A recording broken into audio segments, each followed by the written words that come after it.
That's a little bit more. Oh my god. The champ's in trouble. The champ's in trouble. Assassin Banana. This could be it here. DPT Poke has done it. Oh, DPT Poke. I mean, up into space. That's why you don't want to do it. The counter shot is brilliant. The hooks, the up. Oh my god. Jab overhand. Who's still coming off beautifully, and it's.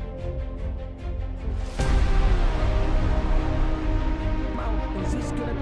Yes, it is. It's over.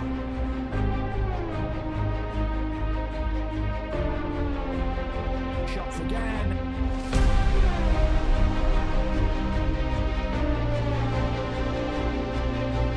Oh my goodness me!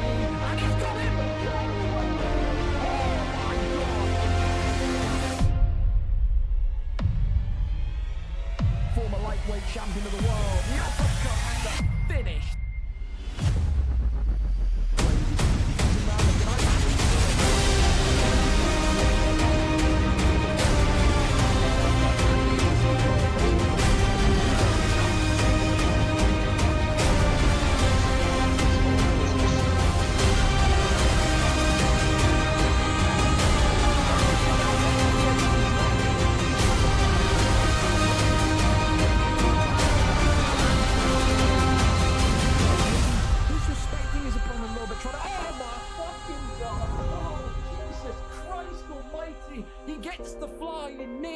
Absolutely slapping. Oh my goodness me! He's slapping something, and it ain't cheap. There's now 1-2's over. Tries to get the takedown and gets another big slam onto him. But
we're here, fellas. I am tired as shit because I barely got any sleep because I had to get up early-ish in order to sit on the NFL website and score some NFL tickets for October. So it is update night, which usually means that we're in for some shenanigans of people not knowing when an update is on and they forget about the update, which is usually 9 times out of 10 the cards where we see the most delays. Hopefully tonight that does not happen.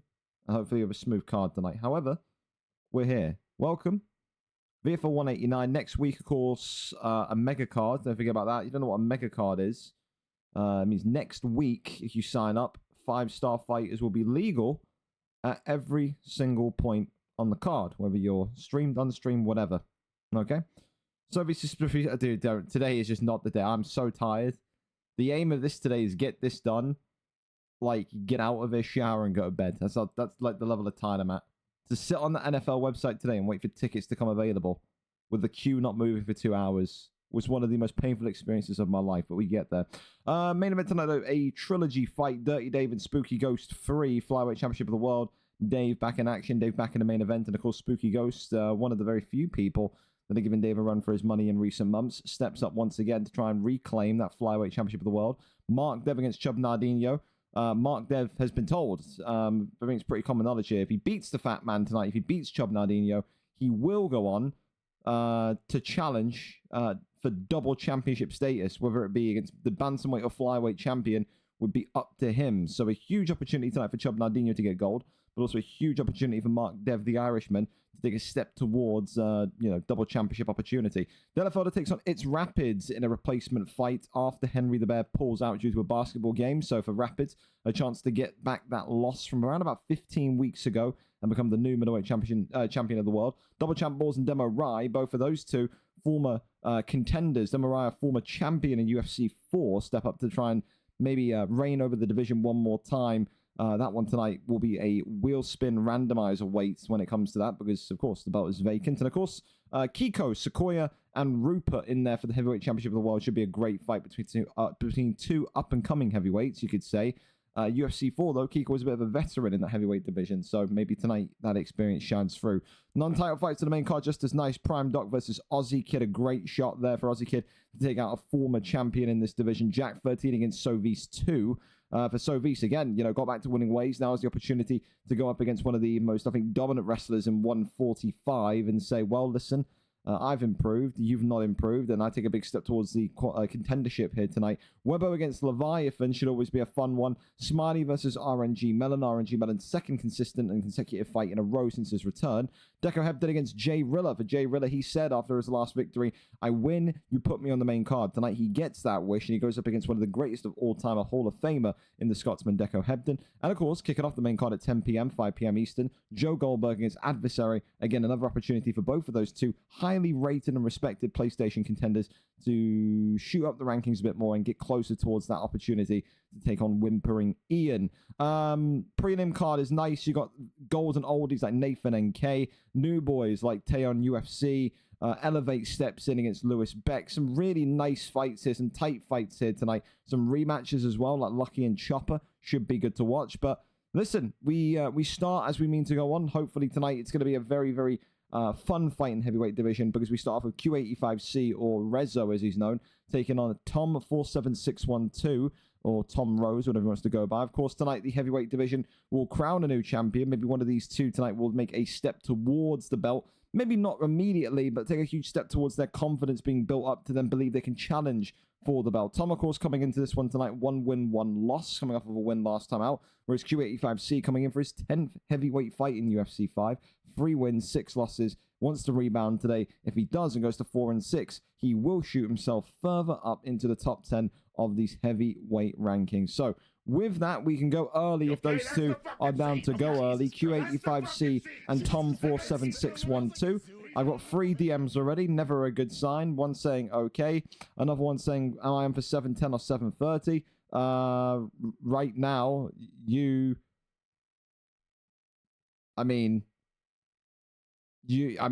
be at around 720. Depends. Again, we're going early, so it could be early, it could be later. It's one of those. It's around. Whether it's 10 minutes or 10 minutes difference here or there, it's not a big deal. Time differences, maybe you're talking about maybe 30 or 40 minutes difference usually. Just be ready, Stocky, for around that time. Same with you, Aiden, as well.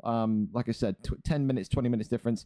Yeah, it's not really too much of a big deal. We can move things around that way. Anyway, let's go over to it then. Q85C and Code. Do we have a stream link for this one? Q85C and Tom 47612. What do we got for us here? Thank you as well to Tay for the follow, and also T Stocky for the tier 1. We're not doing this again, are we? Where my screen goes black and it just can't detect the source, because I really, really, really don't need that when I'm tired as shit. Hang on a minute. Come on. There we go. We're back. Beautiful. Wonderful. All right. We've got a link. Fantastico. All right, fellas. All right. It's update night. It's one of those. Let's see if we can have a card on a night of updates which isn't delayed horrendously. Only time will tell. Only time will tell. I'm 2 wins, 1 loss, by the way. I don't know. Again, if you're talking about your unstream record doesn't get updated until afterwards.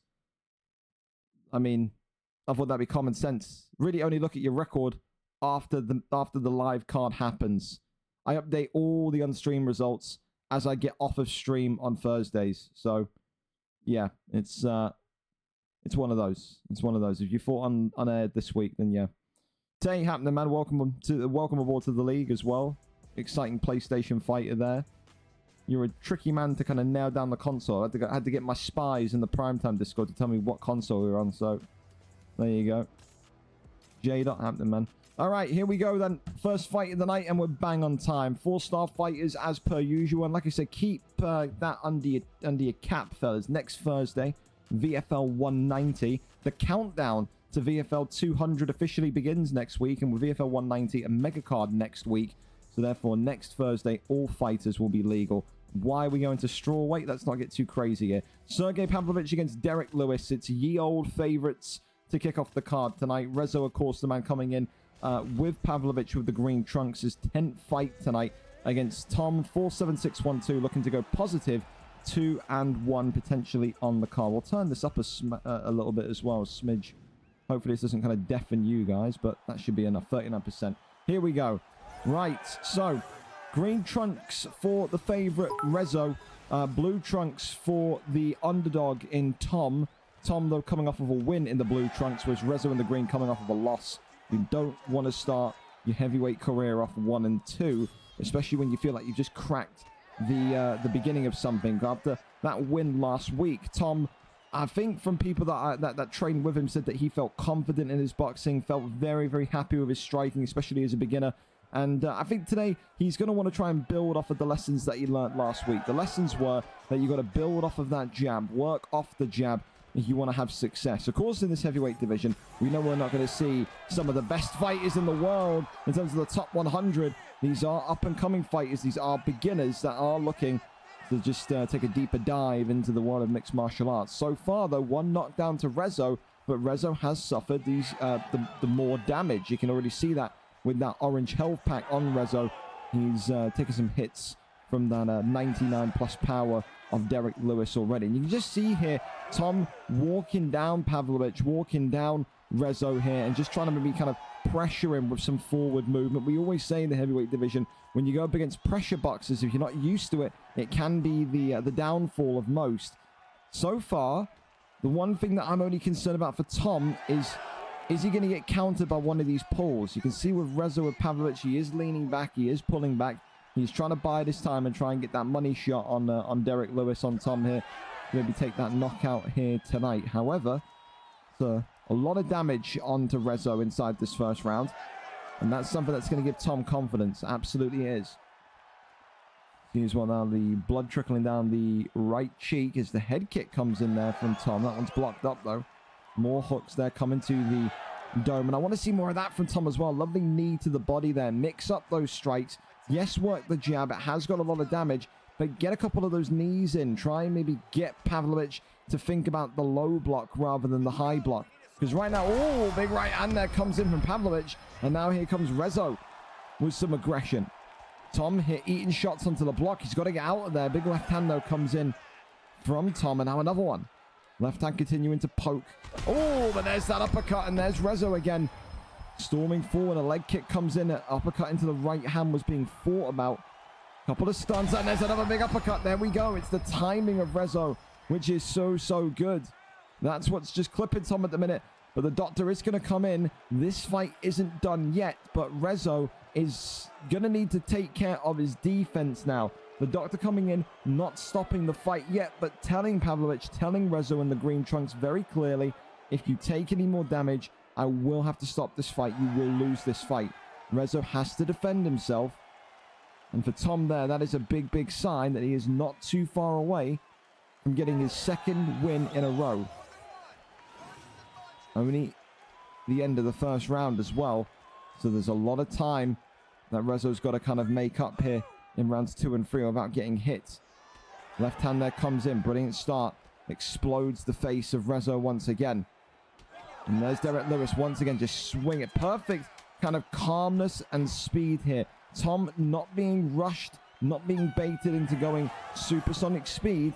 And listen, right now the round is Pavlovich's. But let's be honest here. Rezo did get the knockdown. He did get the stuns.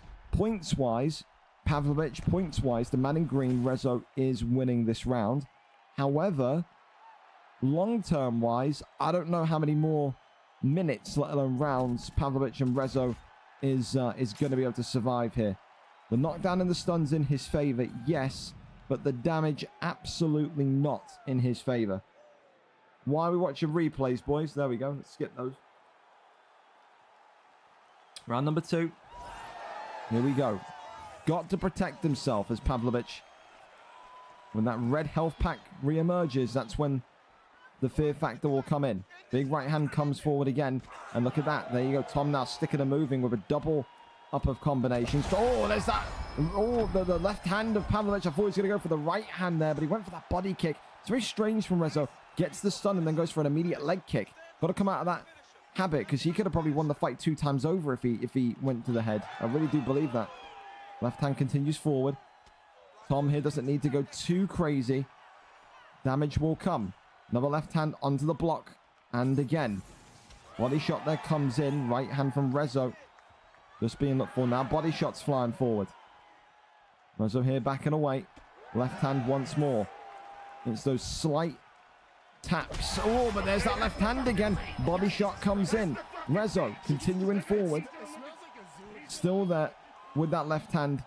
Tom believing that the doctor's stoppage has got to be close here.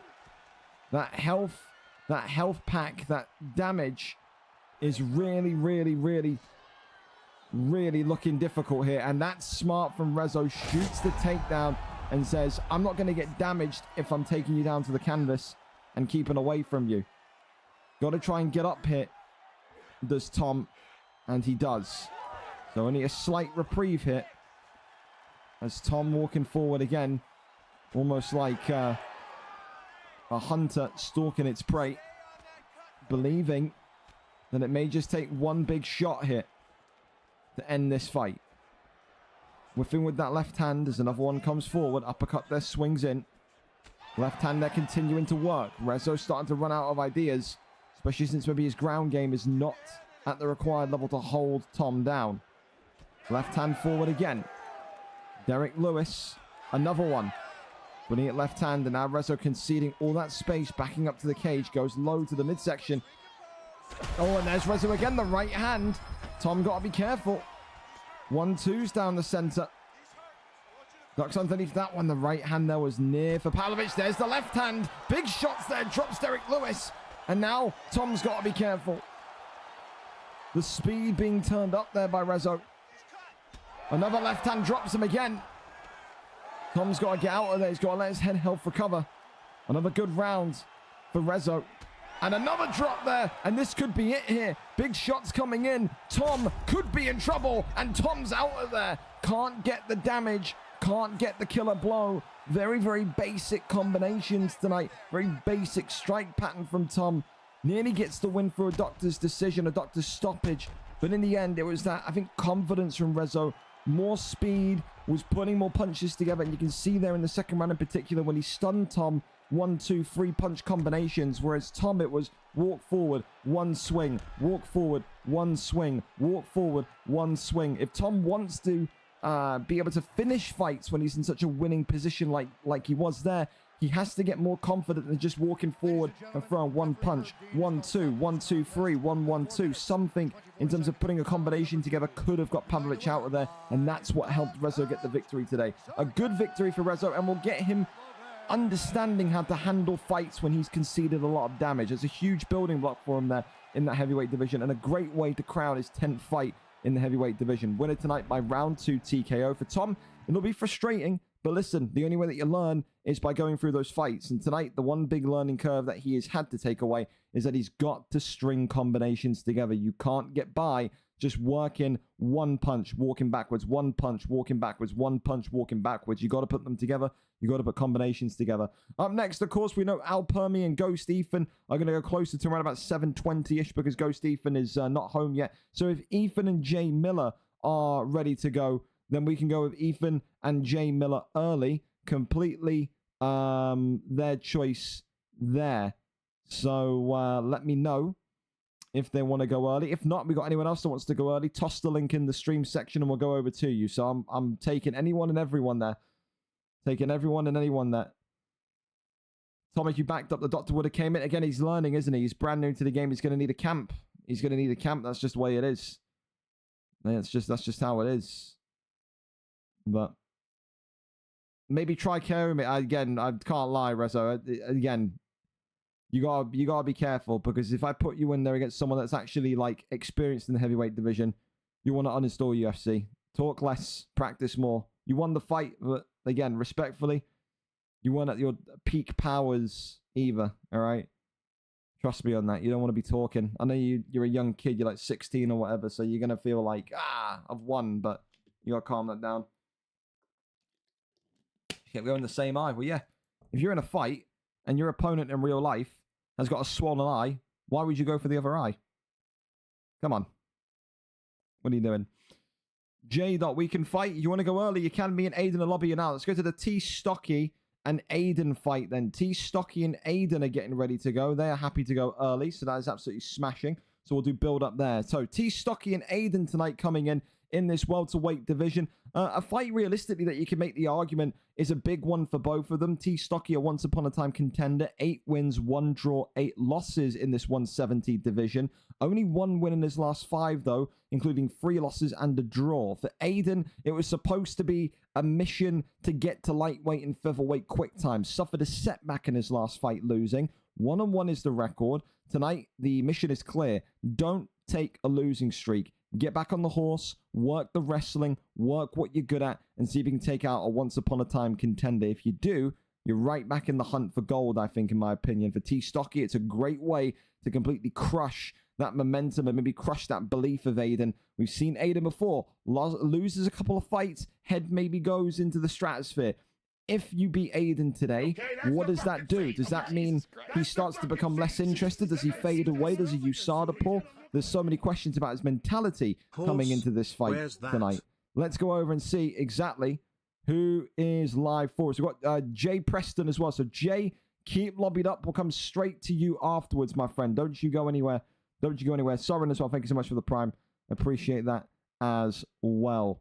I did think the doctor would stop that. Again, the doctor, if you walked backwards, the doctor, I think, would have stopped it. But it's not, it's just so new, it's not for you to know. If you had a corner, put it this way, Tom. If you had someone cornering you, the guys at Boa or Sovis and Daichi, any of those guys that are familiar with the game, every single one of them would have probably been saying to you, walk backwards, you win this fight. So it's just something to, you know, to learn, to remember and go from there, isn't it? So, yeah, it's one of those. It's one of those. Do we need I need a stream link from Aiden, if possible. Apparently, Aiden is supposed to be streaming, and then it said his Xbox just crashed. So, as soon as we get a link there, we'll go to it. If Aiden is having console difficulties, we can go to the Jay Preston fight. If they're at this bloody black screen of doom again. I hate it, dude. Whenever I kind of switch from Discord to Google Chrome, it like knocks off the detection of Google. It's like I've closed Google Chrome down when I haven't. And I have no idea how to like kind of permanently fix it. Because look, it's right there. So yeah, I have to kind of flick to and from it all the time. So annoying. But there you have it. Do we have a link, Mr. Aiden? Yes, we do. Thank you very much. Off we pop then. So, a former contender against a lightweight / featherweight hopeful. This should be a good fight and a good test again for both fighters, especially based on what their expectations of one another are in this division tonight. So we'll stick with that one and then go from there. And again, Aiden and Stocky, thank you so much for being ready to go early as well. A massive help. A massive help. Absolutely is.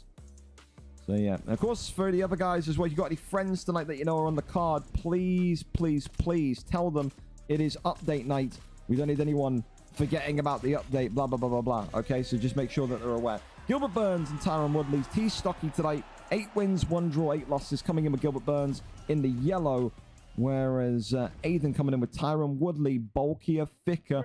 We called him the Teenage Mutant Ninja Turtle of 170.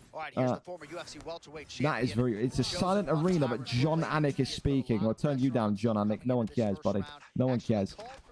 Well, this is an interesting fight in the sense that you don't really know who's going to have the superior striking. We know Tyron Woodley has got great boxing, but maybe it's going to come down tonight about who's got the faster reactions, the ability to lean back, the ability to kind of watch the counter-strike opportunity come by. I think when you look at people that have historically used Tyron Woodley, you're talking about kind of one-punch knockout artists. You're talking about guys that have a lot of knockouts and don't really want to be in fights for too long. Tyron Woodley does have a lot of power, but he does have excellent smothering wrestling as well. Gilbert Durinho Burns is still a hit-and-miss pick at 170. He has got a 50-50 down the middle win rate. Some people can use him in welterweight. Some people absolutely despise him in welterweight because they feel like he's not really a master in his craft in anything. He's an okay boxer, but he's not brilliant. He's an okay wrestler, but he's not brilliant. There's better picks in there for what you want to do. Big right hand there comes in, though, and already both of these two have stunned one another. The one thing that Durinho Burns in yellow does have, though, is speed and punches in bunches. You are not going to see Tyron Woodley land 5, 6, 7 punches in a row like you're going to see Gilbert Durinho Burns do tonight. So maybe that's what T-Stocky has to work on, frequency and volume of strikes compared to Tyron Woodley in the blue, who will have more power, more punch in that strike. So far, though, a good start from both of these fighters, and now you can see those pulls from Aiden coming in. Surprised, honestly surprised, that we haven't seen Aiden shoot a takedown yet. We know, there it is. I commentate his curse, completely take the words out of my mouth. We know how dominant he can be on the ground, and it was only a matter of time. He lands the first one. 1:50 left in this round, and now it's down to T-Stocky to find a way to get right back to the feet or even flip this position. Sucking shots to the body. Aiden there getting ready now for his denies. And I like this again. I always say sprawl and side control, two underrated positions in the ground game. So with sprawl, you can suck shots to the ribs and really kind of gas the stamina. And it is such an easy position to defend as well. The denies, or the deny animation's so easy to kind of notice at the welterweight level. Good deny there from the top mount, though, from T-Stocky, who's just letting Aiden know, hey, listen, you're not the only guy here that's got some denies up his sleeves. Good reversal and roll through. Now has full guard position. Works the shots to the ribs hit, does Gilbert Burns. Is this one going to go into round number 2? More than likely. Posture up is there, momentum transition into half guard. So realistically, a difficult round to maybe score. Both of them got a stun each. Maybe you just give it to Tyron Woodley because of the takedown. 17 strikes to 13 strikes. I think off those numbers, you have to give it to Gilbert Burns. I think those 4 significant strikes make a difference. Round 1 to the man in yellow. Gilbert Burns, T-Stocky, showing Aiden that this division, especially at the top end, is not going to be easy to crack into. Great start for both fighters. T-Stocky just edging it here. Still, though, 2 rounds to go. No real significant damage for either. No one really dominating the fight, so to speak, just yet. Round number 2, up and underway. T-Stocky and Aiden getting ready to go once more. Glove touch and we're off. 1-2's down the center immediately as T-Stocky hit. Just trying to find a way to get himself going. There's that big hook there that comes in. Got to think off that jab, what can you do? And now you can see he's trying to get those volume strikes going in again. Gilbert Burns, though, eating the 1-2. Really, really, really got to be careful of that power, of that punch of Tyron Woodley. Oy, 3-punch combination there. That uppercut would have been dangerous and deadly. 1-2s again down the center from Gilbert Burns, who tries to crack through the block here of Aiden. And again, another really big shot. And I've got to say now, it is starting to get a little bit concerning if you're Gilbert Burns at how quickly that head health is going down. You keep an eye when Gilbert Burns is kind of hit. He is seeing that bar drop quite quickly. And that means that maybe you've got to stay out of the range of Woodley. And he tries to go for the pulling of the guard there. Denied brilliantly by Aiden. And now tries to get those elbows going, does Gilbert Burns. Tries for a body kick there, does Aiden. Strange decision. Gets the leg, trips him, and jumps into that dominant position. Really nice there from T-Stocky. Of course, as well, we're not too far away now from UFC 6 news. Often we talk about International Fight Week being when we start to get the first glimpses and news of it. So maybe around in July is when we'll start to get that news. I think a lot of people are poised for an October release date for UFC 6. Of course, VFL 200 landmark card. 11 weeks away. So it's quite nice that towards the end of UFC 5 we'll have VFL 200. Always fun. Goes over now into foreguard. Pulls that one in though. Goes to the left-hand side. That one there's denied as well. Tries to go to that right-hand side. Denies that downward transition. Right hand there coming in from this grounded position. Couple strikes to the body there. And now you can just see this chess match continuing to go on. Again, a fight tonight where, even though the form isn't great, you know, we're talking about a guy that's 1-1 in Aiden. We're talking about a guy that's only won one fight in 5 in Stocky. These two are a couple of the welterweights at 170 that, although they're out of form, they are dangerous when in form. Form is only one part of the conundrum, one part of the puzzle. When you see these guys fight, you see how good they are. Especially in that ground game, you start to understand how difficult, how tricky it would be to navigate that welterweight division. And that's why you got to give a lot of credit to the champion and J.O. Salmon. How well has he done since collecting the belt? Taken on undefeated resumes, taken on wrestlers. He's done it all. Seems to be one of the most dominant fighters in 170. End of round 2. And another round in which you could probably look at T. Stocky and say you've got that one. So this one's going to go all the way into the 3rd round. And what this does potentially mean now is that if you are Aiden, if you are Tyron Woodley, you need a finish. Now, if you need a finish, do you keep this fight on the feet and rely on Tyron Woodley's power? Or do you try and get this into top mount on the ground and finish him through ground and pound Habib style? Well, look at that. Already peppering the block and the head health again. Lefts and rights coming in from Dorino Burns.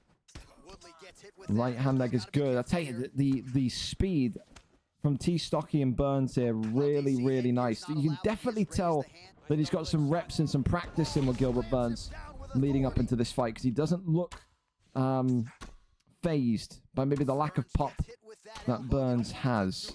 But this now is a difficult situation, because as we know, Aiden needs to finish T. Stocky here. And now he's got to try and do it in 3 minutes and 40 seconds on the ground. This all now points towards the ability of T. Stocky to remain calm, to not lose concentration and focus, and just ride the wave. Because every single second, every single minute now that you see T. Stocky in the yellow on top of Tyron Woodley would mean that maybe he's going to get closer to a decision victory. Going to go for this arm triangle, though, and look at that, an immediate deny. T. Stocky saying, I want submissions tonight. And look at that, another big deny, and Aiden could be in huge, huge trouble here. The first submission's in, and if Aiden was in trouble before, based on the strikes, based on what we've seen, he's certainly in trouble now. One submission down, one submission to go, and T. Stocky is reminding everyone exactly who he is. 1 win in 5, yes, but my oh my, he's fought killers at the top of that 170 division, and he's about to take a big scalp here. Aiden is not an easy fight, and the way that he was dominating, I say that with all due respect to the middleweight division, he was dominating middleweight. This is maybe a harsh reality that Aiden will have to face. Was he perhaps maybe biting off more than he could chew when he said he wanted to go into lightweight or featherweight? It seems it could be, because T. Stocky has tapped him here tonight. Round 3 and out. And I'll tell you this much right now, for T. Stocky, one of his finer performances that we've seen in the last 4 to 5 weeks. You wouldn't look at that performance tonight from Gilbert Burns and say that there is a man that's only won 1 of his last 5. Performance of the night guaranteed for now. I'm going to go double performance bonus. I mean, we kind of have to, don't we? Because we've only had 1 submission. So right now, performance bonus and submission of the night for T. Stocky. Again, that shows you how much I rate Aiden, because that is not an easy man to lead 3 rounds to 0 on. He did that tonight, and it made it look like child's play at points, didn't he? He really did. Well, going over to our next fight, then let's go and see what we've got. Okay, 2 seconds as well. I've got Kyle Meek telling me to do this. Everyone, whack scores to Kyle Meek when done. I gotta do it that way, Kyle. I'm not making a scores channel at the minute. Anyway, to delay the fight, my UFC is updating. Here we go. Here we go. The Joker meme, eh? So, yeah. There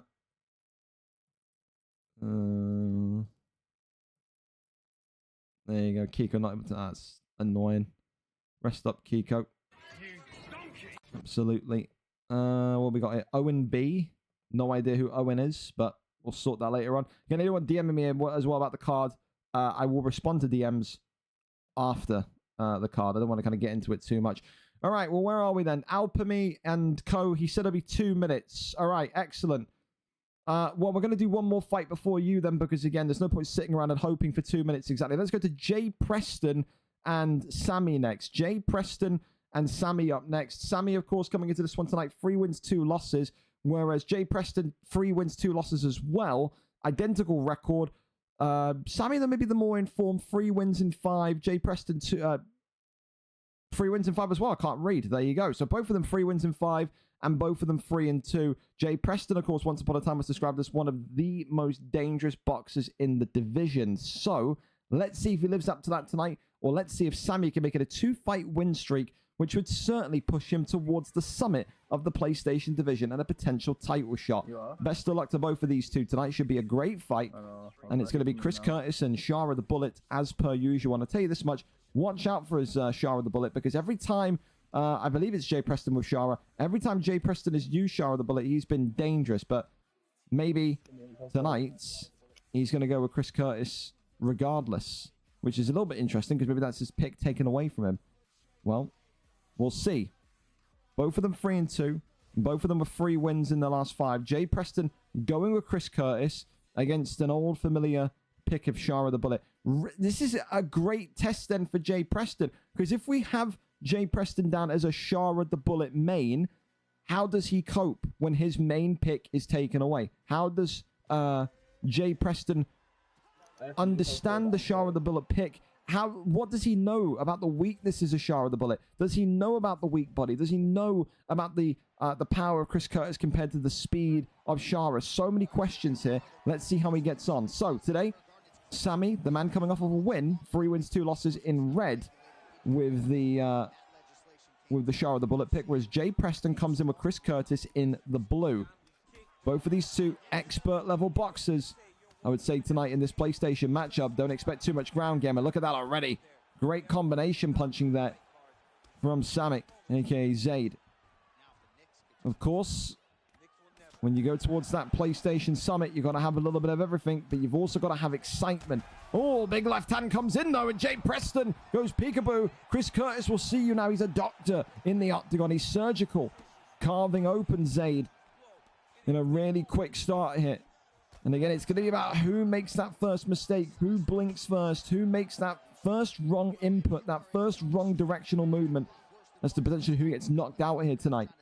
Right hand swings in. Oh, he tries to go for that kind of heavy leaning kick to the dome. Right hand there, but the uppercut there slightly connects on Chris Curtis. You can see so far Jay Preston, the more confident as he walks down the Shara the Bullet pick. Stands back up, though, the Sammy, who now will look to try and get back into this fight. Try and get back into a patch of momentum. Oh, my goodness me. Hit in midair. Drops him against the cage. Jay Preston not wanting to pounce on the cage strikes. But right now, it's looking like a man against a child in there. And Jay Preston is once again showing just how damn silky smooth he is when it comes to these boxing combinations. Another knockdown. Shara the Bullet here is not too far away from being Shara the deceased. Shara the fired bullet. Oh, and there it is. Left hand of God from Chris Curtis. Another highlight reel knockout for Jay Preston. He is the best boxer in that PlayStation division. And my God, if this kid adds ground game to his game, he will be a nightmare matchup for anyone. For Sammy tonight, couldn't cope with the speed, couldn't cope with the presence of Jay Preston. And that's all right, because so many have tried and failed before. For Sammy, he'll be back to the drawing board. How do you look at that fight and evaluate it? Well, you can say that you had some good ideas, but again, it's just like those kind of heavier divisions on the Xbox side against people that pressure and start fast. It's often very difficult if you're not used to it. Today, that's exactly what it was. It was difficulty from Sammy. Wasn't used to the speed at how Jay Preston was going to start that fight off. It's a round 1 TKO, and it's going to be, of course, so far knockout of the night wonderful kind of left hook that sent Shara the Bullet flying all the way back to Russia. Hey, fantastic. All right, let's go back over to this one then. Alpermi and Ghost Ethan. Let's see if we are ready to go now. Alpermi, my Twitch, ready now. Let's go over to it then and see exactly what these two can do. Well, we've got a stream link from Ethan as well. So we'll go with Ethan since we've got the link there ready for us. Here we go. So Alpermi tonight coming in, or Alapami, how do you pronounce it, coming in 0-0. Ghost Ethan 0-1. Someone's O has to go tonight. Jamal Hill for the new boy against Alexander Gustafsson for Ghost Ethan. A pick in Gustafsson that we have not seen for so long. People kind of went off the Gustafsson pick, but he's back here tonight. So 0-1 in the yellow, 0-0 in the blue in this PlayStation matchup tonight. Jamal Hill, though, with some great power, but also some surprisingly nice leg kicks as well. You'd be surprised. Right hand, left hands there coming in immediately from Ghost Ethan, who showed himself to be a bit of a brawler in his debut last week. Didn't go the way that he had it wrote in the script, but listen, so many fighters have started off 0-1, 0-2, 0-3. We've seen fighters start off 0-5 who then win championship gold. It's about coming in and having an open mind. So many of these guys that are beginners at UFC come from the FIFA side, come from the FIFA community, the footballing community, and so many of those guys struggle to adapt to a one-on-one game because so many guys from that FIFA side will lose games and then blame their teammates, blame different factors. When you're in the UFC octagon in a 1v1 game, it is only your fault or your reasoning as to why you win or lose a fight. There is no one else to blame. There is no external factor to blame. It's all about having the ability to say, I did this well, or I did that terribly. I've got to go back and amend some things. And again, we've seen FIFA guys come in and look phenomenal, just world class when they kind of embrace that mental side of things. But we've also seen FIFA guys come in, lose 1 or 2 fights, and then never pick up a pair of gloves again. Gustafsson, Ghost Ethan, with a huge knockdown here, though, to start his fight. Alpami is getting a lot of big hits. Ghost Ethan with a lot of damage on him right now. But it's similar to that very first fight of tonight. The knockdown is in favor of Gustafsson. Both of these two are swinging like crazy people right now. They are looking for headshots. They're looking for killer blows. And it all could depend on who's got the slicker timing, who's got the bigger counter window. Keep in mind, we know that Jamal Hill is more powerful. A little taunt there from Alparami, who now just walks into another big hook from the Swede. Gustafsson, uppercuts there now, swinging in. Really nice from Ghost Ethan, using the speed, using the power of Gustafsson well. Oi, there's that left and right, though. I tell you what, Ghost Ethan's got to be careful with those head kicks that he's trying to mix in, because it won't take too many failed ones for Jamal Hill to get a headshot execution on you. Right hand there swinging on by, but still nothing there really to shout home about. Little jab straight there from Ghost Ethan again. Tries to go for that right hand. Just about connects onto the block. Moves on backwards. And it's about bravery as well. There's a good right hand, by the way. Really good right hand that splits open Alparami. It's about bravery as well. Who's going to walk in and get those kind of 4 or 5 punches in a row landing that gets the knockout? We saw it in that fight, didn't we, with Q85C? He succeeded, although he had the more damage done to him, because he was confident to throw a 3-punch combination when the time mattered most. And that's what it could come down to here tonight. Lefts and rights again coming in from Ghost Ethan. Swinging a miss on the head kick, though. Jamal Hill was lining a head kick of himself up, but started to pull out of that one. End of round 1. And it's a good fashioned fight here. Good old-fashioned boxing fight. 1 knockdown for the blue corner will secure it for Gustafsson. Although Jamal Hill had the superior significant strikes, the knockdown is key on the scorecards. 10-9 to the man in yellow. But not all over yet for Jamal Hill. Absolutely not. Both of these two swinging now. You can just see again, elbows now flying in. Right hand, left hand. Again, look at this. These two just wanted to give each other as much CTE as humanly possible. Right hand there swings by again onto the block. Lefts and rights. More whiffed and missed shots, though. Look at this. Continuing forward. There's that right hand. You can hear Alparami there starting to yell a little bit through his mic. He's starting to feel the pressure of the fight, perhaps, as these two continue. There's that left right hand, though. There it is. Brilliant from Alparami. And Ghost Ethan now wobbling and manages just to get out of there. Really good flurry of strikes there from Jamal Hill. Swings onto the block more and more. Ghost Ethan in a similar position that he put Alparami into in round number 1. Still then walks forward. Lefts and rights again as Ghost Ethan continues just to try and maybe bait the pressure. By this time.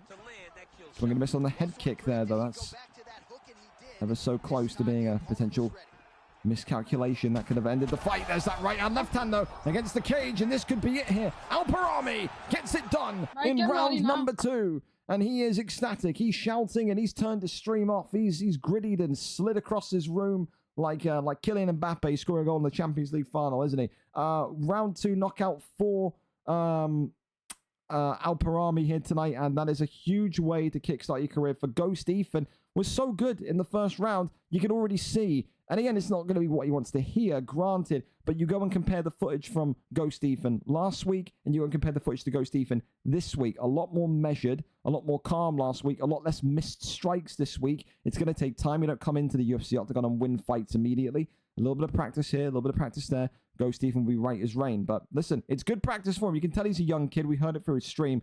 Squeaky. I get it.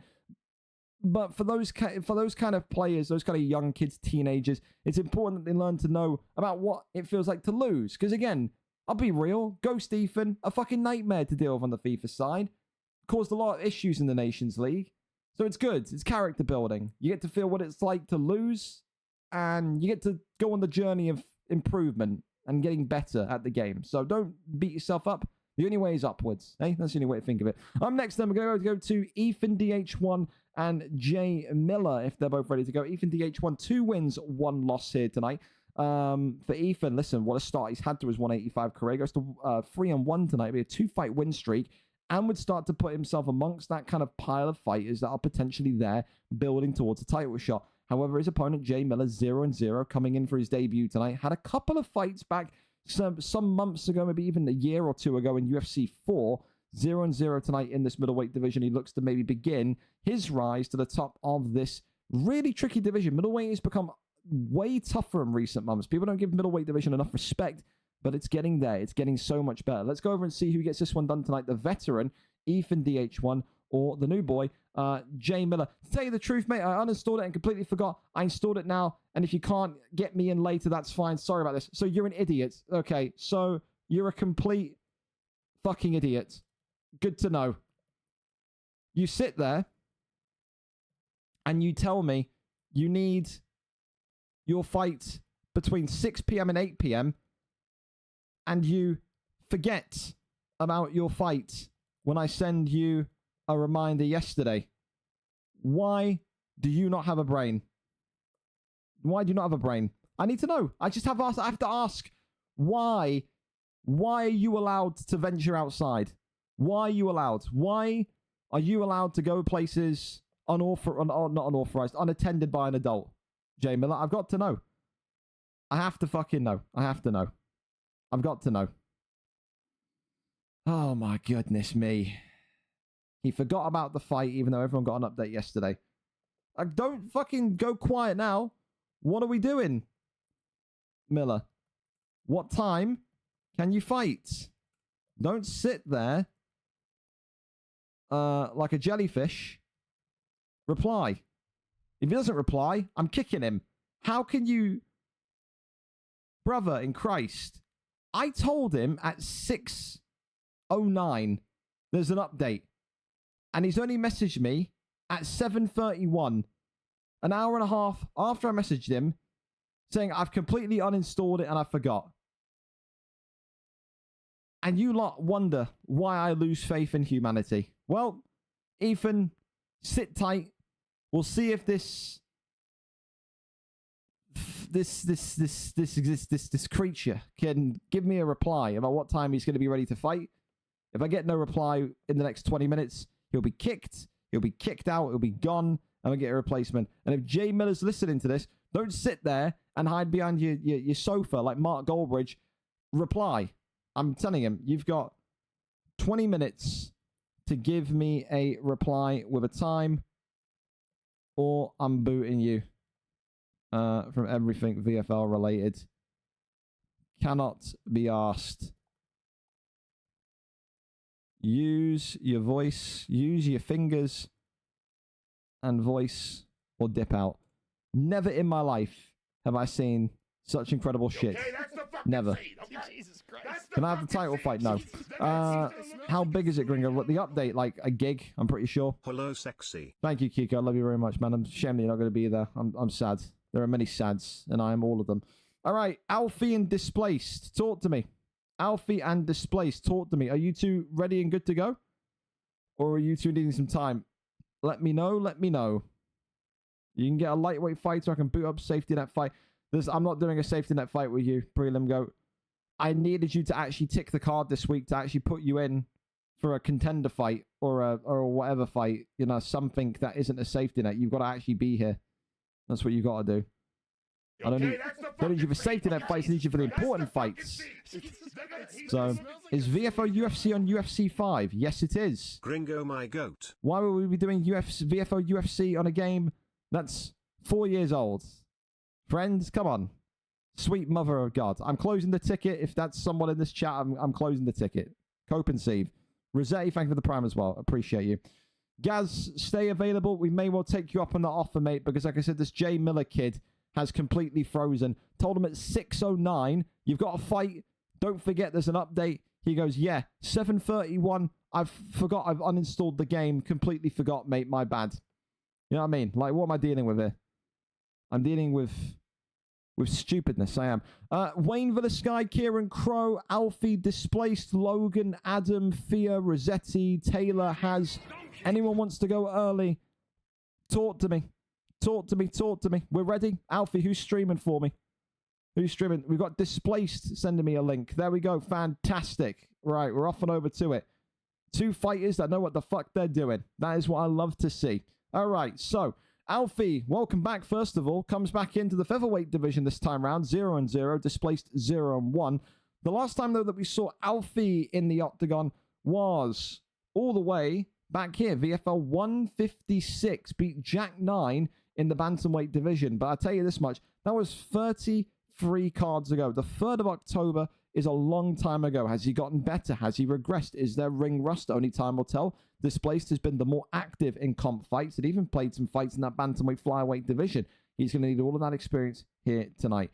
Volkanovski for Alfie against Diego Lopez for Displaced. 0-0 versus 0-1. Someone's O has to go once again. We are there, we are set, and we are ready to go. And again, fellas, anyone that is willing to go early today, we appreciate you. You know how it goes on update day or update night. Any way we can get ahead of time, the more we'll need it and bank on it as we get later on in the cards. I appreciate you. Here we go then. Volkanovski in the black and gold against Diego Lopez in the yellow. B-Tech Dominic Mysterio with height against Garden Gnome Aussie that we all love. Right hand there lands in brilliantly. Alfie, of course, known for his boxing tendencies. Displaced, of course, showcased some good boxing at points in the bantamweight flyweight division. But I think still will prefer himself as a bit of a groundsman. I think he will like the ground game. I think tonight when you pick Diego Lopez, you're thinking about ground game in the back of your mind, thinking about submissions in the back of your mind, and that's something that you've got to be aware of. When you go against this Volkanovski pick, though, you've also got to be very careful. Inside the pocket, when you're nose-to-nose with Volkanovski, not many people go to that kind of level of closeness and come out the other side surviving. It is important tonight that Displaced uses his reach, uses his height, uses the teep kicks like he just did there to create that separation, to create that distance, and maybe he'll find victory in that. But right now, a lot of damage and a lot of key hits coming from Alfie and Volkanovski in the black and gold. Big knee there to the midsection, but doesn't come before the damage lands on Lopez, who continues to eat combination after combination. Easy takedown lands, and now Displaced is going to maybe what his superior part of his game is. We know that even when he was in those kind of heavier divisions, he wasn't really a boxer. Boxing wasn't really his forte. He was absolutely smothering kids in the heavyweight division with wrestling, so much so that he believed began to believe that he was maybe one of the best in the world. The way that he was taunting and stuff during the fights. Seems over the last couple of months he's had perhaps a reality check in terms of maybe where he is, and Maybe that has humbled him somewhat, but he has shown signs of improvement, not only in his boxing, but in his ground game. There's that right hand, though. Volkanovski here going for the rib shots. There's that left hand, though, from Lopez. And you've got to think here, Alfie's just going to make sure he doesn't gamble too much and sell himself down the river. The worst thing you can do is maybe try and throw too much of a combination, too much of a string of combinations, and you get spark knocked out for a flash KO. Left hand there beautifully lands again as Displaced just continues to struggle to create that distance, struggle to create that separation that you need against this Volkanovski pick. Continuing here forward, Volkanovski. Still there waiting, biding his time. Goes for the leg kick into those kind of ferocious strikes again. Jab straight, left hand. Beautiful work. Right hand drops him. Volkanovski looking for the kill. Alfie on his return 33 weeks later. And he's got it done in round number 1. He was known for his boxing in bantamweight. He was known for his boxing in flyweight. And he says, I will be known for my boxing in 145. No signs of ring rust there. And you have to ask yourself, with how easy Displaced got that takedown, should he have shot for the legs and should he have wrestled a bit earlier? Again, one of those kind of learning curves. You can't box against someone like Alfie, especially when you give him the Volkanovski pick. A round 1 TKO tonight, courtesy of the Australian Garden Gnome. And Alfie going to be feeling like he's right back at home to where he was back at VFL 156. So congratulations to him. A big welcome back and a big welcome back, and also a big statement made. Although Displaced is 0-1, yes, just you have to look at the skill and the way that he butchered Displaced there. I think there'll be some players on high alert in that 145 division. Some great matchups there for him to look forward to, no doubts about it. Up next, let's go over then to Wayne for the Sky and Kieran Crow in our PlayStation division. Wayne for the Sky, 11 wins, 10 losses, but on a 2-fight losing streak since moving into the big boy division of PlayStation. Kieran Crow, on the other hand, continues to say, I will be coming for that PlayStation division. He even teased he'd do a CM Punk. What do you mean, do a CM Punk? You're not familiar with WWE? He says he wants to kind of go into the PlayStation division. He wants to get the title shot. He wants to beat the champion. And then he says he wants to walk home, take his ball home, take the belt home, and leave the PlayStation division championless and be the last real champion. It sounds like a WWE storyline, doesn't it? 2-0 for Kieran Crow, who has never been more confident in his life tonight that it will go 3-0. For Wayne for the Sky, can he finally undo this mental block that he has in this big boy division? He struggles for wins. Will he get a statement victory here tonight against an elite Xbox player, an elite Xbox boxer in Kieran Crow? We are there, we are set, and we are ready to go between Anthony Showtime Pettis and Daniel Zellhuber. Gaz as well. Gazito still in the chat here. I still had nothing from Jay Miller, so I'd say get ready. I'd say 10 minutes max, mate. We're going to pull you in, all right? So I appreciate you in advance there. Thank you for the bits again, Silver Salt. You are the GOAT, my friend. Thank you so much. Thank you so much. So let's go to Arsenal. Absolutely not. Not for 92.5 million. You better be pulling my fucking pisser there. I don't want to be seeing any of that. You ready to fight? Better not. Ready. That's loud, by the way. All right. Well, Pettis and Zellhuber. Zellhuber and Pettis. Green trunks, of course, tonight for Zellhuber. That's, of course, Wayne for the Sky, who's changed his name. He's now known as Sir JD. So there you go. We'll have to refer to him as that. Of course, for Showtime Pettis, Kieran Crow, he brings style, he brings an entertainment value, and that's what Kieran Crow said he wants to do in this PlayStation division. He says, well, with PlayStation, you know, I'm guaranteed to fight every week, whether it's Xbox or PS, and with the PlayStation division, it allows me to get more expressive with my striking. It allows me to experiment more with my striking, and that's a dangerous, dangerous version of Kieran Crow. When he feels like he's fluid, like he can do whatever, at whatever timing, at whatever speed, he becomes even more, I think, ruthless than what we've seen him on the Xbox side of things. Of course, though, when you fight in that way and you box in that way or kickbox in that way, it does open the door to more possible mistakes. Lapses of concentration. Silly strikes, for example. And with that, that's where Wayne for the Sky, Sir JD, can maybe kind of take control.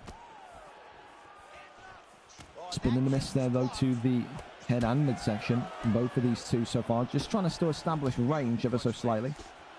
Left hand there comes in as the right hand flies forward. Deep kick there sends him back. Body shot again. Flying knee comes in. Still nothing. Head kick comes up. Works well.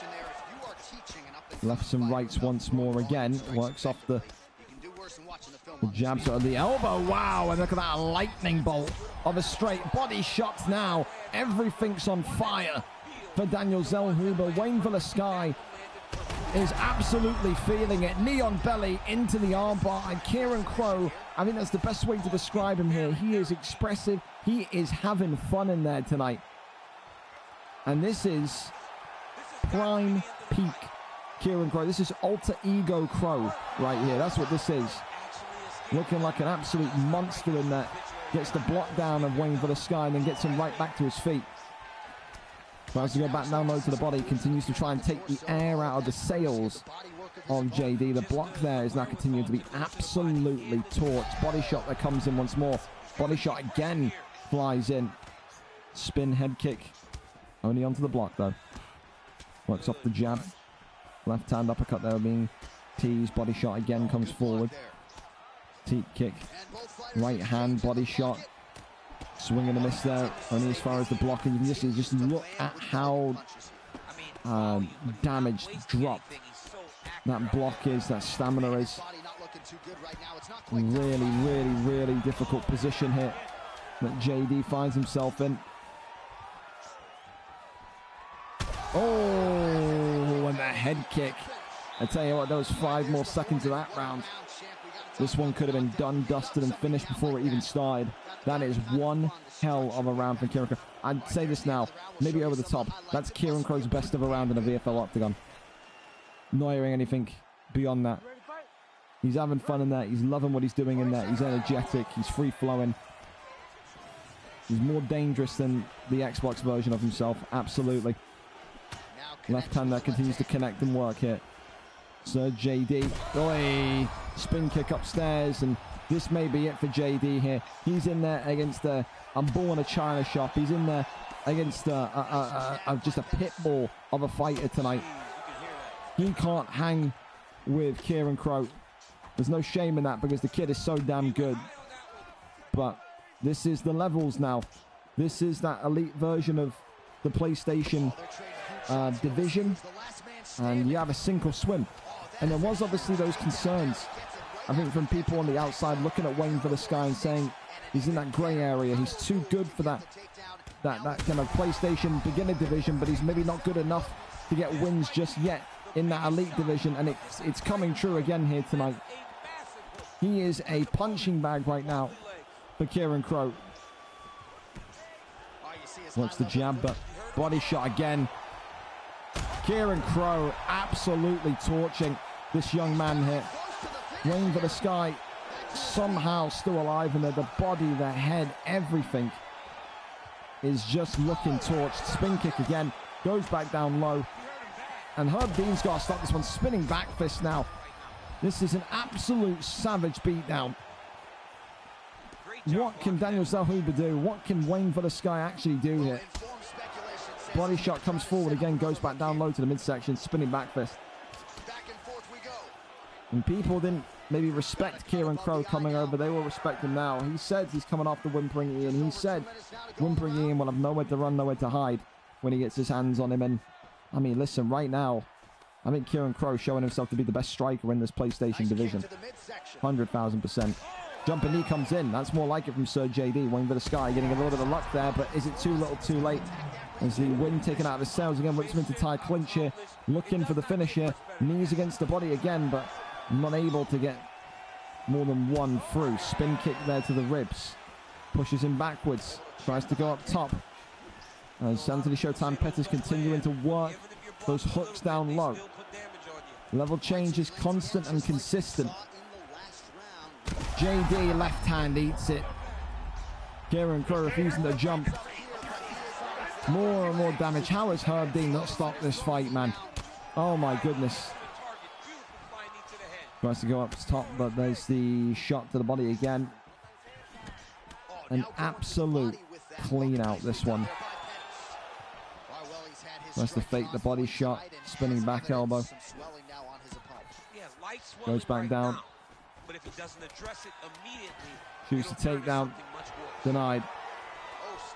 Well, Kieran Crow so far 2 rounds up to 0. He can't get the finish. I think that's more down to the fact that Anthony Showtime Pettis is so weak rather than Kieran Crow doing anything wrong. I mean, he has absolutely saturated the midsection, the body health. It is one way right now. Third and final round. And it feels like it's a case of when and not if. If you're a Kieran Crow backer here this evening. Left hand. We're going to miss on that. Head kick again. Body shot there. Rocks him. Pushes him backwards. Tries to go up top here. Kieran Crow. Another one to the midsection. Another spin body kick. Wayne Villascar continuing to defend himself well. Head kick counter comes forward. Oh my good God. And that's Kieran Crow, who gets another big knockout and another big performance to his name. His Anthony Showtime Pettis pick tonight, epitomizing exactly what he's doing in PlayStation, having a fun time. Round 3 TKO. It was a demolition job. And listen, I don't think there's a single man in that division that would outstrike him right now. That's a guy that looks absolutely at the peak of his powers. And I want to see that Kieran Crow and Pettis against perhaps Whimpering Ian and his, I don't know, would it be Makachev, would it be Habib? I don't know, but I mean, so good. Do I give him performance of the night? It was a submission. I think you got to give him performance. I think you have to. I think you got to give him knockout and performance so far. I think you do. Just, yeah. Really, really good. And for Wayne, that's going to suck. But, I mean, there's no shame in losing that one. Because we know how good Kieran Crow is. Look, fucking phenomenal one there tonight, man. He really did. He really did. Commiserations. But it is what it is. All right. So what are we doing with this Jay Miller kid? He hasn't replied, so I'm guessing we're going to say Gazito going in. I'm pretty happy with that then. So we'll see if these two have fought before. Still a good fight that makes sense for Ethan. The ability to fight upwards, Gazito and Ethan. So the big question is, have they matched up before? And again, thank you to Gaz tonight for being around at short notice. Again, it's update night. There's always going to be fucking idiots floating around, man. So there you have it. I feel like I have seen Gaz and he's fought Synergy before. Maybe that was who I'm thinking of. I feel like he would have fought Ethan. They've been in the same division quite often. Right him. Crash, that's never not seen him forever. Razor Radi, Dio, Jo, Benji, Mike, Hotbox, Gerard, Taylor, Trey, Fuller, Feng, Taylor, Stevo, Scadini, Kyle, Luton, Lucky, Dell, Zinc, Bob twice, Chopper. He's fought everyone bar Ethan. He's literally fought the whole of XPG apart from Ethan. There you go then. So Gazito comes in, 5 wins, 8 losses against Ethan, 2 wins, 1 loss. And again, fellas, I'll take any of you can fight on this card. Any of you can fight on this card. All right? But if you like Jay Miller and you come in 0-0 and then you're actually stupid, right? And you need like a crash helmet before leaving the house. And then you tell me, hey, actually, I forgot I've got a fight even though you reminded me an hour and a half ago. What do you expect me to do other than mock you? It's going to happen. It's going to happen. All right? So Gazito is in. Ethan is out. I'm kicking this Jay Miller fool out of the fucking Discord. And then maybe you can remember. You can wake up a little bit from there. But don't waste my time, man. Such a waste of time. So stupid. He was saying to me, I could only fight between 6 and 8. Now look at where we're at. Moronic. So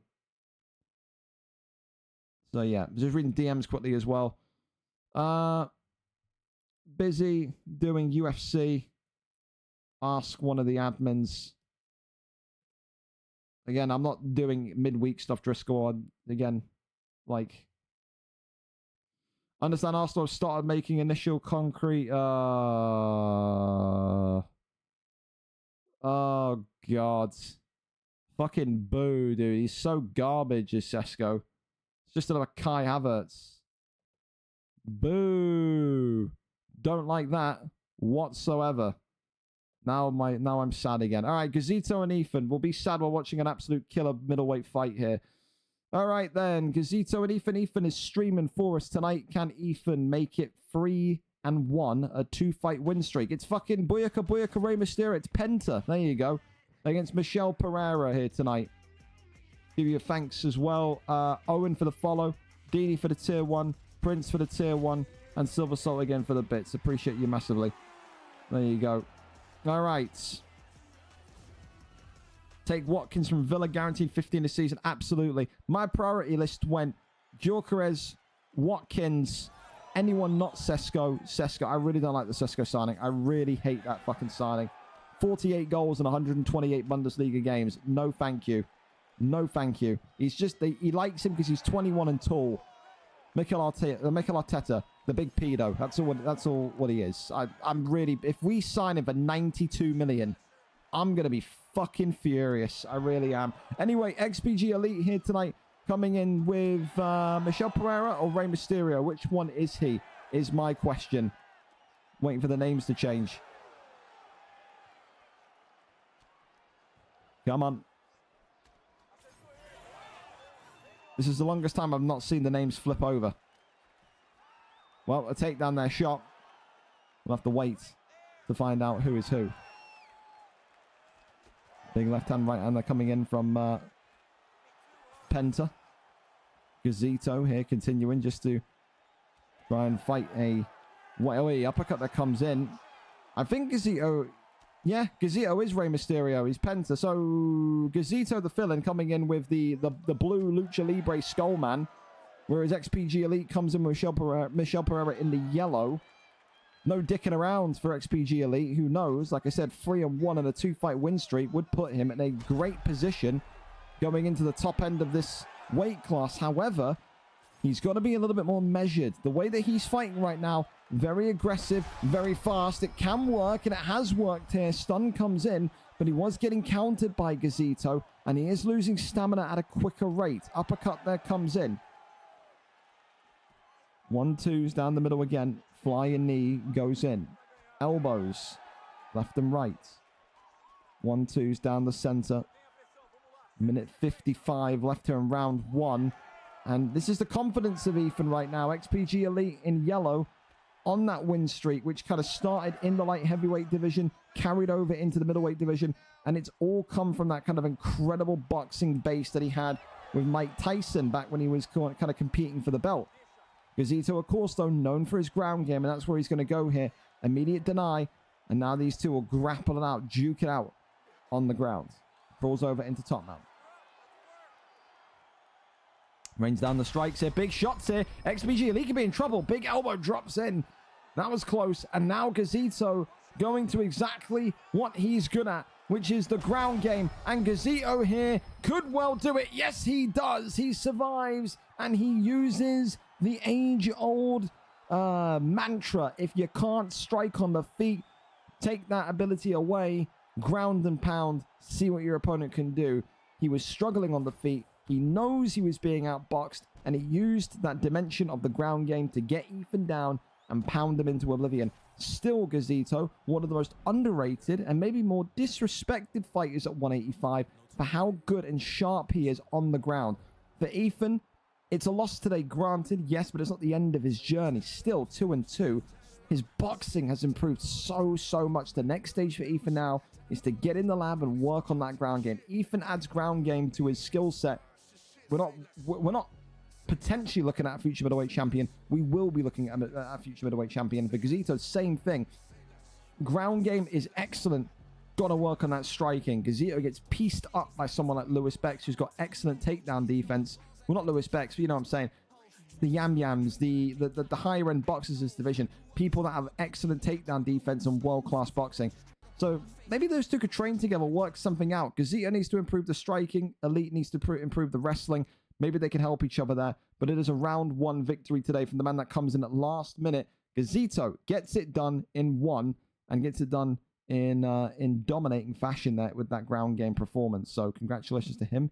A big one there as well. Who knew Rey Mysterio turned into Brock Lesnar? There you go. It's Sin Cara. There you go. Sin Cara, Penta. You be the judge. It's any Lucha Libre you want it to be, isn't it? All right, up next, I'm going to go to Logan and Adamizer in this welterweight division. A fun fight here.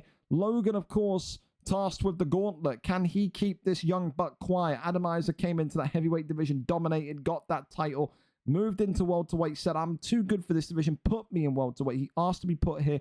He gets here, 1-0 tonight, goes up against Logan, 12 wins, 9 losses, former champion, former contender in this division.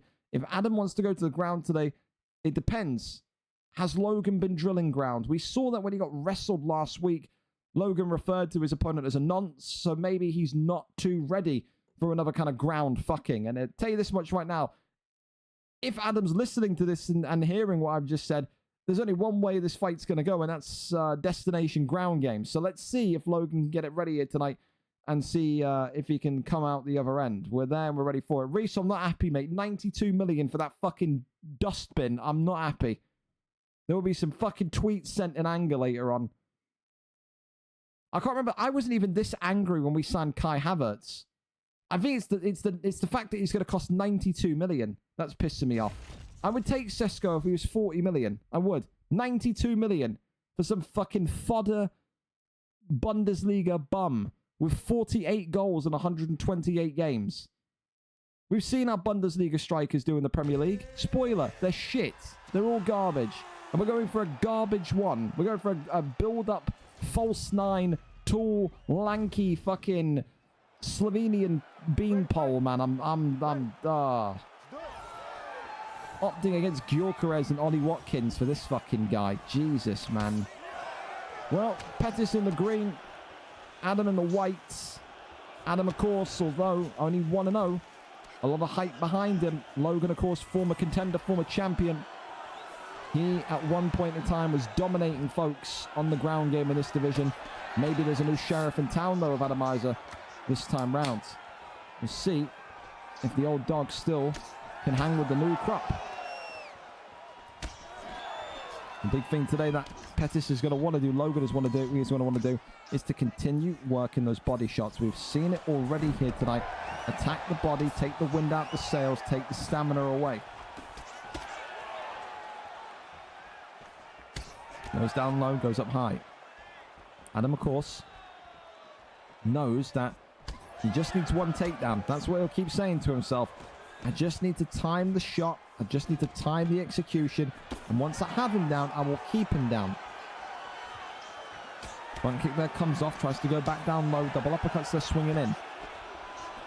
Lefts and rights again. Still flying forward. Big right hand there. To the side of the dome. Goes back down to the leg. Elbow there comes in. Go down Pettis there. Spin kick to the midsection. Right, so we go for a cage strike. I think he was trying to get close enough to the cage where he could Superman punch off the cage. Clinch work there now from Logan.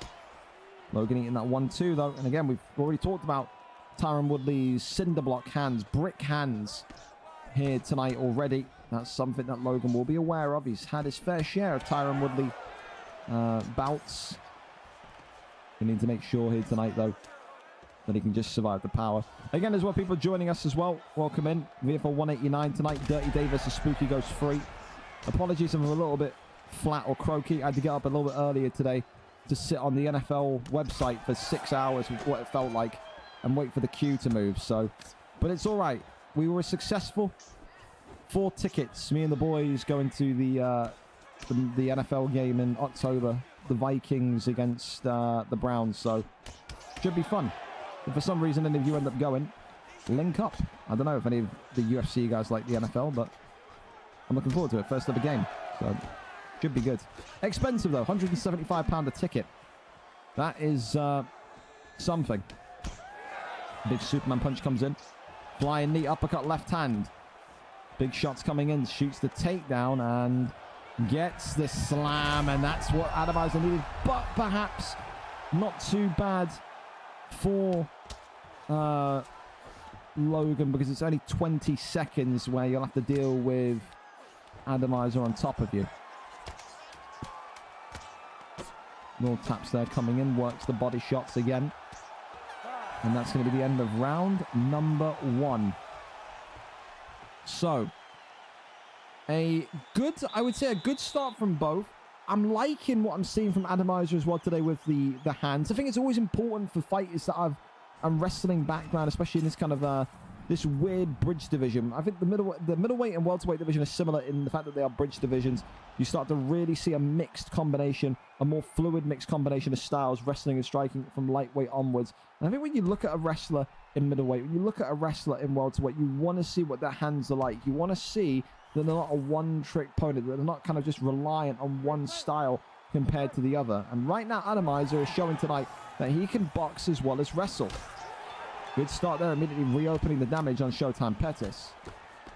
And for Logan, again, really like it from him because he's limited the ground game, which Atomizer is so good at, to only 30 seconds of round number 1. So I think he's got to be feeling pretty happy with his performance so far. Also, keeping the grappler quiet and making the grappler want to strike. Leg kick there comes in. Right hand continues onto the dome of Pettis. Left hand there comes in through once more. Big shots coming in. Woodley here. Split open. Hey, left hand though. Timing of Logan was a little bit off. That's got to give Logan some sort of positivity, some good vibes that he's got Tyron Woodley onto that damage. But since that damage has come on, it feels like Pettis has missed every other strike. He's now whiffing a lot more. This is the worst sequence of striking that Logan's had so far throughout the fight. The last kind of 20, 30 seconds, really poor from Logan because he's missed everything, and that can be the difference here. Shoots the takedown and lands the takedown, and now we've got 3 minutes of control coming from Atomizer. For Logan, time to keep calm and time to make sure you can remember everything that you kind of learned from back in the day. Whoa, rolls him through into a knee bar. Okay. So, trying to take the leg here, but then goes out and gives up backside instead. Now goes for a Darce choke himself. Atomizer saying, all right, if we're playing subs, buddy, then let's get these subs going. Denies him here on the Darce choke. Logan here could be in big, big trouble. The choke is getting tighter here, and the choke is in. Tyron Woodley dropping 50% of that submission bar. Showtime Pettis close to fading away here. Over into side control. And this is the thing, you know, age-old saying, you don't go swimming in shark-infested waters, and that's exactly what Logan's done here. I thought he was going to go into that knee bar and immediately try and get up and get right back to his feet. Adam here, though, in full guard. I thought maybe Logan was going to fake the armbar and go into the armbar, and it's Atomizer who wants this fight back on its feet. Stamina of Pettis hindered. The block, though, still intact. Head kick comes in. A minute left of round number 2 as we approach the halfway point of our prelim card tonight. And again, so far, don't want to jinx it, knock on wood. But, oh, there's no delays here because it's been a very, very smooth one so far. Shoots the takedown, gets the takedown, puts him at the full guard. Denizer immediately goes for the guillotine choke. As Anthony Showtime Pettis now wanted to show Woodley that he has got some submissions in his background, but unable to lock it in, unable to get it in. And that there will see us, I think, pretty much through confidently to round number 3. I think Atomizer, no doubt about that one, takes round 2. Maybe you can make an argument that he's 2 rounds up as well. Did like his striking in the first round. Could be the case that Logan maybe needs a finish here if he wants to get back to winning ways tonight.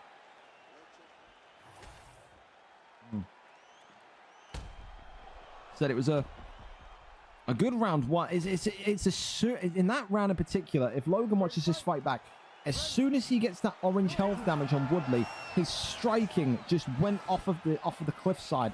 No connectivity, no nothing, and that's when Atomizer took complete control. For that kind of 30 seconds in the fight where he kind of couldn't connect and was just whiffing with the distance, that's where it all changed, and this could be it here. Atomizer, big shots, double drop. And this one could be over. Atomizer gets the flip down into side control. Over into half guard we go. That one there is denied. Oh, and gets him into a Darce choke again. And Atomizer could be about to get yet again another submission. He denies. He gets the choke. And wow, he didn't even tap him. Logan, you gotta fucking get your fucking act together as well, because now you're just looking like a fucking idiot because you didn't even tap you. You're going to be a sulky bitch because you can't deny and you can't bully people like you used to. You're going to quit out of fights before they're even done. Then fucking USADA, Paul. It's boring. That's horrendous from you. Didn't even submit you. If you think I'm wrong, go back and watch the VOD. You're not fucking 12, mate. Pack it in. Pack it in. Honestly. Fucking horrendous, man. Horrendous. It's your win, but he isn't going to fight live again. And I would very much tell Logan, who used to do exactly what you did to Logan to people, when Logan quote-unquote cared about UFC. Now that he's gotten worse at UFC, he doesn't care anymore about wrestling. He used to be the big virgin that no one wanted to watch wrestle. And now that it's happening to him, he's backing out of fights before he's even tapped out. Are you going to do that, Logan? Retire. Fucking retire. Whack it in the USADA pool and don't ask to fight again. This bitch-made behavior is shocking from you. Garbage, mate. Terrible. Absolutely woeful. Taylor is here. He's just going to be back from work a little bit later. He's already told me he's going to be like 20 minutes after the time. So, yeah. Was that round 2 or round 3? I can't remember. Round 2 or round 3? I can't remember. I think it was round 3. Round 3? Yeah, 2 rounds up. It was round 3. Round 3 submission. And yeah, I'm going to tag Logan in the USADA. Either Logan fucking apologizes and goes, yeah, I got hot in the head. My bads. I'm a bitch. Or he can fucking USADA and not play again. So, ridiculous. We all used to have to sit there and no one fucking did it to Logan when he was being a complete nonce to people. So why did, now that it's happening to you, you could keep the same energy, mate. You were doing exactly what Adamizer did to you back about 6 months ago. So, don't be a fucking freak. Take your L's. Take your L's. Horrendous. Horrendous. All right, where we go next? Atomizer, first of all, round 3 submission. Yeah, another solid one. And the thing is as well, he can't even complain. He was in that fight until he got Atomizer damaged, and then he turned into fucking Ray Charles. He had his fucking cane and guide dog out, couldn't hit you to save his life. So, the complacency got to him. What can you say? Fear 209 and Rossetti up next then. Listen, Fear 209 today coming in 1-1, excuse me, in the lightweight division, whereas Rossetti, who only had 1 win in his last 5 for featherweight, was already going to move into the lightweight division at the turn of the 1st of June. He steps in tonight after a pullout from Morg, so tonight Rossetti comes in 0-0. For the first time ever, if I'm not mistaken, I don't think Rossetti's ever been at 155. He enters 155 tonight. 1-1 for Fear 209, 0-0 for Rossetti. They've never fought before. Rossetti, who's now all about the boxing, it seems, could well have a good fight on his hands here. Let's go over and see exactly who gets the... Fear is not here. Right. So why is that then? Why is that then? Why is Fear 209 not here? Why is that then? Where are you? Talking in the Discord at 5:06. Well, as we said, it's an update day, cards, isn't it? So we just saved all of the fucking stupid delays and all this shit until middle of the prelims. Great. Great. Why is Toasty in lightweight? 1 win in his last 5, man. Well, Fear 209 talking at 4:30, 5 o'clock. Nowhere to be seen. We'll give it 20 minutes and then the same thing for everyone, man. Not here in 20 minutes. Kicked. Done. Kaboomed. One of those. So you have to sit tight, Rossetti. Taylor and Haz. We know Taylor, of course, is getting home from work. Taylor's already given me express notice. Again, as I've said, completely fine with it. You're going to be late home because you got traffic or you got to do 20 minutes more work. Completely fine. Do what Taylor's done. Tell me hours in advance. There's no issue there. But Lucky and Chopper, if Lucky and Chopper want to go early, I'm down for it. Lucky and Chopper, Chopper and Lucky. Where are we? Are we down for to go early, you two, or no? What are we saying? If not, do we have AG and Tez, Driscoll and Ross? What do we got in terms of anyone wanting to go early? We have spots open everywhere and all over the place there. So, is Morg's fighting? No, Morg's pulled out. Refused to fight tonight. Couldn't fight, apparently. I'm good to go if Lucky is ready. Have you pinged him? See if he'll do it. See if he'll do it. Morgs has to fight next week, by the way, because if Morgs doesn't fight next week, he's going to be booted for inactivity. So, yeah, it's one of those. He hasn't fought in 3 weeks. So there you go. Just lobbying now. Perfect. All right, we can do the build-up for this one. And Lucky and Chopper, thank you to those two for being ready to go early. So the second time, these two have had the pleasure of fighting. Of course, Chopper comes in as another late replacement after another pullout. Again, earlier on tonight, about 4 o'clock in the afternoon, I think Lucky's original opponent, Matty MCFCC, pulled out due to internet issues. Opens up the door for Chopper to take advantage of being in the right place at the right time. Chopper and Lucky, the last time they fought, I mean, it was all the way back at the beginning of UFC 5. VFL 111. The first UFC 5 card of VFL was VFL 108. So very early into the game. It was at middleweight. Chopper won by round 2 TKO. However, that was all the way back on the 23rd of November, 2023. So more than a year has passed. And tonight, maybe, Lucky will have the opportunity to get revenge as the senior figure in this light heavyweight title. Well, I wouldn't say contender. Maybe eliminator? Chopper fighting upwards and beating Lucky would be good. Lucky beating Chopper as a revenge fight would do him favors as well. I wouldn't say it's going to get you the light heavyweight title fight, but it puts you in the right direction for it. 14-20 for one of the most experienced 205ers in the game. 2 wins in his last 5 for Lucky. For Chopper, 1 win, no loss. And tonight we'll look to make it a 2-fight winning streak in that 205 division. So with that, let's go over and up to it and see exactly what we have in store tonight in terms of picks. Does Lucky go with something different, something new, or does he stick to old reliable? Looking like Johnny Walker and Khalil Roundtree here this evening. So 2 veterans, 2 former champions, and a rematch from November of 2023. We are there, we are set, and we are ready to go. Here we go. Johnny Walker in the yellow, Khalil Roundtree in the blue. An opportunity here tonight for one of these two to take a step towards the 205 strap. However, Lucky will have to get over the mental gymnastics, the fact that the last time these two fought, he was dominated. I remember the fight. So I knew it was back towards the beginning of UFC 5, and Chopper absolutely starched him inside the first 2 rounds. Tonight, Lucky going to need to make use of Khalil Roundtree. Yes, shorter than Johnny Walker, but a lot more powerful. And you've seen Khalil Roundtree's knock out Johnny Walker's inside the pocket before. So right now, maybe that aggressive striking, that aggressive style that Chopper is bringing in is going to do a world of good to benefit Lucky's performance. Because look at this, a drop here, knee on belly, and Lucky may have it in quick fashion. Big shots raining in here. Lucky, the veteran, 1 strike away. Chopper feeling the power of Khalil Roundtree very, very quickly, and that's why you don't go in the pocket with this animal, this absolute machine in Khalil Roundtree. And I am amazed that Lucky is not wanting to get right back to his feet. I have no idea why he's trying to fake transition and try and grapple here. Not a clue. But now he does. Well, there you go.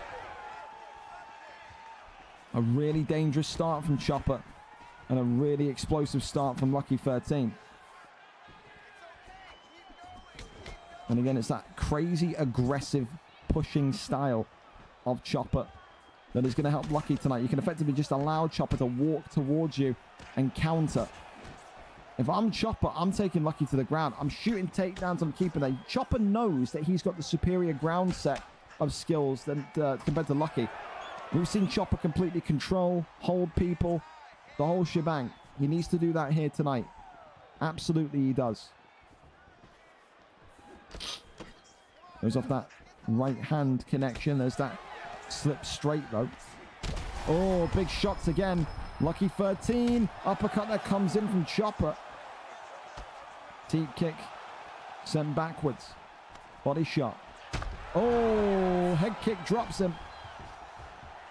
Lucky is looking like he's in the zone tonight. Hunting for win 15. Hunting for another signature knockout. Oh, gotta be careful though. Throws too much into the wind. You get stung. Big flying knee comes in. Works off the jab hit. Left hand there continuing to be a force. Lucky there drops him with the right hand. Not able to get that ground and pound position. Wonderful 3-punch combination, an uppercut combination, or an uppercut counter shot, I say, was attempted by Chopper. Oh, it's a good shot. Maybe it could be. Is this one all over? Just saved by the bell was Johnny Walker and XPG Chopper.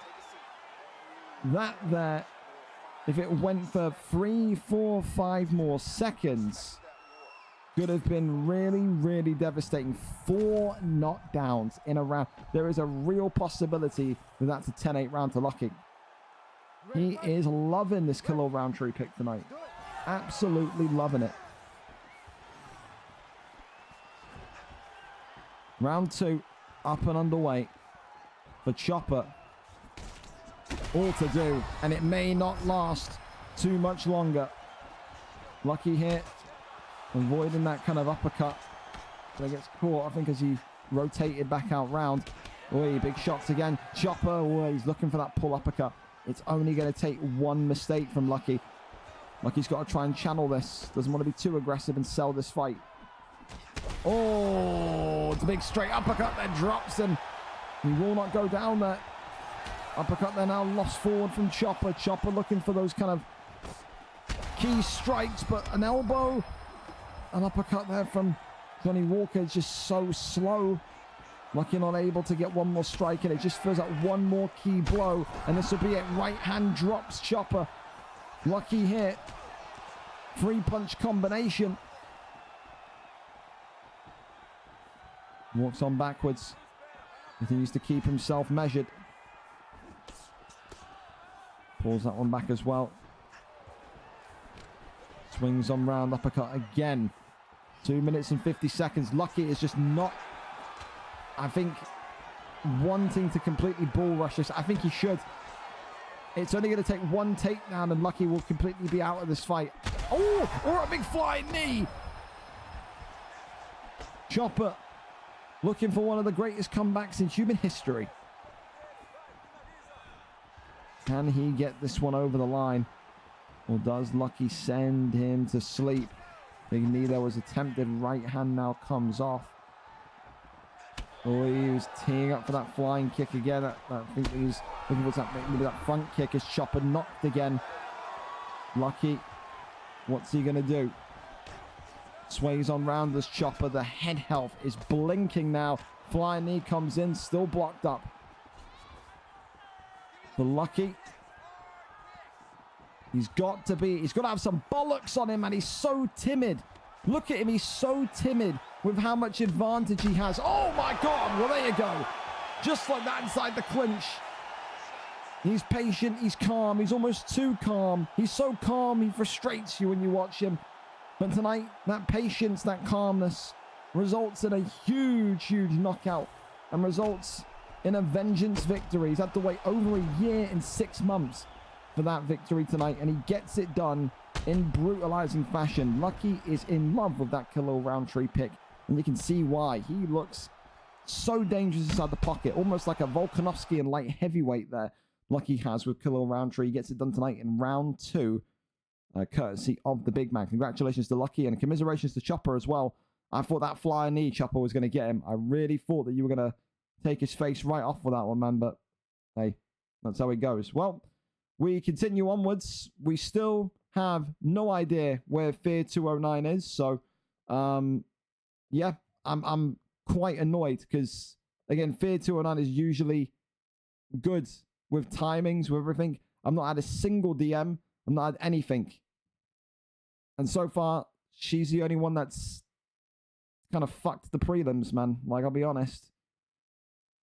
Everything else has been kind of... I don't think I have any lightweight fucking backups even available, which is just super annoying. But if anyone knows where Fear 209 is, it's time to maybe fucking tap on the watch and be like, hey, where are you at? You're on the verge of getting kicked out here. Like, come on. Not new. You know how this goes. Be on time. It's that simple. Anyone else want to go early? AG and Tez, Driscoll and Ross, Elevate and Lewis Becks. Anyone at all that wants to go early, then let us know. We are kind of waiting for Taylor to get home from work. We're waiting for fucking Fear 209 to show up or say something. One of those. Nah, I'm not doing people that are already in the card, George. Me and Tez are lobbied. Oh, that is AG. Words of fucking fantasy in my head right now. Absolutely smashing. Toss the link and we'll get over to that one. So while you do that, we'll do the build-up. So AG and Tez here tonight, coming in for a really blockbuster. Two of the most exciting fighters in the lightweight division. I'll tell you that much. When you think of AG and you think of Tez, maybe not the greatest and consistent of form in recent times, but knockout sensationalists. They only know one way to fight, which is full force ahead, walk down the middle of the octagon, and just swing like a fucking windmill. And that's the kind of fight you like to see. AG today coming in 5 wins, 4 losses. Off of a loss, yes, but before that loss was on a 3-fight win streak and was very close to being the guy to compete for the belt at featherweight once again. For Tez, exact same form. 3 wins, 6 losses. Lost his last fight before that on a 3-fight win streak. He also was on the cusp of being the next contender. Today, it is a battle of the nearly men for AG and Tez's Stone. 5-4 for AG, 3-6 for Tez. Identical form, but only one of them goes back to winning ways today, and the other one, unfortunately, we're going to a 2-fight losing streak and maybe begin a skid all over again. So, who gets it done today? Will it be AG? Will it be Tez? We are there, we are set, and we are ready to go in this featherweight title fight, or featherweight title fight, featherweight, they wish, featherweight contendership fight here tonight. So, Diego Lopez, Alexander Volkanovski, let's see who gets this one done this evening. These two will be going full steam ahead, I bet you that much for absolute sure, for certainty. Do not take your eyes off of this fight. Thanking into AG and Tez for being able to go early as well. Helps me keep the flow of the card. Diego Lopez in the red tonight for AG. Whereas Volkanovski in the black and gold comes in for Tez. And look at them go already. You can't even finish a sentence without these two getting into a brawl inside the pocket. These two will not wait. These two will look to go crazy. Big flying knee comes in. AG already starting off with a big stun. Tez is stoned. Has been stunned. It's Tez is stunned tonight, not stoned. He's not out of there just yet. AG, though, continued to use that length of Diego Lopez brilliantly. And that front kick, oh, it's a chef's kiss of a front kick that knocks down Tez. Tez, they're just avoiding the flying knee, gets that left hook in. As Volkanovski continuing here to just try and put the beat down on AG in response. These two start like Ferraris in the first round. They both slow down typically in the second and third. These two have that mantra. If you can't knock them out in the first, they often, rather than not, fail to win the fight in the later rounds. Big knee comes forward again. However, though, Tez gets him into tight clinch and almost slows the momentum of the fight down, slows the tempo of this fight down. Again, though, that right hand there continues to come in. Clinch work is there. Big knee now comes in, goes back down low to the midsection. Right hand comes in from AG. AG there goes with a lowly jab and now tries to go back up top. That's the thing that AG is going to want to do. Distraction shot, body, and then a 4, 5, 6 piecer to the head that will completely obliterate the head, obliterate the block. That's the way that he wants to go. A takedown attempted, a takedown denied. That's going to raise a few eyebrows. Carlo Ancelotti-esque there. What are you doing? Why are you going down there for? Big shots they're coming in, though. AG tries to go for the clinch, but Tez blocks it with a bit of head movement, just avoids it all.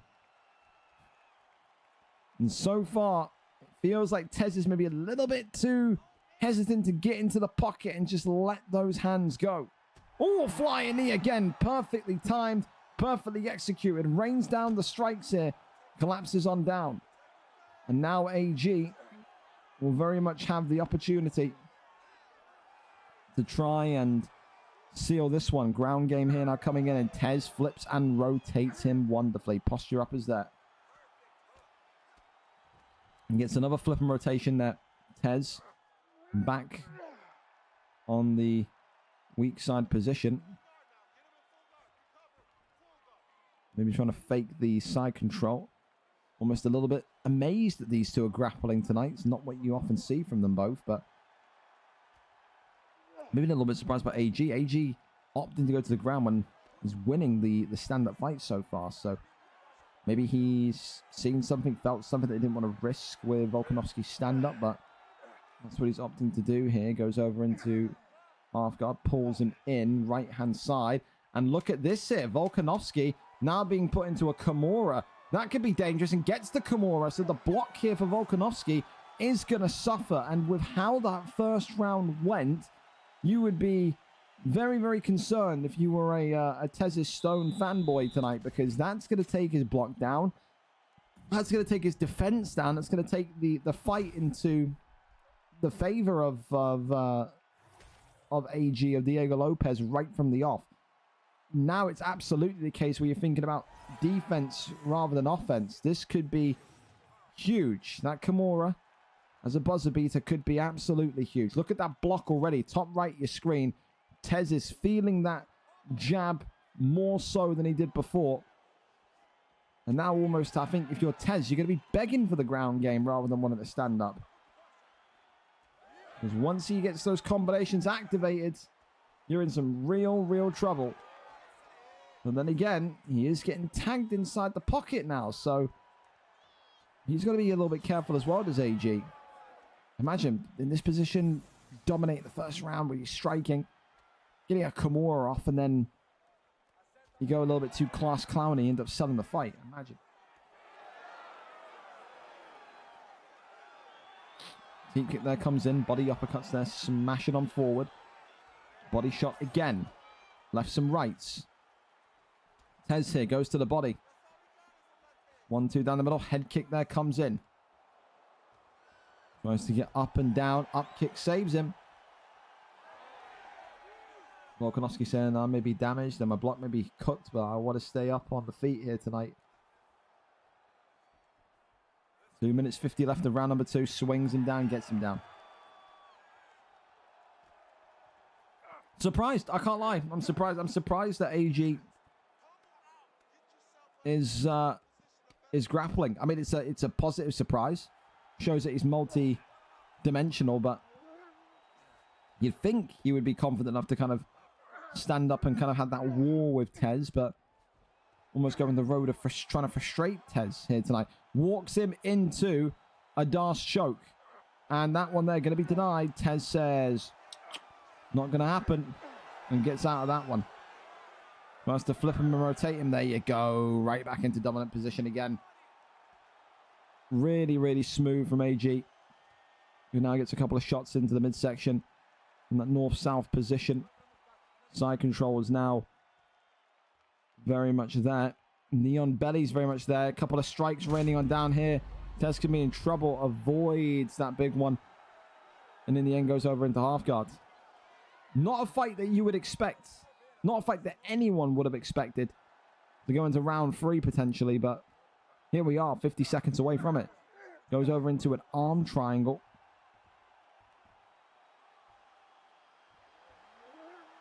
Fake is... No, I don't think it was a fake. I think it was the actual submission. He denied it. Fair enough. Well, look at this. Volkanovski fading. Volkanovski could be in big trouble here. Tez is stoned. Looking like he could be down and out for the count here. But still, maybe 2 submissions needed, I would say, from AG. Diego Lopez not having a good time trying to tap out Volk here tonight. But it is another Lopez round. It is another AG round. Despite the difference in styles, he's still leading the way on points. All right, well, third and final round in this one here tonight in the featherweight division, 145. Seeing a new side of AG this evening. Shoots the takedown, immediate takedown there is stuffed and denied. One thing AG's got to remember, though, is stamina as well. The fact is, Volkanovski has been put in a submission twice. Once a joint, once a choke. And ironically, I want to say Lopez has got worse stamina because of just, again, the amount of takedowns, the amount of ground time. Tez, like the body. Shooting for dear life now is Diego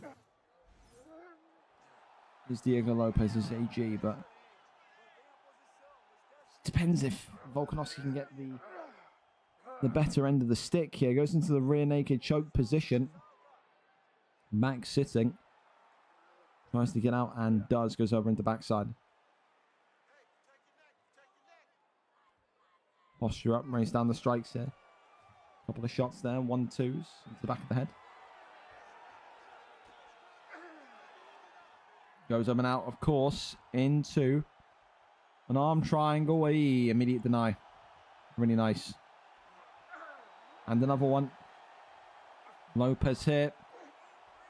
Trying to see if he can get Volkanovski out, pulls him in. AG going for the tap here and gets it done in round number 3. Listen, I expected fireworks like round 1, but again, it's a night of surprises. AG reminding everyone that he is not a one-trick pony and that he can grapple with the best of them. Tonight, yes, the boxing was fun, but that fight was won through his IQ, through his calmness, and through his ability to switch, I don't want to say play style, but switch his main style in that fight without even showing a shade of doubt tonight. It's a round 3 submission. AG back into winning ways. And again, best of both worlds. We've got a striking masterclass and almost a circus in the first round. Then we got that kind of silky smooth grappling and submissions in kind of rounds 2 and 3. So for tonight, AG gets it. A round 3 submission here against ThaSpookyGeauxst. Not a fight that I think anyone would have predicted to go more than 1 round. And you can see why with that, how that first round went, can't you? So there you go. Congratulations to AG. All right. So up to you, Ross. If you and Driscoll are good to go, then I'm down for it, man. I am down for it. It's up to you. If you two were able to and you've been eliminated from the Coppa Italia, then absolutely fine. If you're still in the Coppa Italia, I'm not gonna make you go early. It's completely up to you.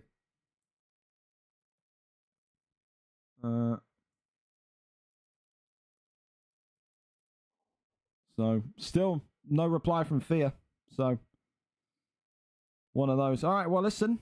Over into the next fight we go, and it's going to be Ross and Driscoll as we continue onwards. Driscoll and Ross tonight coming into this one. Driscoll, the favorite, you could argue, 9 wins, 1 draw, 14 losses, the veteran. And of course, the submission master, 29 career submissions, looking for number 30 tonight against Ross C. The Irishman, of course, only with 2 wins in his last 5, with 2 wins, 2 losses, and a draw. For Ross C, 1 win, 3 losses. Both of these fighters not in the greatest of form. And for Ross, of course, it was a trial by fire. Every single lightweight fight has felt like a battle, like a tug of war. Tonight, if he can take out the submission-style veteran, that would build his confidence something fierce. And no doubt, you know, in this division, anything can happen. If Driscoll comes in tonight thinking this guy's going to be an easy dub, he may have another thing coming. Who wins it? Driscoll, number 3 in the lightweight division, 9 wins, 1 draw, 14 losses. Or Ross, number 16, getting a huge chance to fight upwards against another out-of-form lightweight. 1 win, 3 losses. We go over and up to it. Driscoll and Ross, ready to go. We'll go and see what happens here. Well, if you're saying you got to go after this fight, Rossetti, I don't know why you took the fight. Realistically, I thought you said you were around the entire night, so I'll have to get a replacement after this one and kick Fear after this. That's fine. Again, a shame, because I like Fear. Fear is never really a problem, never usually a problem. But again, you can't be sitting there in the Discord memeing and trolling and calling people parasites and that shit at 5:30 and then be nowhere to be seen. Not a message, nothing saying, hey, sorry, this has happened, sorry, I'm going to be late, nothing. Like, what happened? Are you falling asleep at 5:30 at night? What the fuck's going on? Like, ridiculous. So we'll figure it out after this fight then. All right then, Driscoll and Ross C. Here, ready and set to go. Chase Hooper, Paddy Pimblett. My respect here from Chase Hooper and for Paddy Pimblett. It's all focus. Again, these two both known for their submission style. Both of these two known to be dangerous prospects. And I think dominators when it comes to the ground. You think about Ross C, you know, he was effectively the big bad wolf in the 170 division, and I think the 185 division. The previous divisions from middleweight. Of course, it's a shock to the system going up into 155. There is a huge jump between 170 and 155. And I think maybe you'll see that here tonight. Driscoll has been through it all. He knows exactly how to catch people in dangerous submission spots. And it looks like he's maybe about to do it here again tonight. Immediately into the triangle choke, and Ross C could be fading here quickly. Paddy Pimblett, another big deny. Driscoll has mastered these denies in the triangle choke, as Paddy Pimblett already 80% of that submission bar gone. He could be out of here before he even knows it. Driscoll is coming for number 30 on the submission leaderboard here tonight. Absolutely looks sharp as anything. Be huge of Driscoll as well. Instead, going to 10 wins in the lightweight division. Not many managed to reach that landmark. And again, for Ross, maybe showing him that there's a bit of work to go here. Denies that Darce choke, though. Brilliant stuff. Goes over to the left-hand side, and that one there again. Denied once more. Brings him over into Sprawl. Tries to grab the leg, and now has him in side control. Over into full guard. Posture's there. He's going to try and posture up or not. Yes, he is. Gets back up to his feet. Yeah, I think it's a wise decision. He's clearly respectful of Driscoll's ground game. He does not want to chance it, risk it, whatever. He really doesn't. Every time he goes to the ground, whether it's dominant position or a dominated position, he just knows Driscoll's waiting for the mistake and the submission's going to come in. Oh, but look at this though. A Darce choke now from Ross. Imagine tapping out the sensei of the submission game. That'd be something. Takes the back though, rains down the strikes here. Ross C really doing good here with these back mount strikes to the head. That was dangerous for Driscoll there. Really dangerous. Goes into full mounts. If he can get postured up here. He does. This could be interesting. Driscoll, he slips the elbow. That one there's denied. Where is he going to go here? Goes into full guard again. Tries to kick him off and away. That one there into back sitting. Little taps here to the dome, and that's going to be all she wrote. So, round one in the books. Driscoll, the winner so far, but was getting himself into a bit of dangerous positions when he was striking with Ross and Paddy Pimble. A little bow of respect there. And these two very much now showing each other that they are liking what they're seeing from one another. There's the takedown, immediate takedown from Ross. Ross not fearful of the grappling, of the jiu-jitsu, and continues to say to Driscoll, I will shoot if I need to. And now it's about where do you go from here? When you are grappling against Driscoll, where do you go from half guard? Where do you go from top? Not from top mount, but from full mount. Or full guard, shall I say. Going for all the positions at this rate. Goes for the guillotine. That one there is denied. Posture up is there. Power transition instead. Over into side control. That's really nice from Driscoll. Shows a good IQ. Shows as well that he's prepared to get himself dirty in that side control position. Crosses over into no man's land there. Now tries to go for the arm. Back sitting is gained. Just over 3 minutes to go. Over into backside. He's having his way with him here.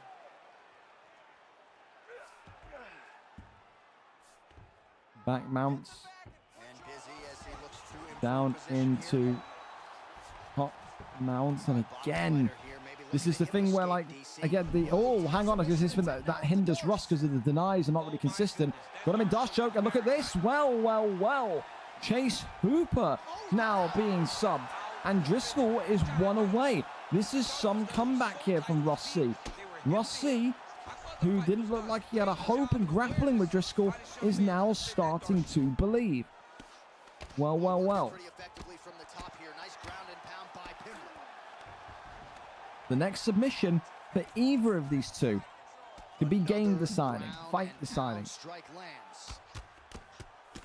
Fighter trying to pass That's a here, crossover. gets denied. Gets denied. Great job, great recognition of seeing what your opponent was trying to do.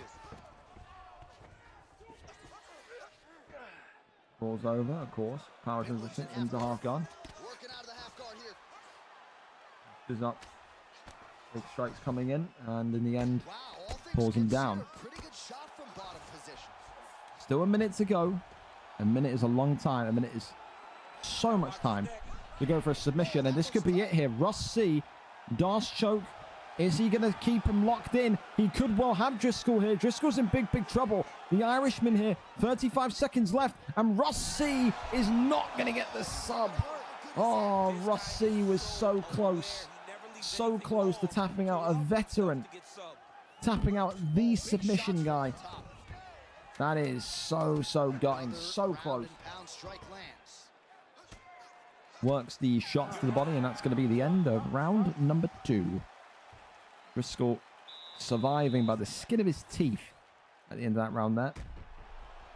Ross will be furious because he knows how close he was there. Ready to fight? Ready. Third round underway.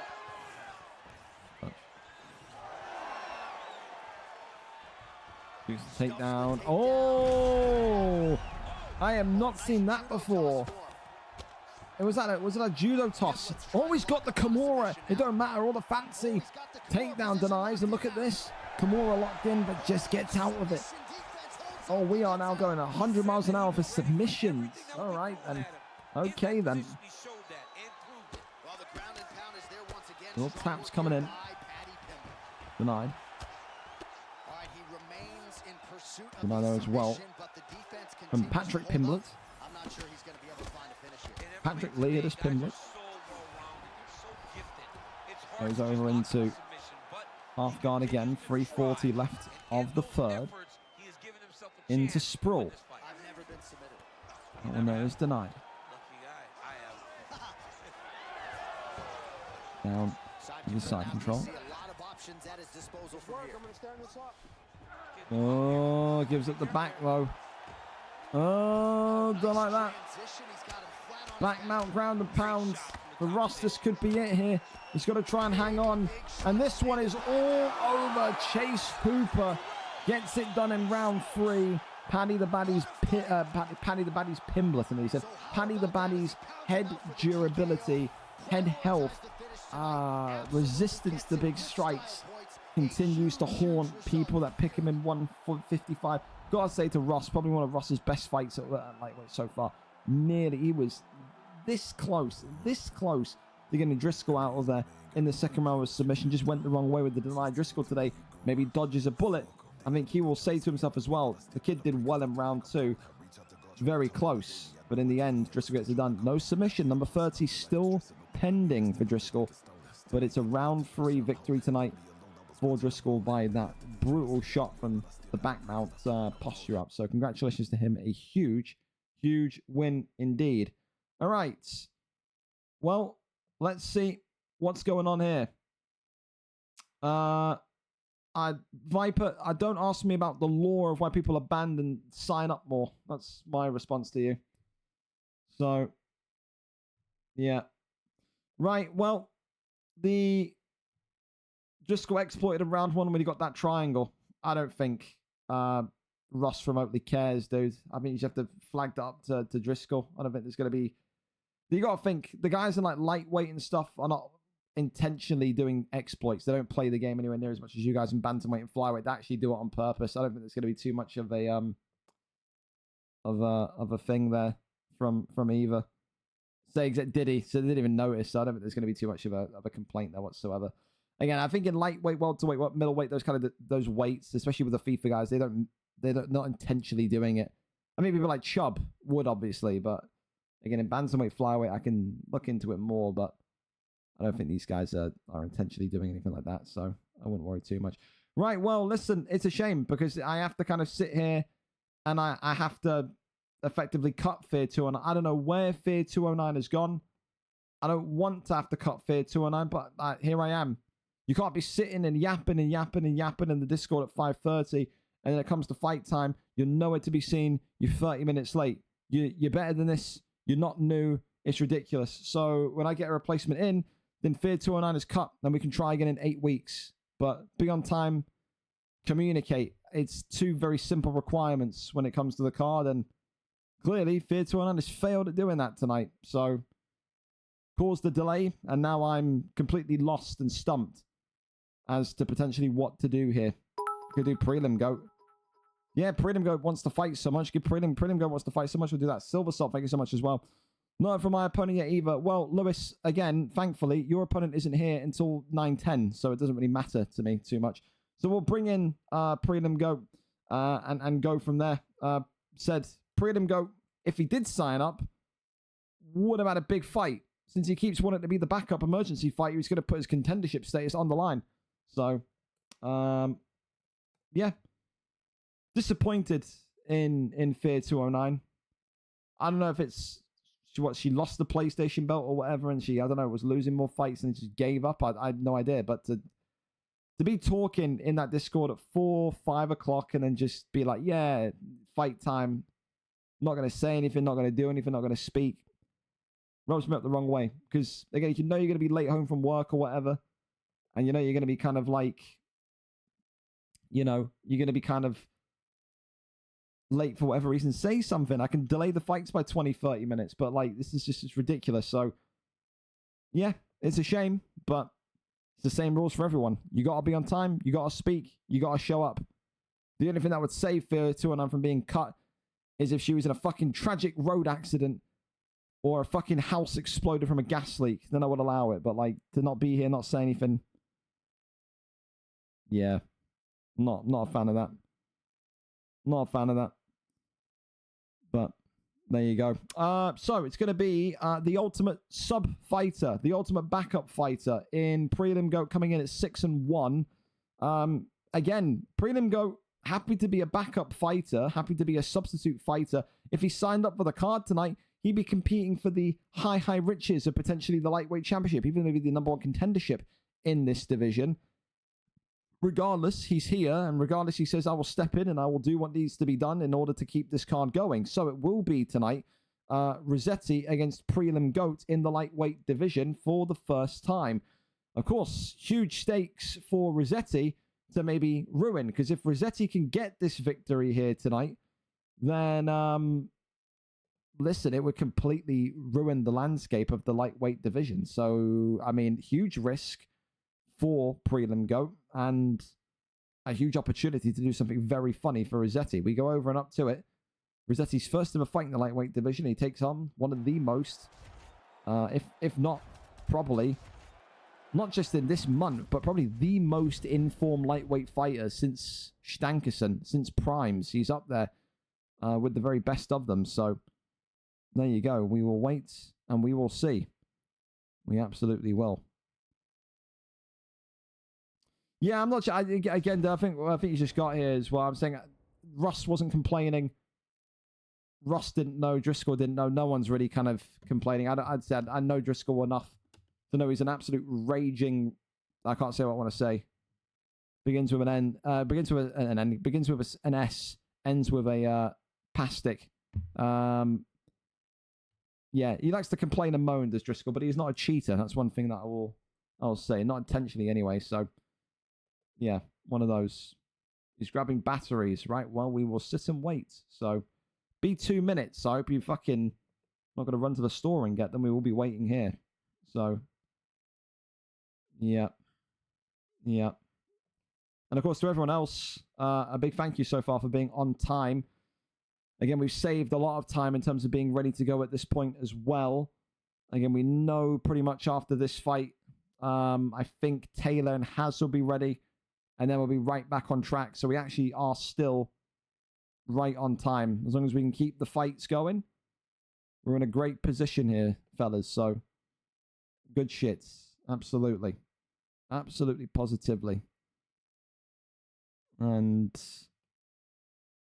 we keep it on moving, keep it on flying. But I just hope that this Prelim Goat fella hasn't got to go to his fucking neighbor's house and be like, quickly, the remote control. I need your batteries. Don't ask, just give. Guy's going into his fucking neighbor's house performing an armed robbery for a pair of AA batteries. There you go.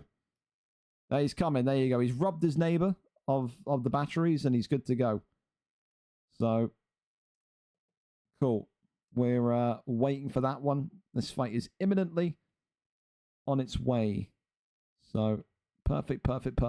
Again, apologies to anyone tuning in and being like, what's wrong with the commentary? I am tired, boys. So I was up earlier than usual trying to get these NFL tickets sorted. So I am sleepy. Good thing we're not doing an undisputed card. If this was an undisputed card and I was tired, trust me, you'd see me fucking dozing off on stream. It's happened once or twice. We'll say that. But there you go. Is lightweight 4-star max? Just checking. Nah, it is unfortunately. He's 4.5. Oh, there you go.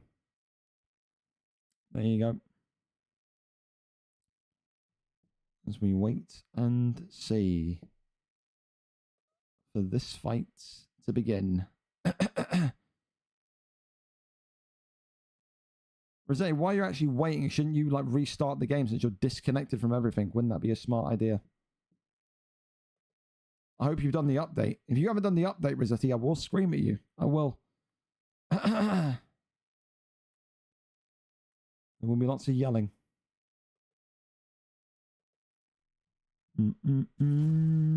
Lightweight, 4 stars, the highest you can pick. Yes. All right. Okay. Here we go then. So prelim go in. Fear 209 out. The USADA pool waits for no man or woman. There you go. For Rossetti, a fun fighter, of course, but against the most informed guy in the division right now, is he a lamb to the slaughter? Rossetti with Manuel Torres, prelim go with the notorious Conor McGregor. Here we go. Big thank you again to prelim go, stepping in and saying, I'm here if needed. Glove touch and we're off. So, Rossetti today in the white trunks, McGregor, of course, in the black trunks for prelim go. Although, right off the couch, he is the favourite. Rossetti already eating big shots. Emmanuel Torres could be out of here quickly. This could be a debut of a nightmare scenario for Rossetti. You often talk about debuts of dreams. This could be one of the worst debuts that he maybe experiences here. Never easy going against the man that's featherweight bound. We know prelim go. Maybe he'll be in featherweight come June 1st. Maybe he won't. But this is a guy that's only gotten better and better since his kind of arrival in the lightweight division for the second time. You know, one of those fighters that maybe has been in that bracket himself. Too good for lightweight, not good enough for featherweight. Maybe he'll feel to maybe dispel that rumor, that tag that's on his name. Left hand there comes in, but definitely one of the most slick boxers in the division. Oh, double drop there, jumps in, and Rossetti not out yet. And this is the confidence of prelim go. He says, I'm always happy to step in at fights last moment because I know I'm just that much better than everyone else. And when you don't feel like you can lose, when you feel invincible in your division, you turn into such a dangerous fighter, and that's exactly what prelim go is right now. He's invincible. He's unstoppable. And he's lightning fast as well. People cannot cope on the feet against this guy.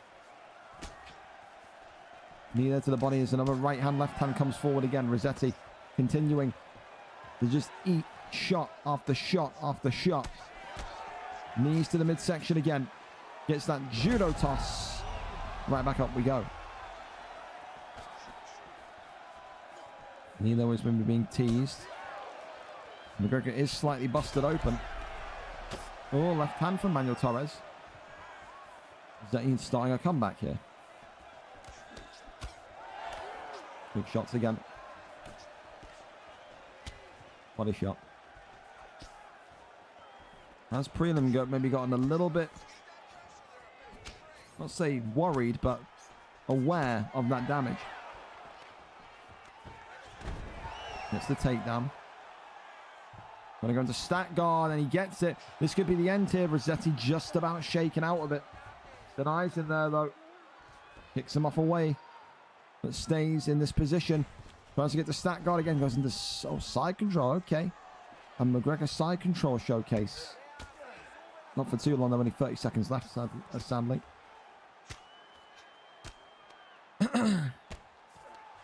Pulls over into top mount.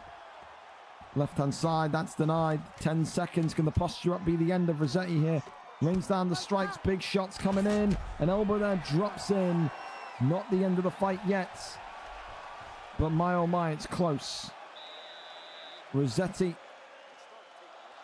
absolutely feeling the presence and force of a 6-1 fighter, no doubt. Round number 2. Clear as day. It's a prelim go round 1. Takedown attempted, takedown landed. Rossetti going back to what made him so great in that bantamweight flyweight division. Wrestling and takedowns. Numbers there coming in. Goes over into sprawl. That one there, though, is denied. Up we get. And there's that judo toss. Leg kick now is being thought about. Body shot again. Uppercut right hand. This could be it. Oh, the elbow. That could have been there. Oh, Prelim Goat's in trouble. Big shots, ducks the head kick, and that's it. Game over, set match. One, I don't know, kind of bright star of hope. Rossetti's eyes got wide. Through the head kick, ducks the head kick, game over. From so close to enjoy the stay in hospital, just like that. That's how quickly fate can turn. Rossetti absolutely, I guarantee you, Rossetti believed he had it there in his fingertips. And then in the end, it was a ducked head kick and a uppercut that sends him to the canvas. 7-1 goes Prelim Goat. But that there was nearly the end of a big win streak for Prelim Goat. For Rossetti, grew into the fight. Nearly had the fight won, but Prelim Goat.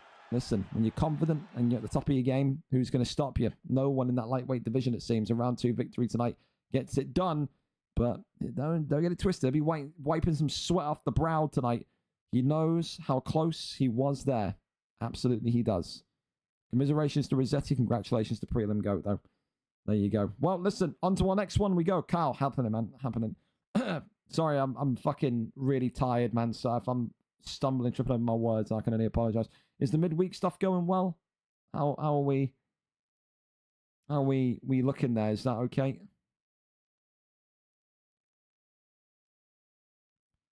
And don't forget, Kyle, as well, when you publish the results, the next round will pop up.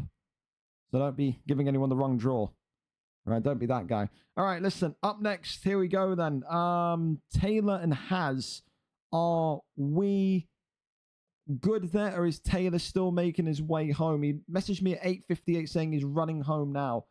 So it could be either this fight or one more, Haz, but he is en route back home, my friend, so don't you worry.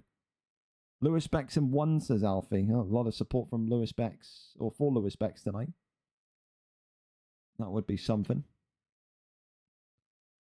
Just checking if it's going to be one fight for Shezabors or if he's back yet. So we'll see. But the reality is he's on his way. So not too bad. All right, so it'll be about 3 minutes away. So if Elevate and Lewis Beck's are good to go, then we can go over there. Do we have a link? Do I need to message Elevate and see if he's ready? We'll see if he's good. He's on his phone, so I'll ping him. When our Super League leagues decided next week. Next week. I'm not announcing them too early, because then you'll have all the freaky nonsense going to the lower divisions. So still nothing from him. If Elevate has flaked on the Madden League and now the UFC League, I'm not going to be happy with this guy, by the way.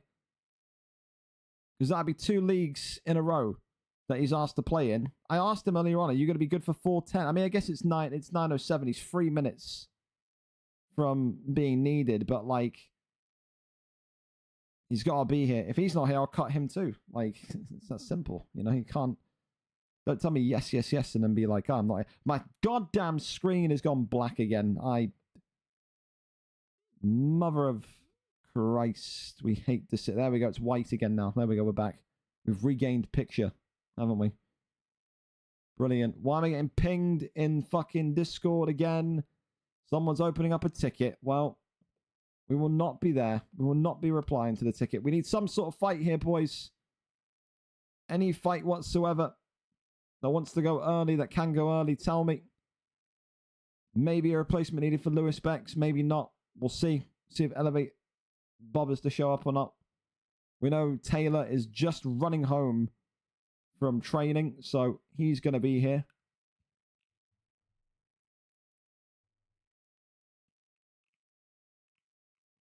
So I guess we will wait and see.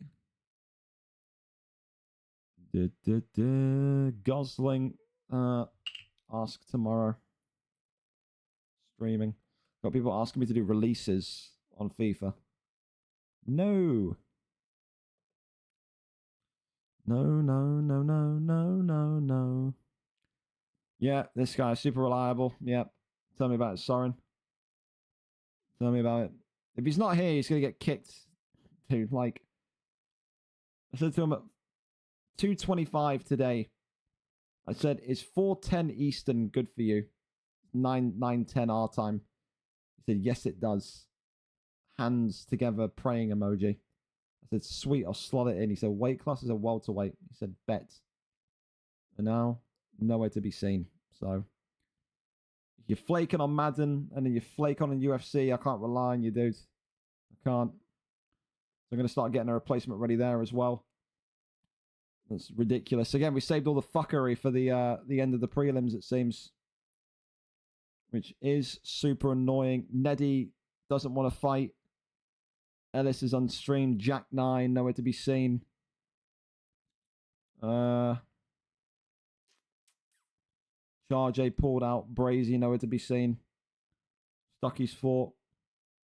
I'm in a fucking shit situation there as well, to be honest with you. Well, Shezza's back, so Shezza and Haz, if you want to load up, then let me know. Let me know and get me a link.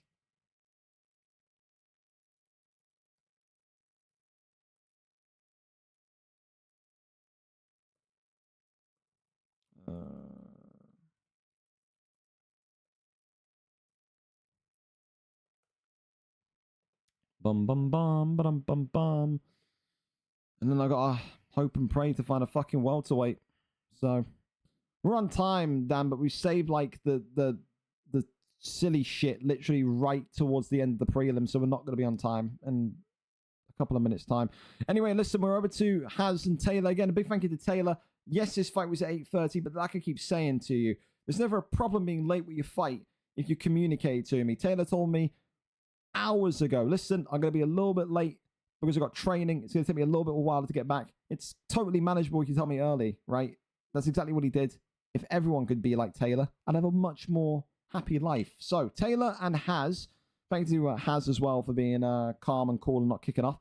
Let's see what we've got here. Taylor, 5 wins, 9 losses. Of course, a 3-fight losing streak here tonight. For Haz, he asked to be in the bantamweight flyweight division. He comes in tonight in flyweight.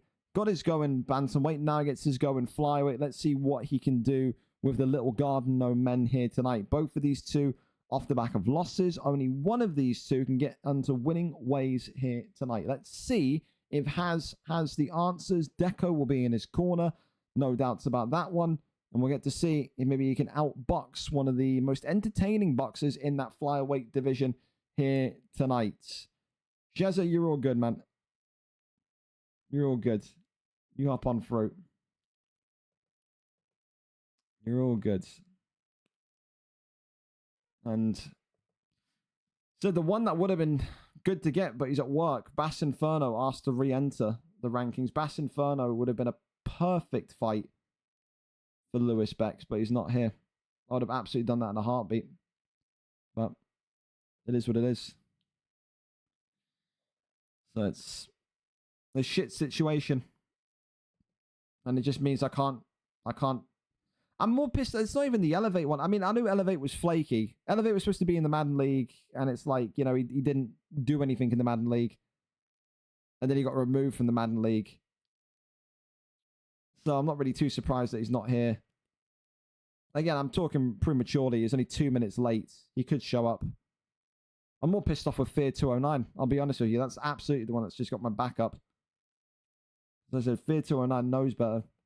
To be completely just gone is like, what are we doing? You know? What are we doing? Me and Dage, you ready if you want? We're all kind of good. That boy CJ. What do I recognize? What is your... I remember you. I swear you called me a prick or something and then you left. Yeah, there you are. I swear you had an argument with me. You called me like a dick or something and then you fucking left. Or no, I remember. It's because you were losing fights and you got like fucking mad. I can't say the word I want to say. It rhymes with muicidal.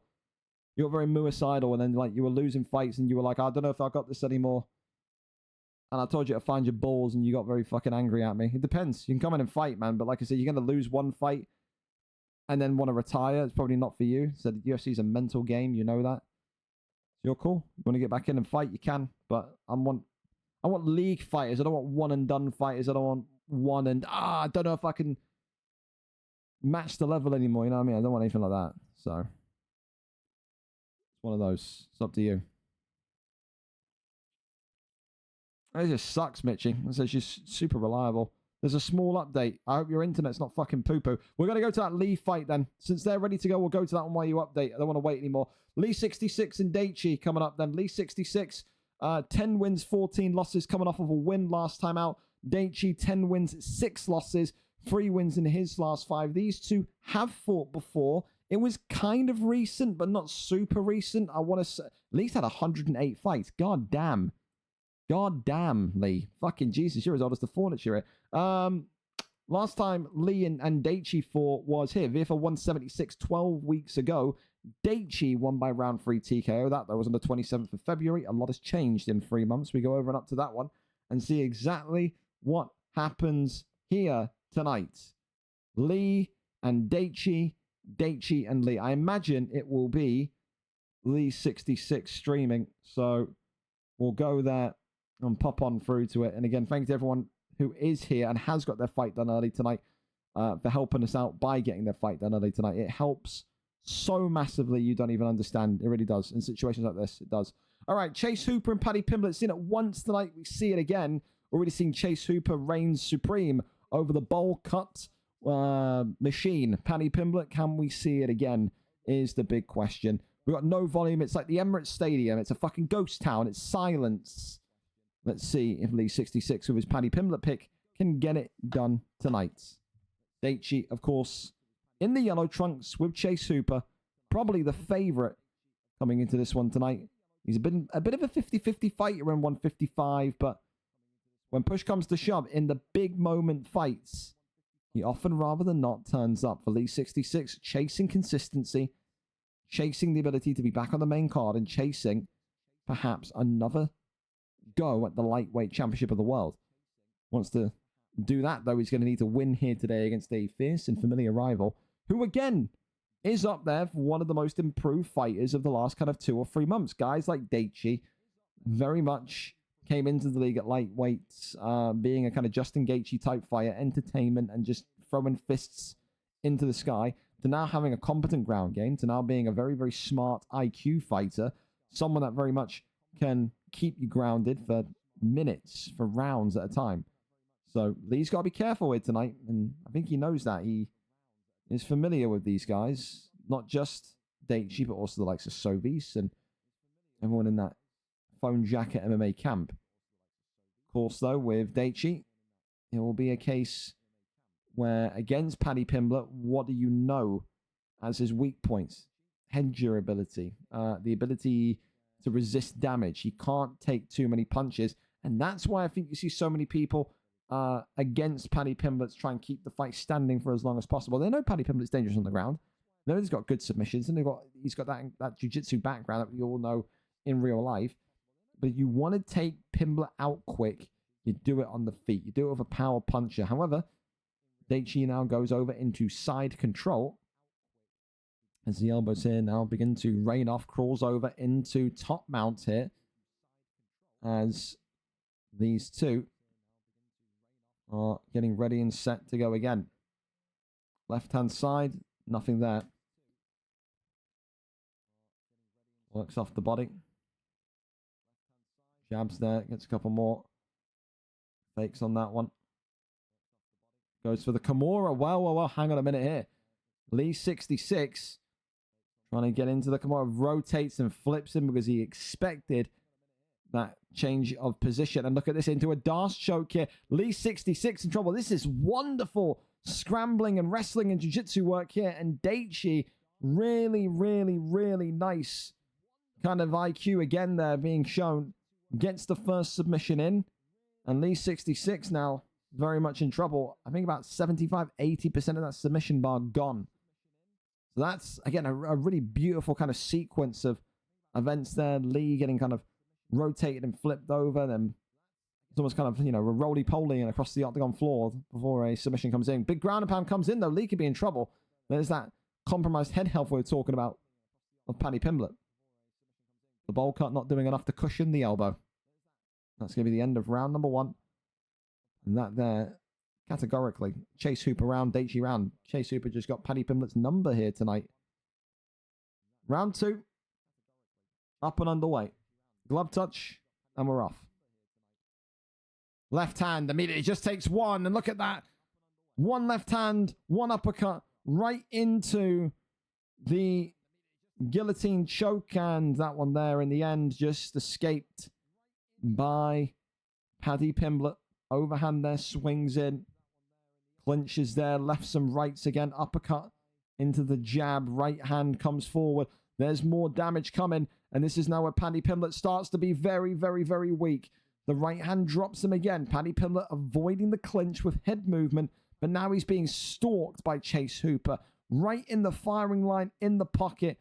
And Lee 66 may not last too much longer. Big elbow drops him again. Paddy Pimblett looking in serious, serious trouble. Throws him into the triangle choke, a flying triangle, and in the end escapes that one, does Lee. Going to go for the heel hook there now is Daichi.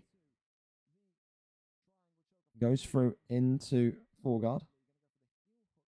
Posture up, that's nothing to see. Goes over now into the triangle choke again.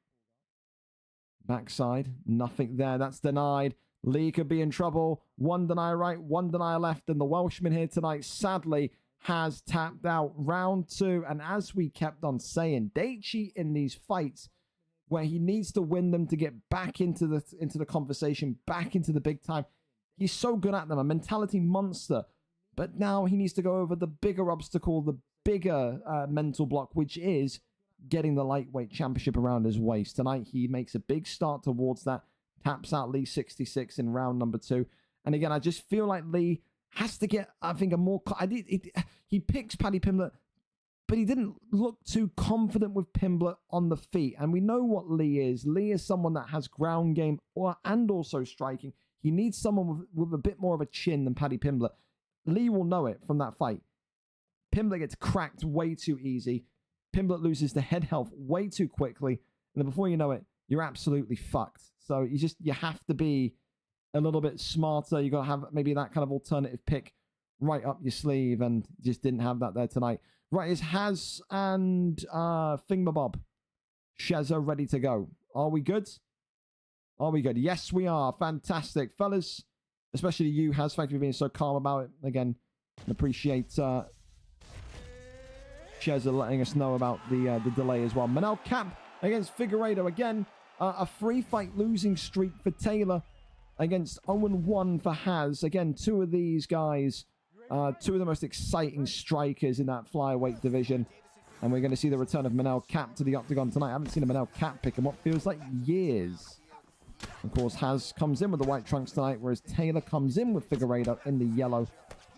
These two tonight will want to test one another when it comes to their boxing, their pressure striking, and maybe even their internet. Whose internet is made out of sticks and glue then, lads? What are we saying? You're both in the UK. It's a bad look when both Europeans are almost gliding across the ring like it's on the octagon, like it's a game of Peggle. I don't know. This is something. Big uppercut that comes in, goes back down low to the body. Works off the jab, but there's that uppercut. There's that head kick combination. Very furious and fast style does Taylor have, the man in yellow, with Figueiredo here tonight. Works the left hand there, goes forward. Swings on round, big shot again. Goes with the uppercut, goes back down low. And now head kick there comes off, goes back to the body. Works off that jab straight. Uppercut there, pokes on forward. More shots to the body. Right hand comes out of that one. You got to think here. If we're talking about the ability to outstrike, you're talking about power, you're talking about speed, and you're talking about resilience in terms of damage. Almost maybe block power, if you want to call it that as well. I think Figueiredo wins in every single aspect. Maybe Cap's got more power, I'm not sure, but I don't know if we've ever seen a Manel Cap outbox a Figueiredo before. That could be something tonight where it would say the levels between these two if it does happen, as Taylor with Figueiredo is busted open early. He is working the combinations to the midsection though. Flying knee comes in. Oh, I thought he ducked the head kick there for a minute. Another head kick that comes forward, this time from Taylor. And now look at this for Haz, continuing to work his hands. Oh, and he ducks into it. Just like that, has his first bantamweight flyweight win, and it's an absolute error of judgment from Sheza Bors. It is better late than never for HGO Has, and he has his first win in the flyweight division. But now Cap getting that historic milestone for him. A beautiful shot there, and a huge error from Taylor in the end that costs him the fight. 4-fight losing streak now for Taylor. He's got to get a win soon. Potential relegation to the 145 division could be right around the corner. He's got to get himself back and upright in the next coming card, I think. I think one more fight. If he goes on an 0-5 streak in his last 5, he could be in trouble there. So not what he wants to see, but for Has, a well-deserved victory and a big one there tonight. So, oh, here we go. Now it's Nathan NK with a DM. Gringo, I got bad news. Here we fucking go. Here we go. Here we fucking go. 15 minutes out from the fight, and it's fucking... I've got bad news. Brilliant. I told you, we've left... And it's annoying, because tonight it's all the experienced fighters that are just fucking me. That seems that what it's going to be. Is that CJ kid still here? CJ, what are we saying then? Do you want to fight this fight, or are you going to do the fight, lose, and then... I don't know, look at the nearest corner to fling yourself off of a window from? I mean, what are we saying here? Because I need to know what I'm going to do with this welterweight fight, because we are now in a position where I need to... I'm so annoyed that Reese is working tonight, because I think Reese versus Lewis Bex would have been phenomenal. Oh, he's just... That's fine. That's fine. You got time. He's just starting the update now. That's fine. Thank God. I thought his fucking pet cat died or something. No, we're good. Nathan and Case here. What a fucking relief. Wow. That startled me there for a minute. Fantastic. I mean, unless he's got shit internet, then, you know, if we're talking about like a 1 gig update taking 2 hours, then we'll have problems. Then we're going to have a conversation about what kind of network package he's on, but that's fine. Cool. Carl Hapner, man. You need anything, or you all good? You need anything, or you all good? He's probably left it, Bex. I can't lie. So the last time, CJ's all right, but like I said, a couple losses, and the guy wants to just, you know what I mean, kaboom off the side of a roof. I do love him, but one of them. Just went to semis to finish. Cool. All right, well, we keep this one going, and we'll just keep working this through, but it's looking more and more likely that Elevate's getting kicked. And I won't be able to... I can't help Elevate. You bailed on the Madden League. You bailed on the UFC League. Like, dude, you're just flaky. You're unreliable. Arsenal against Littleman, then we'll keep this one going. Arsenal, of course, coming into this one. And it's a rematch against Littleman, who will look to try and compile the misery on the former light heavyweight champion of the world and get a big win tonight. Littleman knows beat Arsenal. You are right there at the finish line. The last time these two fought, though, when was it? It was all the way back over here, where Arsenal beat him in round number 2, but this was at VFL 173 16 weeks ago on the 6th of February. A lot has changed. Littleman has only become better in his striking, and now, much like the rest of the light heavyweight division, has takedown defense, has grappling. This is the most complete we've seen Littleman in some while. Littleman today, 8 wins, 7 losses, 2-fight win streak, 3 wins in his last 5.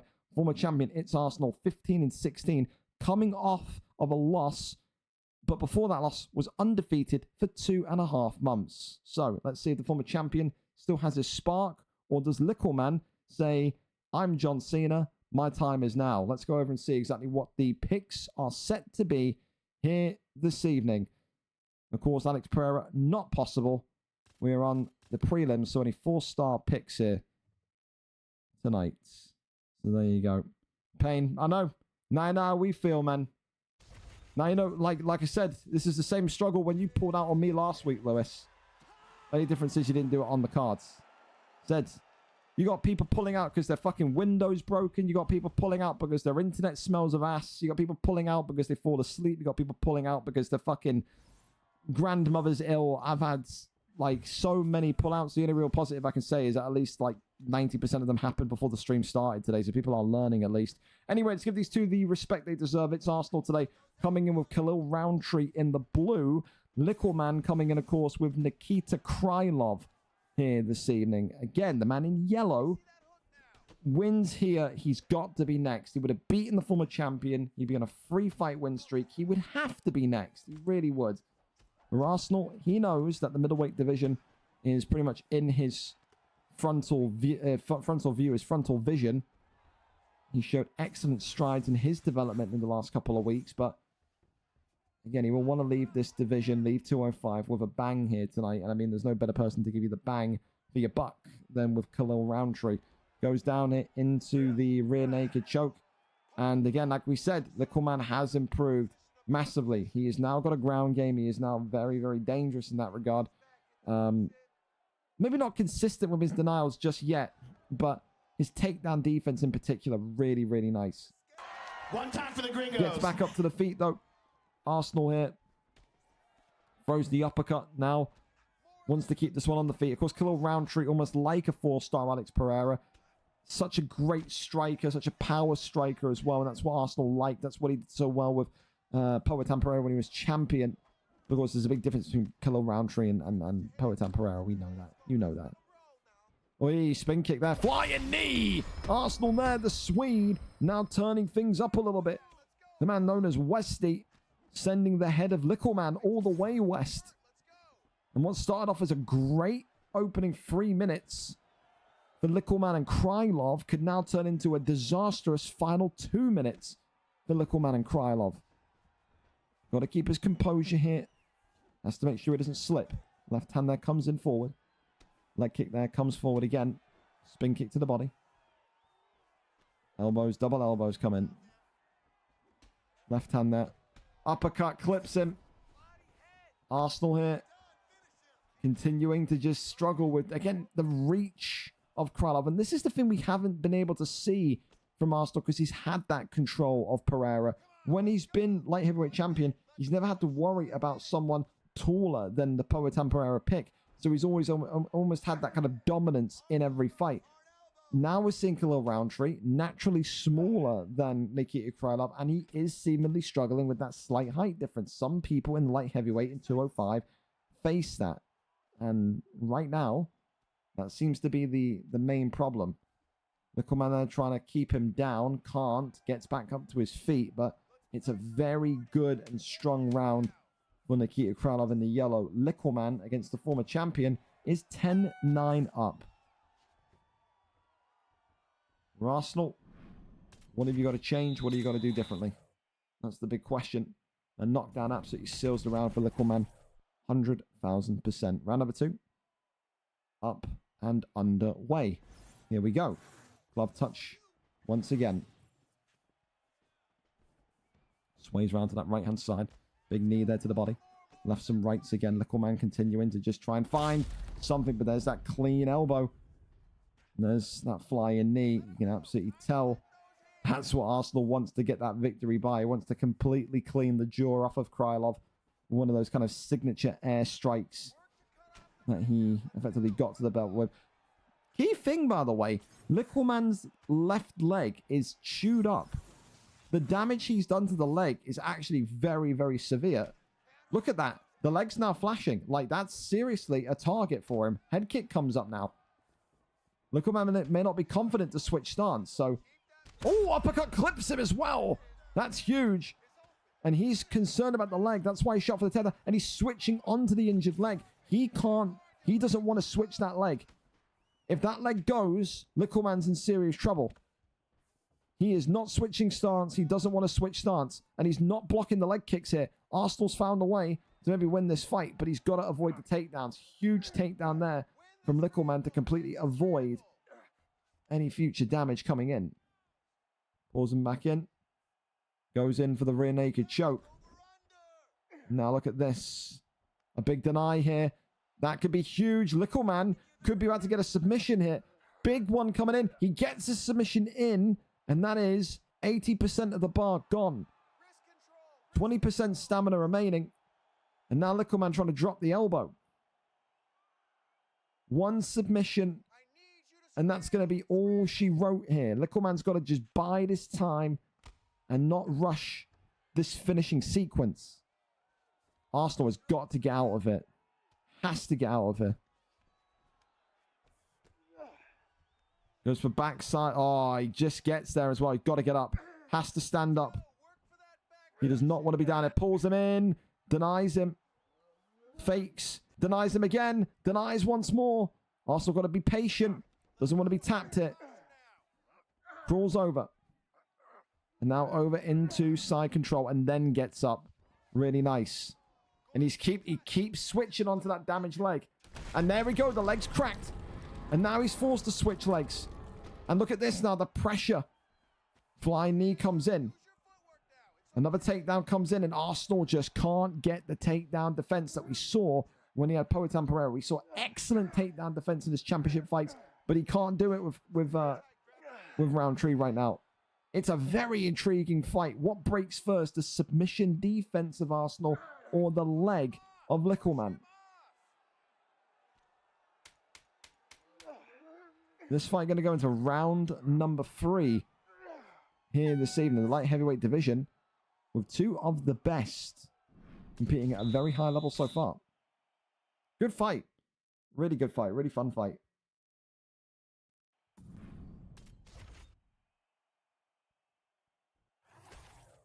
Let's see. Let's see. Roundtree and Krylov. Shoots the takedown, gets the takedown. Brilliant. Tries to go for that, maybe that arm bar, perhaps, but not to be. Pulls him on. Oh, goes for the leg lock here. Arsenal could be in trouble. Bill just gets out. Just gets out. Oh, God. Posture up. Gets up. He's on that weak leg again. That's one thing Arsenal's got to keep remembering. When he's leading with that left. Oh, uppercut comes forward. Now go with the leg kick. That's when you got to do it. He was protecting his... Oh, he's missed out on a great opportunity there. And now he's going for those kind of kneecap kicks. And now he's flipped legs. So now all the combinations are going to be inverted. He's not going to be as confident. So now this is when you go for the headshots. Look at that, big ones. He's got to defend that takedown, and you can see Littleman wants it. He wants it. Moves around. There's that big elbow that flies on in. Oh. Still moves forward. The 1-2's going. These two. Oh, light heavyweights. Chefing up a brilliant, brilliant matchup here. It is on a knife edge. The first mistake wins this fight. Probably got to say Arsenal needs a finish. He needs to win this one. Oh, cracks the leg. There you go. And now gets another one. Down low. Kicks the leg again. He's completely demolishing the leg here. Littleman tries to go for the takedown. Shoves him away. He cannot go back on that left leg. He will break the leg. Big takedown attempt here. Littleman now is in desperation. Front kick there comes forward. Clinch there. These two continue to try and find a way to best one another. Uppercut there comes in. Front kick was maybe being looked for. Minute and 30 left. And I do think right now Littleman is going to win this fight on decision.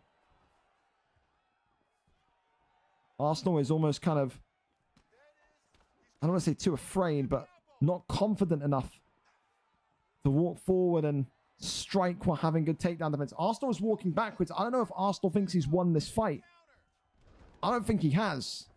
Oh, that's a good idea. Go for the takedown instead the clinch to flip him into that stance. And right now, Littleman is 37 accelerated seconds away from winning this fight on decision and getting revenge from 16 weeks ago. I think he's done enough. Right hand there comes in. Ducks underneath. Uppercut there creeps in. For Arsenal, will the judges be on his side? Or has he lost this fight tonight? This one goes the distance. Great fight. Fight of the night so far. Really tense on a knife edge. Loved it for a light heavyweight fight. And Khalil Roundtree has won it. Wow.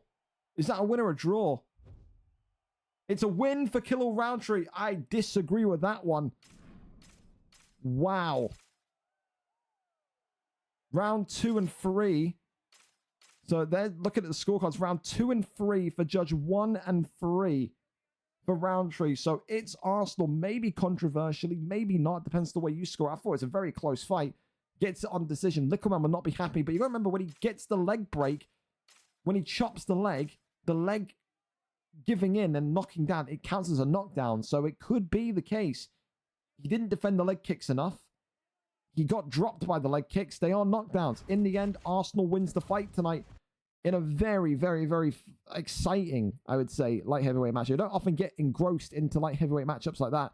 And we did today. So Khalil Roundtree for Arsenal gets it over the line. 2-0 now is Arsenal against his rival. And one must ask, when will they have the ability to have a fight that is not controversial? Thanks for Spidey and Calf as well for the follows. Appreciate you. Well, listen, we have heard nothing from Elevate, so I've got to cut Elevate. Got to cut you, dude. Respect you, but you flaked on Madden, and now you flaked on UFC. You're unreliable. Thank you for fighting the couple of fights you did. Right, do we have any welterweight fighters that want to come in? If any welterweight fighters want to come in, now is the time to tell me. We are needing a welterweight fill-in on Xbox here tonight. That is where we're at. Said Elevate is a complete fucking unreliable so-and-so, so that's fine. He's been cut. So I can't, again, when you're flaking on Madden and then UFC, like, dude, come on. You know what I mean? You have to be somewhat reliable if you want to play leagues. If you're going to say, yeah, I'll be there at fucking 10 past 4, I'll be there at 4:10 Eastern and not be here, then, brother, I can't host you. I just can't. So, yeah. He's out of it, man. He's out of it. He's out of it. Jack Nunner's holiday, so he's out. Yeah, it's one of those. Lewis may not get a fight here tonight. He may not. Do you need me to fight Lewis? No, because Dan, respectfully, I love you. You're very hot-tempered. I move you into welterweight. You were going to want to fucking just fling yourself off of a building as well after 2 fights. You won't. There's no point. You would fight tonight. It would fix tonight's problem. And then when you hate fighting next week, then it's just going to be, a mess, man. It's going to be a mess. We'll see. If anything pops up for you, Lewis, then we'll do it. If not, then I can't do much. I would like to have got you and Reese in. Reality is, champion, fought already. Not here or nowhere to be seen. Pulled out. Prelims, or as in unstreamed prelims. You fought Smumlinger last week. Jack Nan's on holiday. Ellis unstreamed. Neddy didn't want to fight because he's watching Mission Impossible. You already fought, cut, so we can just take him off the rankings now as well. Forget about that. Elevate. There we go. Put that there. Elevate out. Where was I? Already fought, unstreamed, nowhere to be seen. I think spawn peeking. I could try spawn peeking. Kevin, unstreamed, and Matt D makes no sense. You versus someone that's 0-4. Yeah, not really looking at that and going, good idea. I'll see if spawn peeking's about. I would do you and spawn peeking. I absolutely would. We'll see if he's here. Spawn down to fight. How to pull out.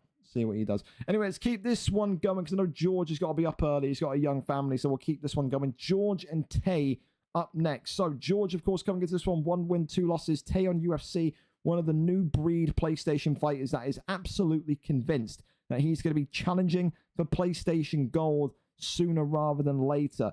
Does he have what it takes to get past George tonight? Does George have the ability to kickstart his PlayStation career with another win? A huge win, only time will tell. Featherweight division is here tonight, ready and set for action. Conor McGregor and Max Holloway here tonight. Thank you as well to everyone again for being here on time and good in regards to that. So appreciate you as well. You got a day off. Well, there you go, George. I appreciate you very much for being calm as well at the time. Here we go. Max Holloway, Conor McGregor. A big welcome to the Octagon for the first time to Tay on UFC, a talented fighter from Primetime, I believe, on the PlayStation division. Let's see what he can do here, though, in this one. So Max Holloway in the red against Conor McGregor in the white. George, of course, in the white with McGregor. Tay, a.k.a. Scroods, in the red with Max Holloway. Again, we have no idea how Tay fights. Never seen any of his fights before. You think with the Blessed Express, he's going to have a good understanding of reach. Maybe a volume striker, someone that can kind of work those kicks to the ribs in McGregor. We always say against Conor, it's very simple. You either got to outbox him outright, or you got to play very surgically and tactically. Work from the outside inwards. Hit shots to the body, try and kind of take the breath away of McGregor. Points to the middle of the octagon. Here you go.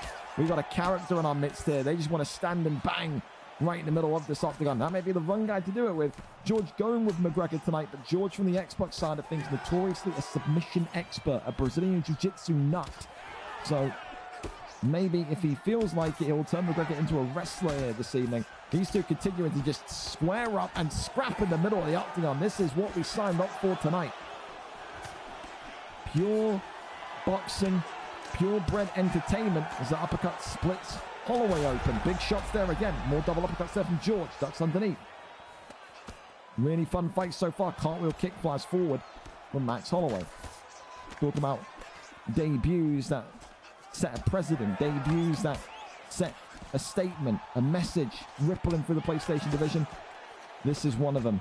Aggressive, direct, and it's all over in one.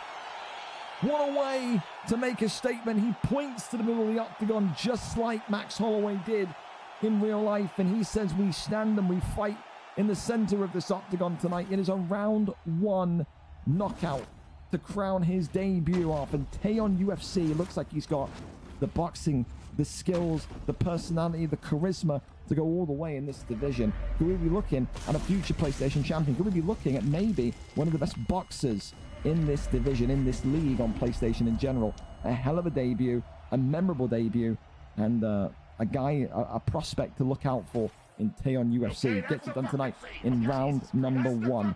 Hell of a performance from him. If it went a little bit longer, we'd be talking about performance of the night. We'd talk about fight of the night, but I can't give a performance bonus for a 2-minute fight. I hope you understand that, Tay, but still, very fun fight, and super happy to have you in, man. So congratulations, a great win tonight. And for George, fair play to not shoot at the takedown. Stood up, stood on business, and did what you needed to do. Love that. Kiko, thank you very much as well. So we give this up to Leodis also. So there you go. Appreciate you. Appreciate you.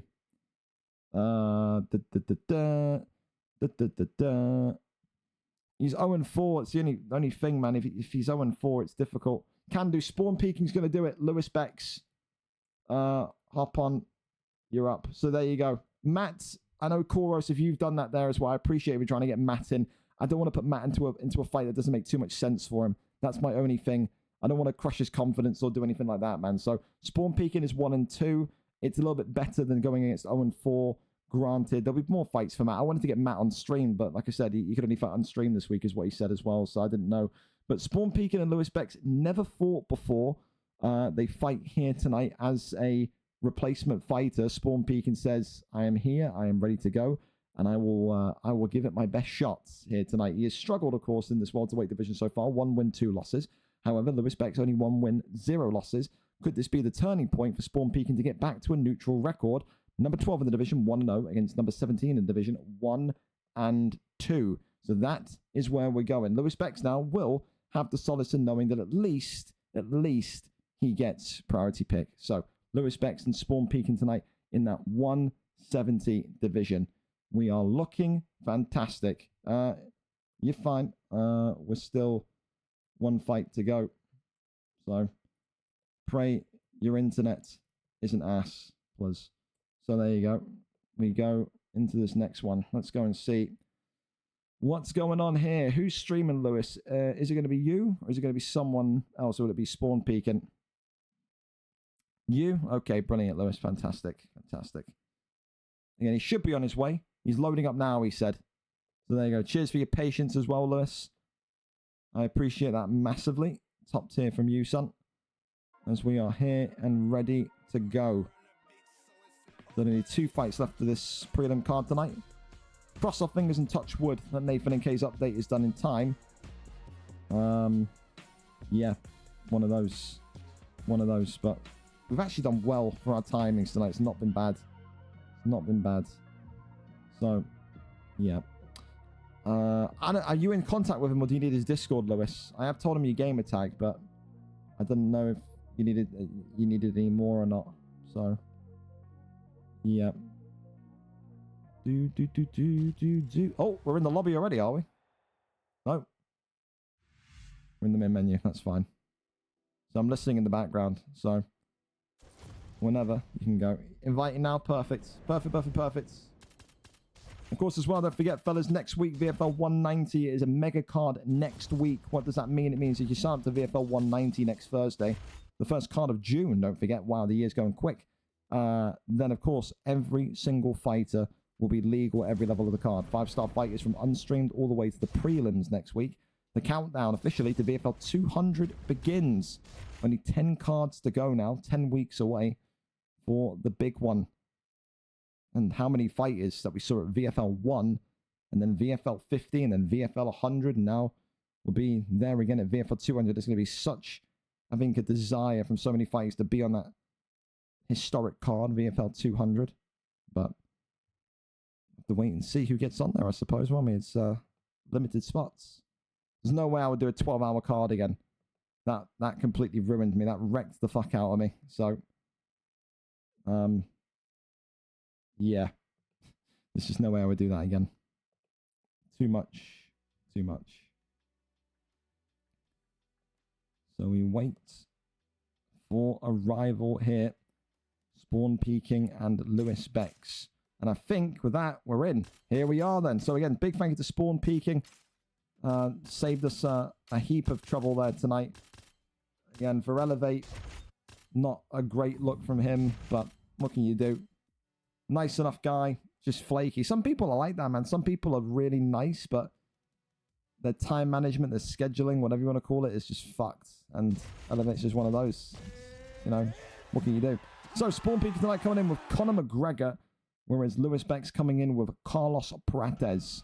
Again, a big thank you to Lewis Bex not kicking up too much of a stink as well for this late one. At least we got you a fight. Lewis Bex in the yellow trunks tonight with Prates. Spawn Peking comes off the couch into the octagon with the notorious Conor McGregor. Looking to work his hands here tonight is Conor. Big uppercut already starts strong. We called Lewis Bex one of the best boxers in 185 when he was in the middleweight division. And tonight, listen, Spawn Peking maybe going to try and take on the gauntlet, take on the challenge of Lewis Bex, and he may well not be alive for too much longer to tell the tale. Huge start from Lewis Bex. Carlos Prates absolutely coming out the gates firing. Leg kick there comes off, right hand there, swings and connects with the dome. As Spawn Peking here, lefts and rights again. Big shots coming in. As these two go back down low to the body, uppercut left hand. More big shots, ducks underneath that one, swings forward. Body shot comes in.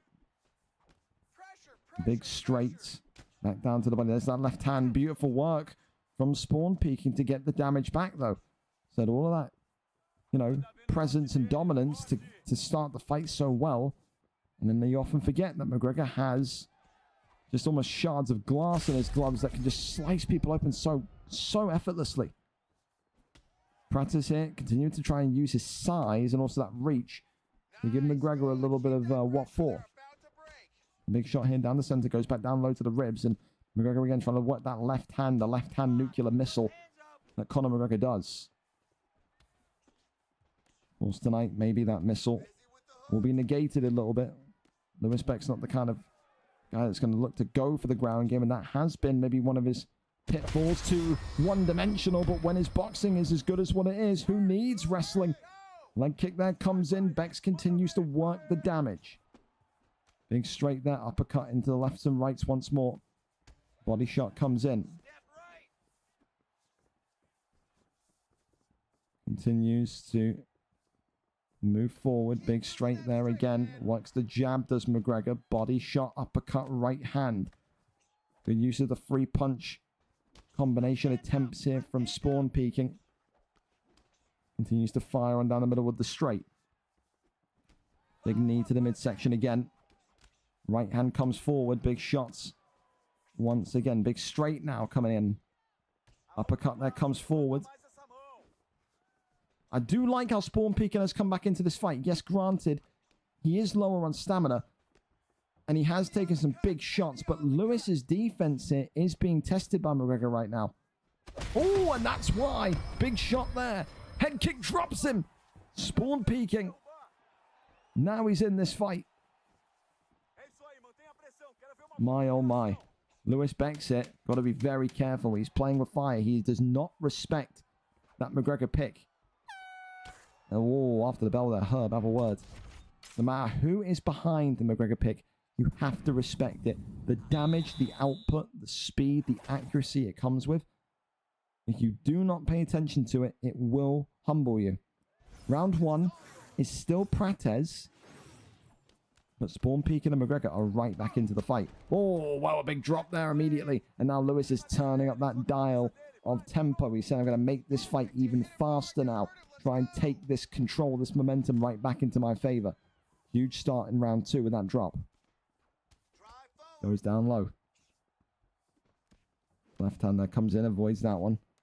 Continues forward. Oh, oh, I'm getting scared every time I'm seeing Spawn Pekin whiff a shot. Goes to the body. Pulls backwards. Look at that big straight. Back down low. Oh, right hand. Oh, uppercut drops him. Lewis Beck's in trouble again. Big shots here. Avoids that one. Elbow. Right hand. McGregor looking for the finish. Spawn Pekin with an upset victory here tonight. Lewis Beck's did not respect the McGregor pick. And in the end, doesn't matter who's behind it, you have to appreciate the power and the speed and the accuracy. Spawn Pekin took a risk and said, I'll come in off the couch, and makes his record 2-2 against one of the best boxers that the middleweight division has seen. For Lewis Beck's tonight, he'll be back to the drawing board. It's not the end of the world, a 1-on-1 record in welterweight, but there you go. McGregor at welterweight is a problem, and you see it again there tonight. For Spawn Pekin, a big, big upset tonight. Maybe didn't expect much, but comes out and passes the Lewis Beck's litmus test. That's a tongue twister with flying colours. Congratulations to him, and a huge, huge victory there tonight. So with that one, we go over, what is this?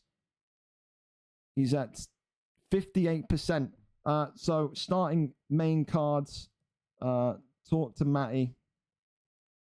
I'm down to do it when it's done, or run it unstreamed. I'll be here regardless. Let me know what he says. So we're going to see if... because it's not his fault. He's got the glitch where he's done the update, and for some reason, it's uninstalled his game. And I know he's not... You know, he doesn't rage at UFC, does Nate? UFC is his game. So I know that the bug happens where you do the update and it uninstalls it, because it happened to me with FIFA. I'm not going to yell and scream at him because it's not his fault. I will allow Nathan to talk to Matty. We'll see what Nathan and Matty want to do. If they want to do the fight in between a main card fight, we'll do it live. If they want to just get it done unstreamed, we'll do that.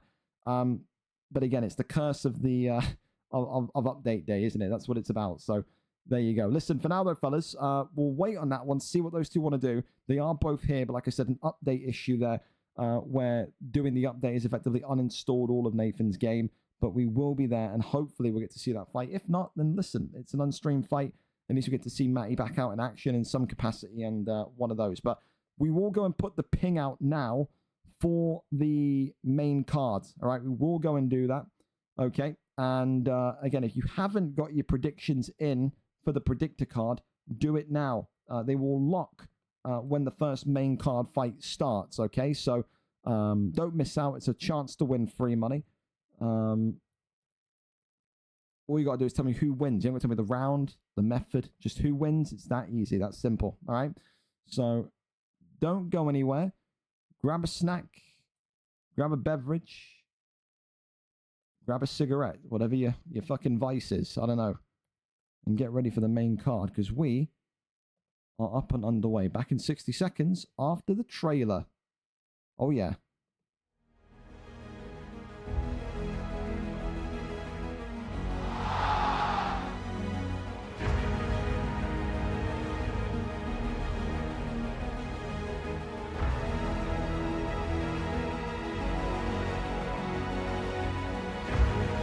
It is over.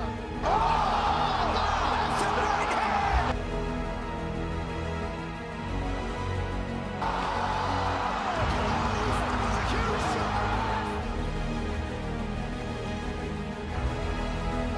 Oh my God. Legs beat up, man. That's before you Oh, big left from Poirier now, right hand. It's hurt. Oh my God. And SLG Jokers has put the former middleweight champion to sleep. Light heavyweight champion. goodness! It's time.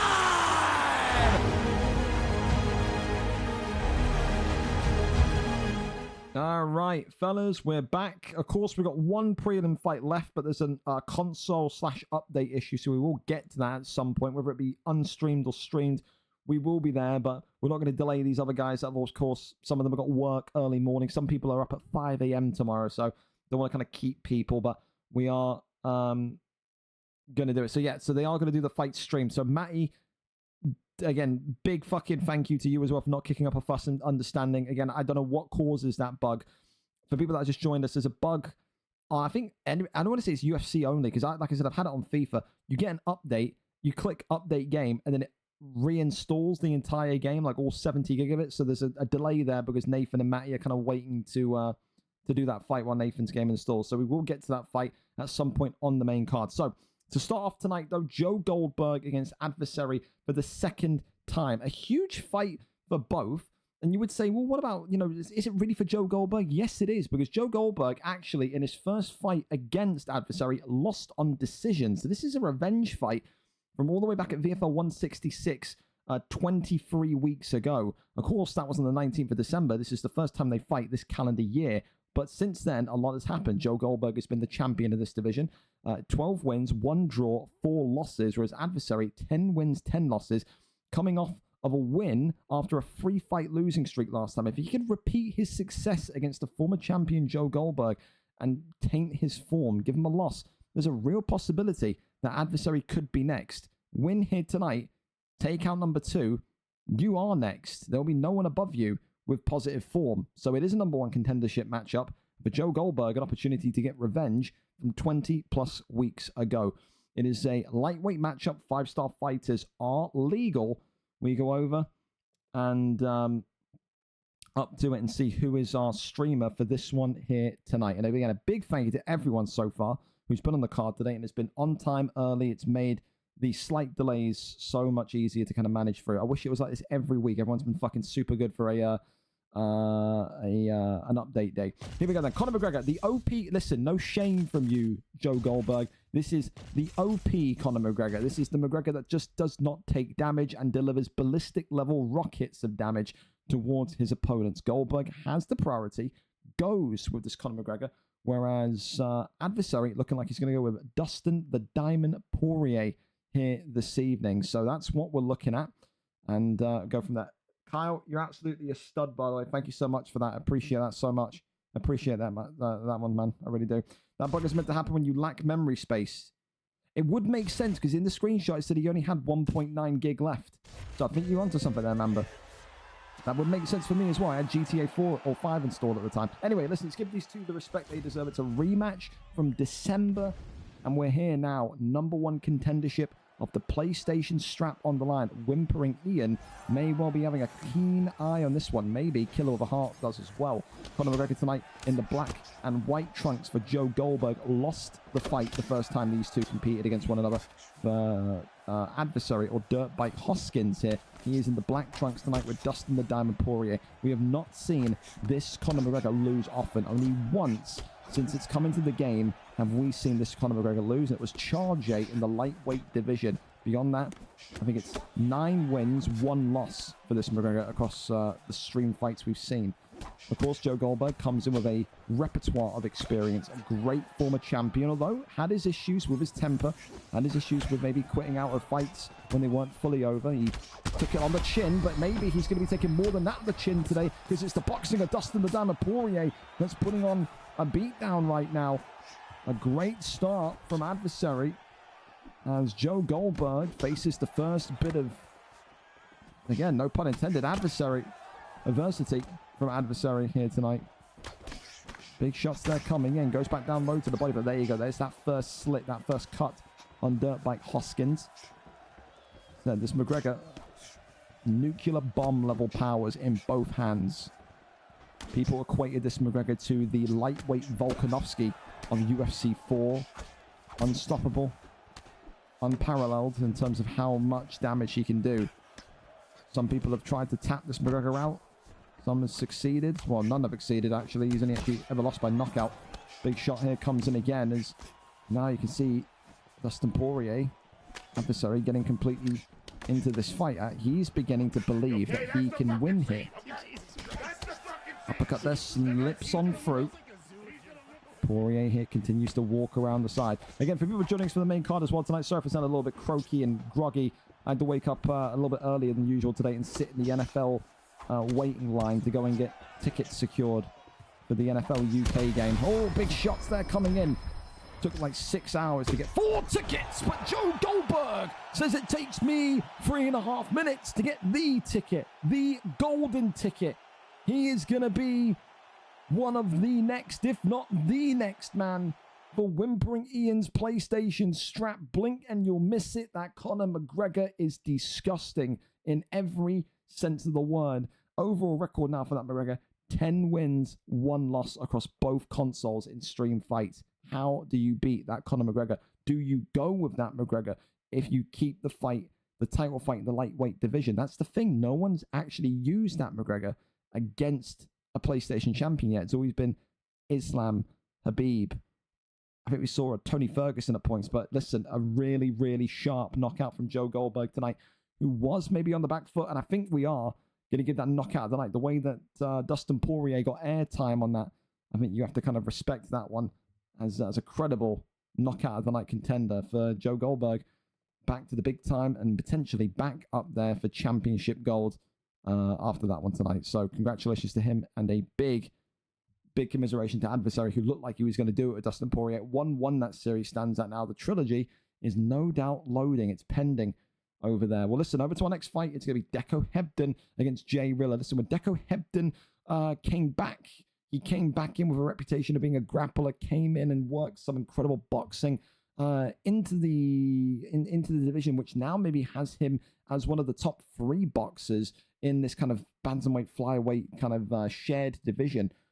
For a grappler to a boxer, that transition was seamless for Deco, but still, it wasn't enough to let him get over the line and win the championship gold in a convincing way.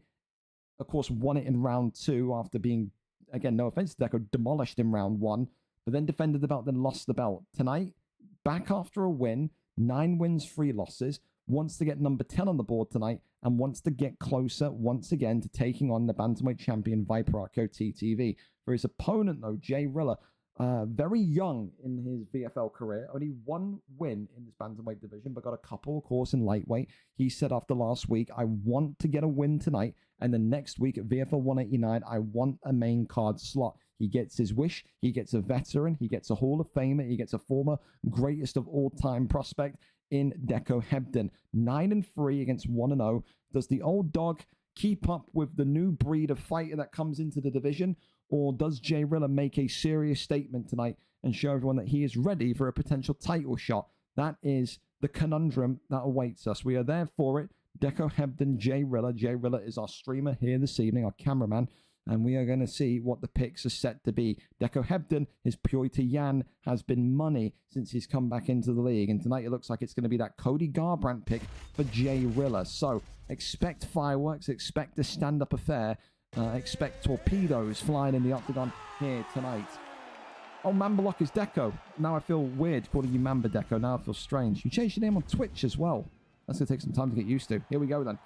Pyoita Yan in the red. Jay Rilla with Cody Garbrandt in the blue.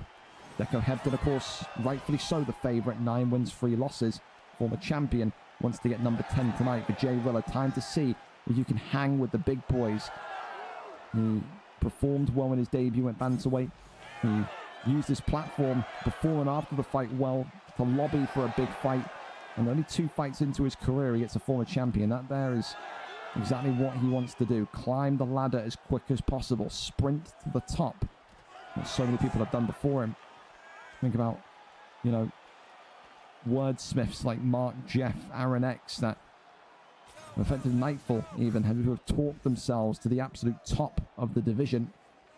he may well want to join that elite list. Big shots they're coming in from Jay Rilla nice and early. That Cody Garbrandt, of course, a great counter to a Purity Yan that only wants to box. As you can just see here, goes back down low to the left-hand side. Jay Rilla continues to try and look for those body shots, trying to level change here. That's underneath. Oh, Deco goes right into an uppercut. That was a bit of miscalculation there from the veteran Scotsman, the American, getting the first kind of ooh moment of the fight tonight. Cody Garbrandt now working the body shot there to the right of the ribs. Works off the jab hit. Right hand comes forward. Jay Rilla continuing to just stalk Deco Hebden. Works down the center here. Deco Hebden has been on the back of pressure fights. It's a very tense fight, I'll be honest with you. After that stun, I don't know, man. I don't know if Deco's going to be completely good with his timings here, but he has been on the end of worse beatdowns before and come out the other end. Cartwheel kick comes off for Cody Garbrandt. Deco here losing would be a huge, huge upset. And it may well isolate and seal the fate of many people's predictor cards here tonight. Always a pressure when you're fighting to try and help people win a couple of bucks here or there. But a key favorite tonight was Deco, who shoots the takedown. And a good takedown denied there from Jay Rilla, showing I've got takedown defense as well as smooth and explicit boxing. Jay Rilla there continues to just throw those 3-punch combinations down the center line. Right hand there comes in nicely and stiffly for Deco as his Yan continues to take more beat down, more punishment. 40 seconds left here of round 1. Still plenty of time for Deco to come back into this fight. And he knows when that first sign of damage comes onto Cody Garbrandt, he's going to be like a man reborn. Goes back down low to the midsection again. Right hand there comes across. Garbrandt here throws one to the body. Leg kick there. Lefts and rights. Uppercut there comes in, but that's the end of round number 1. Difficult round for Deco. I think he'll know he's a round down here so far. For Jay Rilla, though, listen. Some people will call it fluky. Some people call it lucky. Deco Hebden, of course, eating that uppercut. But he's hung well. He's dealt with the pressure of Deco's Yan. And he has started very strongly here. Jay Rilla very much in the ascendancy. 10-9 to Cody Garbrandt in blue. Deco Hebden, it's all about using all of those years of experience, about using all of the common basics that he knows, as he maybe is going to show us a throwback here to UFC 4 Deco Hebden, the king of the heel hook.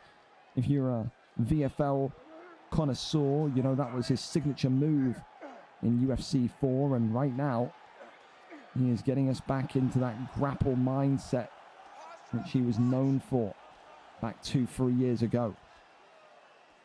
He's going to need to use all of his talents and skills here tonight. And that's a huge compliment to Jay Rilla, because all Deco's been doing since he came back is boxing people. So the fact that tonight Deco is resorted, almost you could say, to wrestling shows you how respected Jay Rilla's strike game is. Falls over into the top mount position. Posture up is there. Slips that one out the way and then goes back down. Tries to get the get up and does. Maybe a bit of a sloppy lack of a get up denied there from Deco. Right hand drops him though. Wow. Jay Rilla now with damage, and Deco here taking the back. Looking to drag him down. So this is a perfect start. The way that Deco is now again in this fight, in this round in particular, mixed that incredible ground game from yesteryear with this newfound striking excellence. That's what some of the great players do. They combine their old playstyle with their new playstyle. They adapt, and they only get sharper with age. That's what Deco's clearly done here. Goes around to that left-hand side. Purity Yan in backside position now. Rolls through into back sitting. Cody Garbrandt with a streak of blood down the left-hand side of his face. Minute 45. Are we going to see a Deco Hebden submission attempt? Rolls back through into top mount. One thing's for sure. If this fight goes into round 3, Deco Hebden's absolutely won round 2. Big shots coming in here. Jay Rilla could be in big trouble. Elbow there. Clambers on down. Jay Rilla has got to find an answer to get out of here right now. He is eating shots here. Jay Rilla, is he down and out? Jay Rilla, one more strike will do it. And Deco Hebden is still one of the greatest groundsmen in Europe. He has combined that style of last UFC with this new style of confident boxing, and he has gone over the line.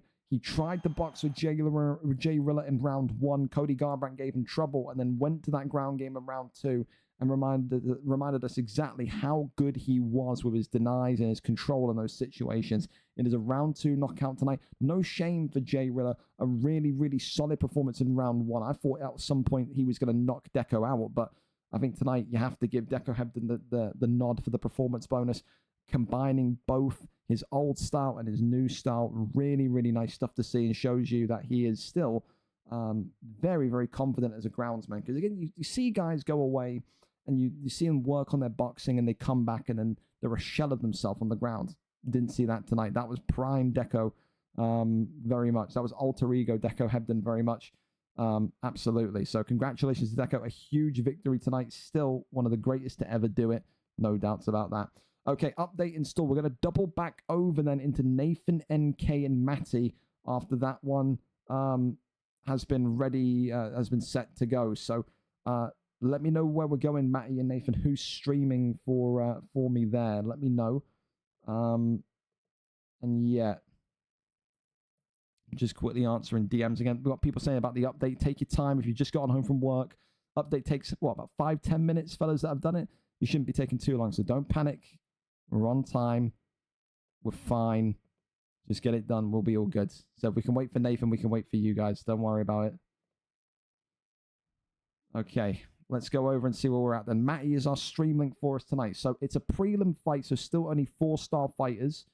Okay, Nathan and Matty today, a really fun one in this bantamweight division because, again, both of these two are coming off of I think difficult fights, tricky fights. Nathan losing a fight in which he should have won, and maybe Matty winning a fight that he should have lost. So kind of flipped fates there. 12-15 for Nathan NK, whereas Matty tonight comes in 7 wins, 10 losses. And for Matty, a huge opportunity here. You win tonight, you go on a 2-fight winning streak, and maybe, just maybe, you're back in the conversation about a title eliminator. One of the best boxers in featherweight history. Can he do it tonight, though? In that bantamweight flyweight division, Nathan is a dangerous opponent, a tricky opponent, and a great boxer, heavily disrespected in this division. But listen, sometimes you got to block out the noise and do what you got to do.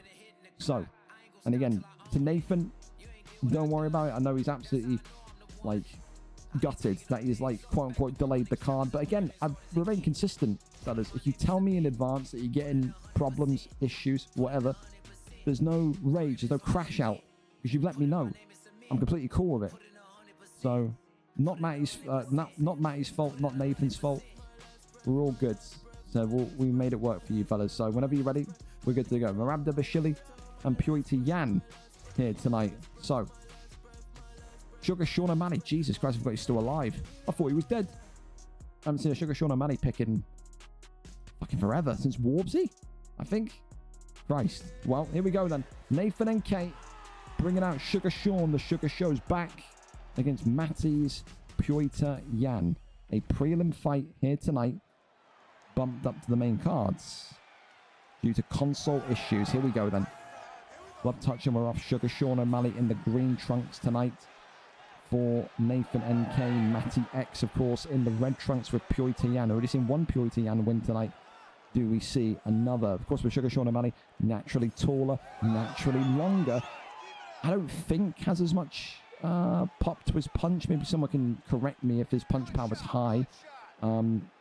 Maybe the update, I don't know. But one of those tonight where you got to think it is pretty much one of those standard matchups. Can you get inside the pocket with Yan and really work the damage quickly? If you allow Nathan to do what he's doing now in the green trunks and back away and strike from the outside, work those body kicks, work those long, almost go-go gadget extendo arms across Yan's head, you are going to live to regret it. You have to be very, very careful tonight if you're Yan and control the distance, control the pocket space. If you fail to do that, He failed to win this fight. Both of these two are patient. We talk about fighters tonight that are brawlers. Matty has got that brawleristic tendency inside of him. Matty is a striker, yes, but he can be tactical. Same with Nathan NK. Never really seen a Nathan NK fight where he goes kind of Super Saiyan mode in the first round. Often gets his knockouts in round 2 or 3, but a guy that is heavily disrespected. I can't keep saying it enough. Wish we could see him fight more often. Super fun fighter, and again, one of the top kind of strikers in the division, no doubt. Works off the jab here as Purity Yan eats a head kick there. Cracks Matty open, and you can see there a trickle of blood just beneath the left eye of Matty's Purity Yan as he drops in there. Nathan NK absolutely coming alive here with Sugar Sean O'Malley tonight. That's one thing he does as well. Mixes in the body shots with the head shots so decisively. A great level change striker. Right now, Matty's got to find a way to earn the respect back of Nathan NK. Need that stun, need that first bit of damage, and Sugar Sean fake uppercut into, well, fake takedown into the double uppercut, and there's the knockdown. Huge from Matty. We talked about how he needs to earn the respect of his opponent and drag the momentum back in his favor. And knockdown absolutely does that. So even Stevens there for knockdowns as it stands. Right hand there comes in. Yan, uppercut. And again, another very, very tense fight here tonight. Both of these two nose to nose, just trying to find the gaps. As there's the uppercut from Matty. A huge mistake here now from Matty. Left hand drops him. Wow. It's a striker's paradise. Blink and you'll miss it. These two getting the best of each other here. We're going to miss on both. Oh, a front kick down the middle. And for Matty, just gets caught. Look at that. Looks like he's been hit in the head with a fire axe. Look at that. So far, probably, just tipping it. Maybe that front kick at the end wins it for Matty. I think 10-9 to Sugar Sean O'Malley. I've got this one. So Matty just about in front. We've seen comebacks already tonight, haven't we? Have to see if it can be another one here in this very, very close and tight bantamweight matchup. Don't forget as well tonight, 5 incredible title fights, including that main event closer to midnight, 7 p.m. US Eastern, between Dirty Dave and ThaSpookyGeauxst. 2 North Americans going one-on-one for the ultimate prize. Round number 2. For now, Matty and Nathan NK continuing to get their hands dirty with one another. You want to think, if you start this fight in a difficult position, you usually then build. And that's exactly what Matty's done. I don't know why Nathan there effectively accepted shots and traded inside the pocket. He's got to be very, very aware and always omnipresent to exactly what he saw in that first round. Back off and go from the kind of distance reach. But look at that, inside the pocket. He's gaining confidence as well. Slip hook there for Sugar Sean O'Malley. Sugar Sean O'Malley works a treat. Uppercut there. Full eyes on forward. It's a very tense fight. Continues here to just try and throw that jab straight. Uppercut there. It's just poked on through. You can see both of them trying to go for that slip uppercut. There's that big overhand now from Yan. Fakes the head kick. Right back to it. Straight here. Drops him. A stun for me. A stun for you. Flying knee comes forward. Goes back down low to the body. Good evasiveness there from Nathan NK. Head kick there comes up. Big shot once more. Left hand. There's the elbow there though from Matty. Pulls that one back, does Nathan. It is very, very neck and neck. 2 minutes and 27 seconds left. There's another stun now comes in for O'Malley. Matty hit.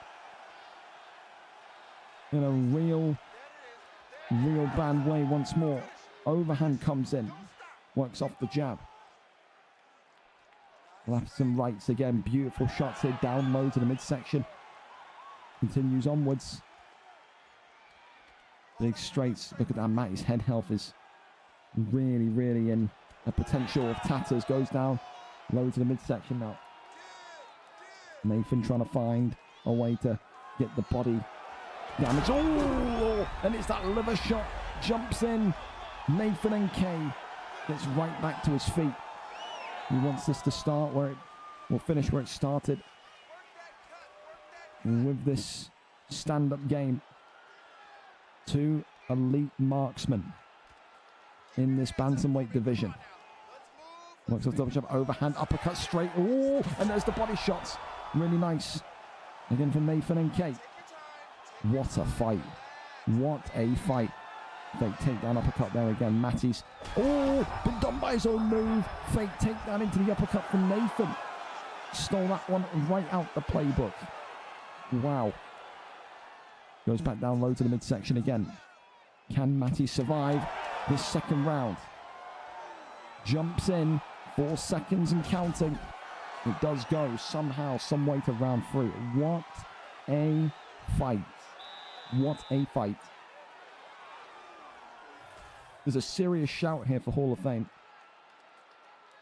Not kidding. Thank Christ we got to see this. Can Matty pull off one of the great comebacks, one of the great escapes against the Sugar Sean O'Malley? It would be something he would never forget, no doubts. That comes forward from Sugar Sean. Jan started round 2 really well, but he's not starting round 3 well. Big shots here coming in. Nathan going low, and wow, sleeps him with the right hand.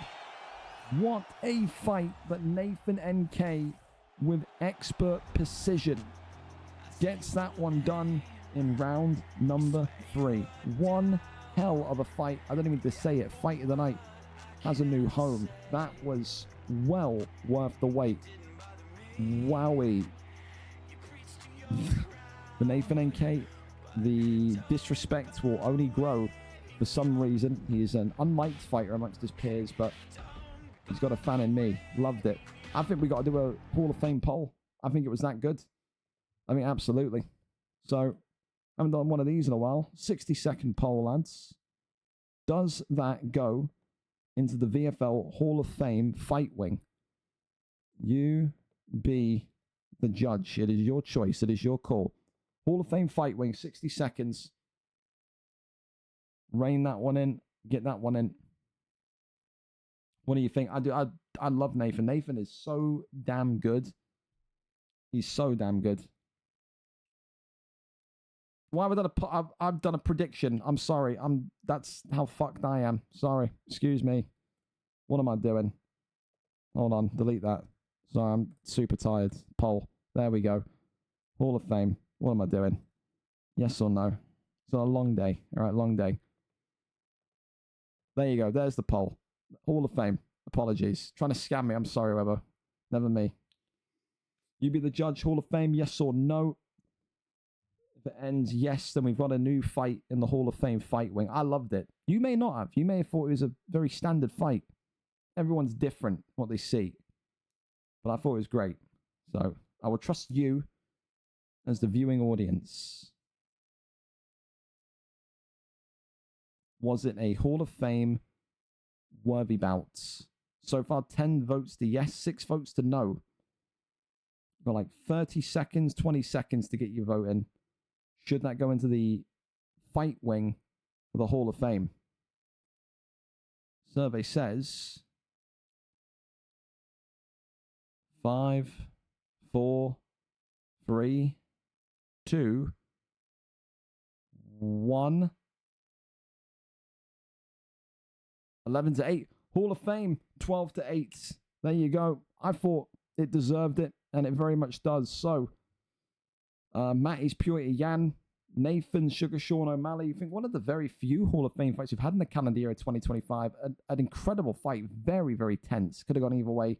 And thank Christ we got to see it. Congratulations to both of you tonight. Hall of Fame fight wing for both of you. GG's. Right, up next, then we go over to Smiley AUFC and RNG Mellon in this featherweight division. Smiley, 13 wins, 22 losses, 2 wins in his last 5 on a 2-fight losing streak.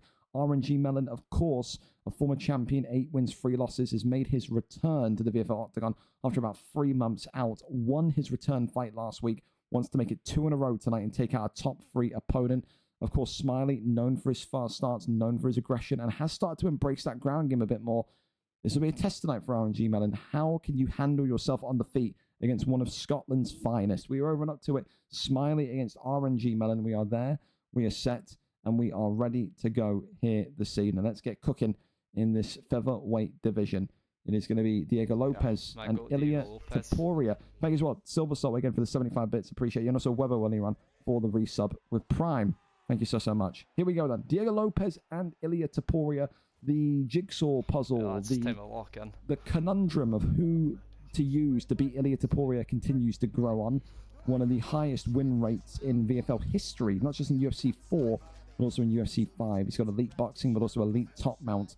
That is two areas where he has absolutely blazed his opponent into the canvas. Today, RNG Melon saying, listen, I'm against that Taporia. Smiley has that Taporia. He knows if he's done his research, if he's done his homework, that Smiley is someone that very much will perform to a optimum level in round one. It's the Tomaselli curse, we call it. You get past round one, Smiley becomes easier to beat because he's extended so much volume and so many strikes that his stamina starts to gas itself. Of course, Melon in the yellow trunks, Smiley in the red trunks. Big flying knee there comes forward for RNG Melon. Listen, he wins here today. A 2-fight win streak since his return. Former champion, beats someone in the top 3.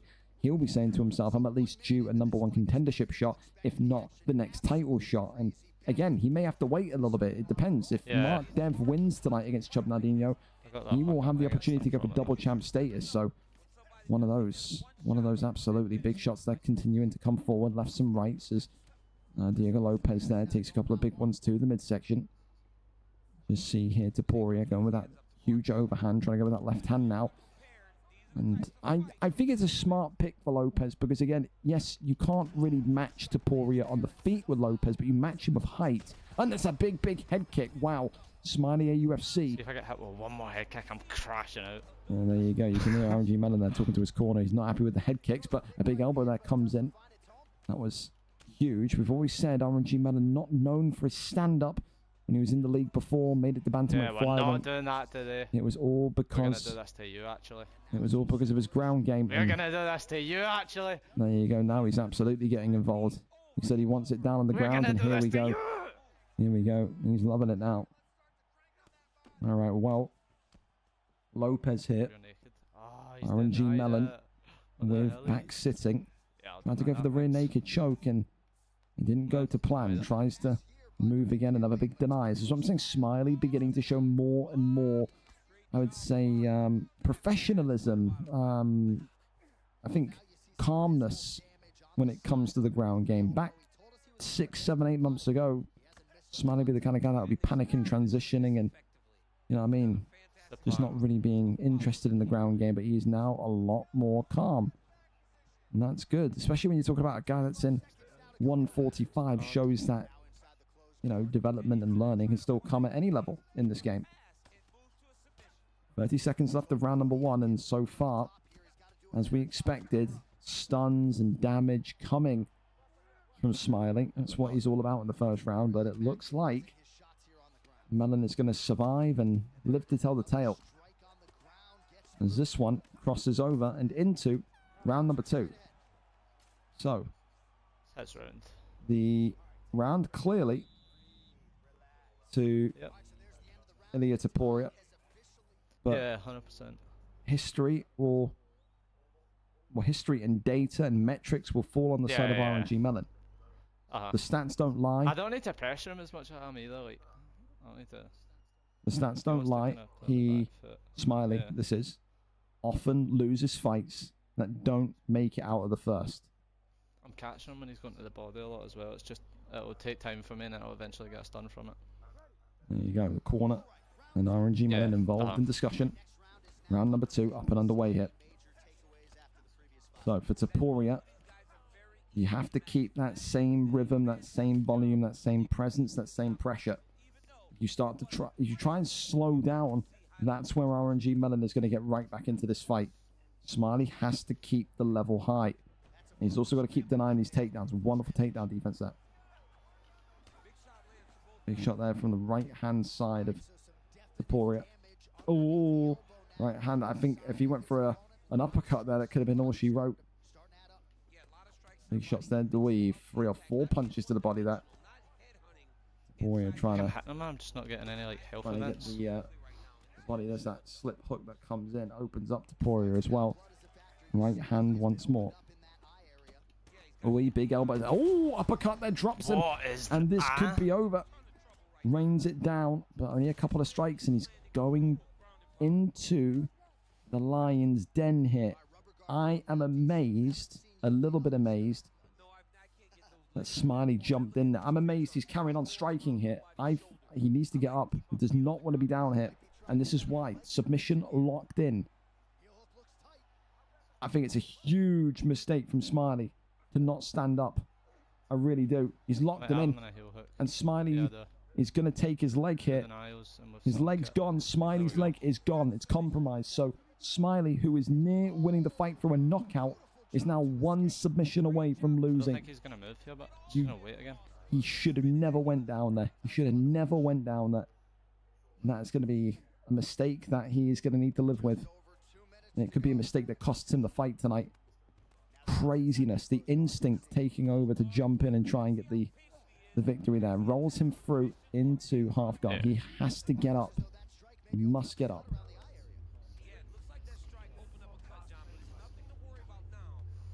That one there is denied. Crawls over into top mount. Well, this is the Topuria top mount is crazy work, but he's going to go for heel. He's going to get in the heel hook. He's going to heel hook him again. And RNG Mellon may well take this one by double heel hook here tonight. Smiley's got to make a gamble here. Does he gamble right? Yes, he does. He gets out. Both staminas were at 0, so it benefits the defender. A big stun there. This is where Smiley wants to be, though. He's had him in trouble more than once up here. Left hand comes forward. Topuria. Uppercut there, swings in. Overhand comes forward again. Tries to pull away out of that little uppercut position. Left hand is somewhat good. Left hand there into the right uppercut. Oh, I tell you what, I thought the uppercut was going to get him. I really did. Front kick after the bell. This one goes into round number 3, and it's 2-0 for Smiley. All Smiley has to do here. All Smiley has to do here is avoid being tapped, avoid being finished. Oh no, don't. Okay, thank God. If Smiley can avoid being knocked out or submitted here, he is going to win this fight. That knockdown will give him superior point scoring. In round 2, goes down low to the midsection. Let's go for that fake takedown uppercut combination. Oi, the uppercuts now are both coming thick and fast for both sides of this fight. Flying knee goes down low. He's got to make sure he doesn't go too low and get uppercutted into the stratosphere. Uppercut again, brilliant. And you can just see here RNG Mellon trying to throw too much at once. Smiley getting closer and closer towards a huge statement victory tonight. The Scotsman from Ayr United. Not from the football club, but from Ayr. Very much showing the best of himself here tonight. Avoids that with an elbow that comes in. Brilliant pull elbow. Still coming forward. RNG Mellon starting to run out of steam here. So is Topuria. And RNG Mellon not shooting a takedown. He's almost fallen into the trap of brawling with Smiley. That's what Smiley wants. He wants you to box with him. Overhand comes in. RNG Mellon could be in trouble. Big knockdown here. He's got to shoot. He had to shoot. And it's a smart decision. And he's got him into the triangle. He needed that. Remember, only 1 submission needed here. And he could well steal this one. He stopped Smiley. And this could be it here. Smiley AUFC was on the verge of winning, but he has not tapped out. Wow. Just survives it. Smiley has got to be very patient here. A minute and 50 away from winning this one on decision. He's gone up. And this could be dangerous now. He's got to stay calm, the Smiley. Postures up and gets out of there. Wow. How close was that for RNG Mellon? Oh, to get a submission and he's knocked down again. RNG Melon has to shoot. He's got to try one more time for a submission. My honest opinion. Big straight there down the center. 1 minute and 7 seconds. Uppercut there comes in. Oh, round the side. Flying knee. Right hand, though, absolutely sleeps him. And this one now into top mount. And that is really, really smart. Really smart from Smiley. He just has to avoid the heel hook. And he's going to win this fight tonight. You're going to get up past Smoke in the last 30 seconds. You won. Going to go for the heel hook. That one's denied. Fucking pussy. Get up now! RNG Melon not happy, and he's going to try and go for the sub himself here. And that could be something if he can get the submission. Well, he gets the submission in, and that's going to be all she wrote here. Smiley AUFC is going to get it on decision. By the 100%. And maybe tonight, Have that one. I think, for RNG Melon, I think you know what it is? He has power, man. That was fucking vile. Yeah, he does. He's got severe power. The thing where he lost that fight was when RNG Melon had that moment in the third. I think it was the third. It could have been the second, where he decided to brawl with Smiley. If he just shot the takedown and landed it, you know what I mean? That could have been a completely different thing. He could have had a complete different turnout in that fight. Round 2 was mains as well. Yeah, it was. Absolutely. The only reason I rushed round 3 was because I didn't think that round would have been mine. Round 2. There you go. So the knockdown didn't win it for... Listen, a very good fight. Yeah, it was too much of a risk if I didn't. Yeah. Very tight fight, and the deliberations about what went wrong will begin. But did he play too aggressive? Did he fall into Smiley's trap and try and box with him too much? It won't matter. What does matter is that Smiley AUFC has made this division very intriguing now. With that win, Smiley on positive form, RNG Melon out of positive form. It's opened up the door for Sovis and Max, and of course, Stankerson, to really be the next names up for the belt. So a huge win tonight for Smiley, and a crushing defeat there for RNG Melon, but he'll be back better than ever, no doubts about it. Up next, though, they call it the People's Main Event. Webbo against OV Leviathan here tonight. Webbo, of course, 13 wins, 16 losses, only 1 win in his last 5 fights, though. Difficult for Webbo, but listen, he's a lovable rogue, isn't he? Spooky is right behind him going for the belt, so Webbo will maybe say to himself tonight, if I can get a win here, 2-fight win streak, I'm on the same streak as Mark Jeff, anything can happen. For Leviathan, of course, he'll be saying that this is not a charity, this is mixed martial arts, and I want to compete for the belt once again as well. Beats Webbo here tonight. Again, 2-fight win streak. He'll be right behind Mark Jeff. He may ask for Mark Jeff. He may ask for someone, maybe like a Prime Doc if Prime Doc wins. There's so many fun matchups at the summit of this division. But it's not about looking towards the future. It's about looking at the present here tonight. You have to focus on your opponent. You have to win your fight tonight. Regardless if you're Webbo with 1 win in 5 or whether you're Leviathan with 2 wins in 5. It's just about getting over the line tonight. Webbo against Leviathan. A Hall of Famer, no doubt, against the future Hall of Famer. This should be a really, really fun fight. Webbo is live and ready to go for us tonight. Pantoja against Henry Cejudo, it seems. He said earlier on he was going to leave it in ChatGPT's hands as to who he uses. And he's gone for Davison Figueiredo. Okay, a very un-Webbo-like fight pick, but all right then. If it's ChatGPT, then there you go. There you go. Here we are then. A big opportunity for the dirtiest player in the game, the slickest trash talker in the land, the virtual Chael Sonnen, to get this one over the line. Webbo today in the red trunks with Davison Figueiredo, whereas Pantoja coming out in the whites for OV Leviathan. 2 of the very best in the world. Webbo, of course, made his name through his wrestling. Someone that, of course, won the top-level belt in UFC 4 through grappling.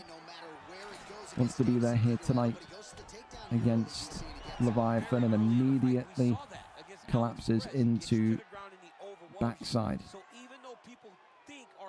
And this is the thing as well for Leviathan. Great boxer. We know on the feet Leviathan's more than likely got the ability to starch Webbo very quickly. It's when it goes to these dimensions, these areas, when it goes to Webbo deciding, I'm going to be Webbo today. I'm not going to be an entertainer. I'm not going to be the clown, you know, that boxes. I'm going to be prime Webbo, side control, top mount. I want to just smash people into the octagon floor, when he's that Webbo, is not much better in the ground game department. It really isn't. Beautiful transition.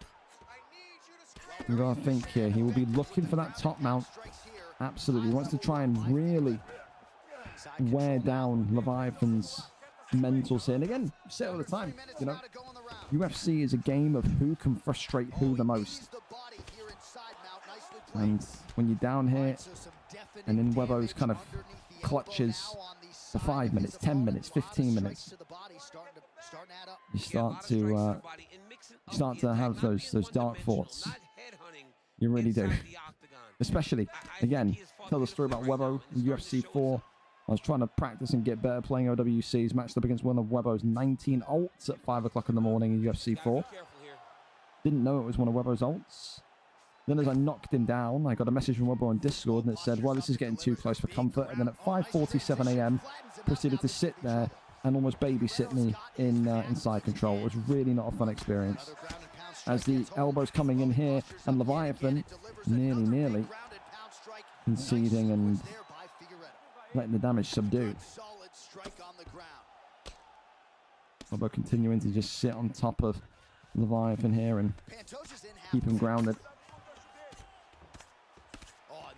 More strikes to the body. Full guard.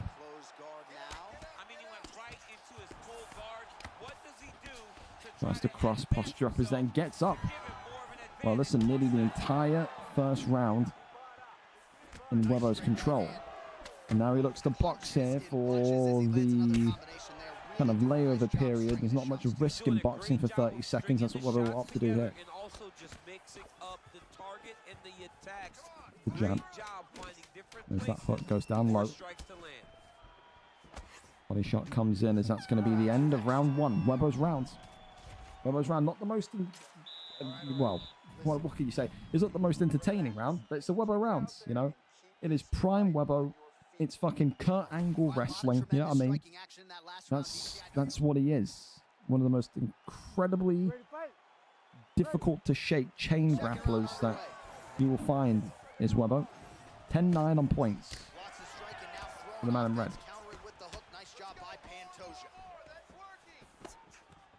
Oh, it's just shoving each other to get out of range, and we're going to start to try and make more use of Figgy's electrifying hands now in round number 2.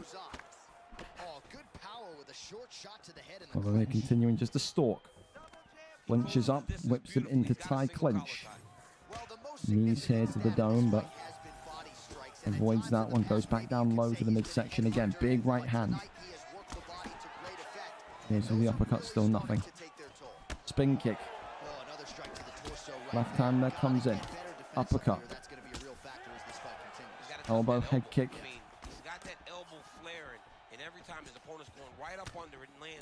Really intriguing to me that Webbo came out in the first round, wrestled, and now coming out in the second round boxing. Does Webbo feel perhaps confident that he's taken enough damage and sent enough of a message to Leviathan? You know, don't go down there with me. Maybe that's what Webbo wanted to do. Send that kind of clear, concrete message that we'll box, but if you even dare to try and take me down, you know what's going to happen. Testing himself now as Webbo to try and get those combinations in. Out before he's going for a clinch takedown there. Left hand there comes forward. Oh, slip hook there works nicely. Superman elbow. There you go. That's new. Not a Webbo-esque strike at all, is it? Oh, head kick there from Leviathan. Webbo could be in danger. Drops him. This is Leviathan in a nutshell, boys. On the feet, he's different gravy. Spinning back fist there off the front kick. We just got a fight on our hands. Oh, yeah, we did. Uppercut into the left hand.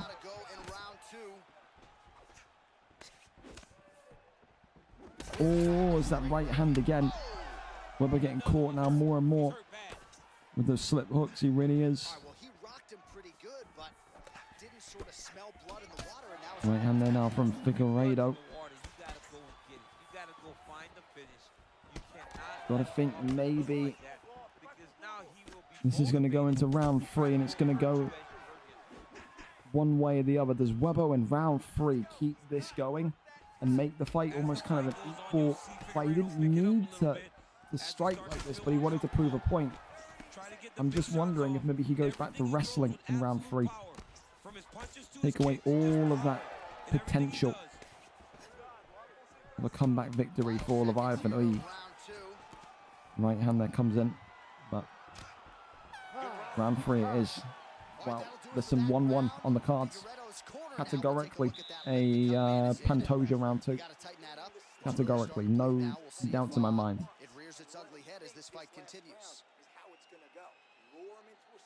Now it's crunch time. Does he wrestle? Does he strike? That will decide what way this fight potentially goes. 5 minutes to go. Love touch.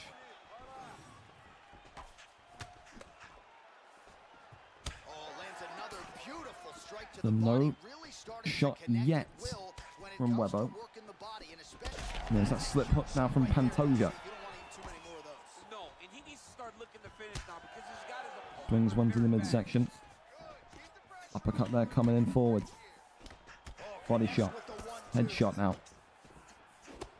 Well, he continues to do a nice job here defensively protecting the head and sort of maybe Deep letting kick. his opponent gas out a little bit with all the volume. Punch uppercut there. He's and say he can get 5 punch combinations off here. This is the thing, Webber. Oh, you just knew it. He's going to throw the body shot. Elbow there comes off though. Webber with good counters now.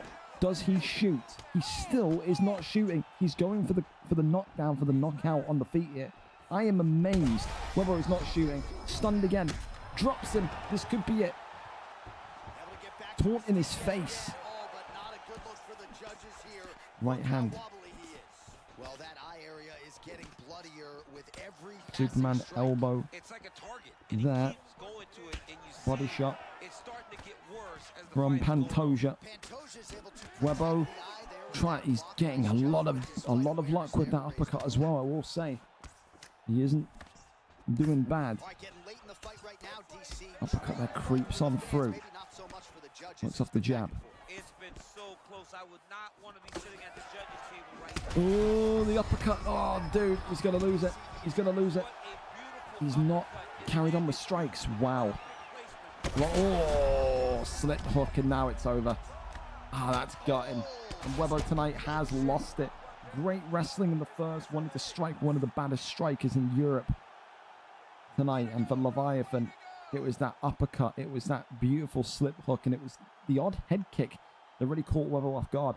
I think Webbo's striking really has gone up 2 or 3 levels compared to what it was at the end of UFC 4. And again, you know, should he have wrestled in round 2 and 3? Did he care? Did he remotely give a fuck about winning the fight tonight? Did he just want to go out there and be entertaining? If he didn't, he just wanted to be entertaining. He did a great job. First round, he showed his core principles. 2 and 3. He wanted to box against OB Leviathan, and in the end, listen, not many people survived that. 4 knockdowns to 0. Leviathan takes a huge step towards the Flyweight Championship of the World once again. Huge tonight. And for Leviathan, another legend on the resume. Congratulations to him. Commiserations to Webbo. Always sad to see Webbo lose, but hey, what can you do? It's a fight in sport. It's a fight in sport. Right. On to the next one then. Jack 13 and Sovis is where we go up next. So Jack 13 and Sovis have had one previous meeting. Jack, of course, I think beat Sovis. I think. I want to say he won. Yes, he did. There you go. VFL 164. 25 weeks ago. A round 1 TKO. When this is when Sovis had no wrestling, no protection, no takedown defense. Of course, that was on the 5th of December.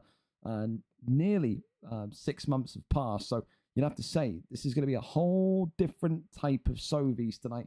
And that's something that Jack needs to be prepared for. Jack's main go-to will be Taporia. He'll work the boxing and he'll want to go straight into the top mount and inflict as much damage as possible. That is the game plan from him. For Sovis, he can take it both ways. Will he shoot the first takedown? Will he try and keep the fight standing? Only he knows. 13 wins, 11 losses for Jack 13. 2 wins in his recent 5. For Sovis, 8 wins, 10 losses. 2 wins in his recent 5. Today, wants to make it 2 in a row and get closer to equalizing his record once again. Let's go over and see who gets it done. Does Sovis get revenge for nearly 6 months ago? Let's go and have a look. We are there, we are set, and we are ready to go in this one here tonight. Topuria, Volkanovski, the matchup that we probably expected here. Here we go. Big thank you to these two as well for being patient as well. The taunt wasn't intentional, says Leviathan as well. There you go. There you go. Some good fights here tonight, though, on this main card. Brilliant fights. Here we go. Jack 13 in the red with Topuria. Volkanovski in the black and gold tonight for Sovis. And like I said, this will not be a fight tonight. It would shock me to my core if Sovis, nearly 6 months on, gets completely brutalized like he did 25 weeks ago and loses in round 1. I just don't see it. I think this kid has become so much more impressive with striking. He's become so much more diligent in his defense. But that may mean nothing. Some people are just your boogeyman at times. Maybe Jack 13 is Sovis' boogeyman. Who knows? Back sitting here. Over into backside. And this is what Jack wants. You'd think he wants to get him maybe into back mount, into top mount, and then boom, boom, boom. You know, Khabib style smashing. But instead he goes back to back sitting.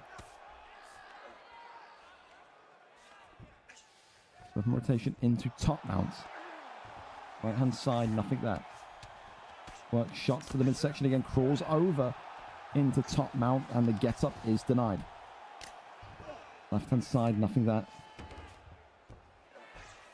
Posture up. Moves across now into side control. Now Jack getting two. This is the key thing. It's 2 elbows off at a time. Transition. Or 2 elbows off at a time. Pause. 2 elbows off at a time. The 2 elbow pattern that Jack has. And wow, I'm amazed that Jack didn't get that denied. So maybe Jack's the one with a little bit of sloppiness, a little bit of rustiness. We do know Jack has been asking for unstreamed fights recently because of his high status in the division. His record, it was impossible to give him one. He needed to fight live. That's why you see him here on camera tonight. Minute 50 left of round number 1. So far, Jack doing, I would say, enough to secure the round. I would say so. Takedown, and there you go. Well, denied though. A shame.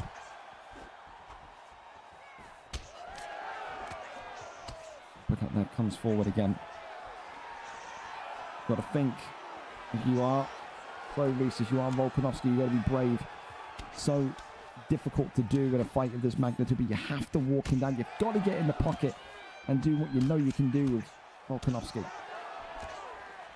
Turn that head into a grapefruit. A fucking, it's there for the taking. Put it in your satchel. Pop him left and right, but there you go. There's Topuria's boxing. Elbow drops him. Could this be stack guard? No, gets the deny. Holds him in half guard. Not the start Sovis wanted, of course, but at least he's going to go further than what he did last time out, 25 weeks ago. Right now, Jack, though, looking comfortable, looking very handy in that. And number 2 up another way.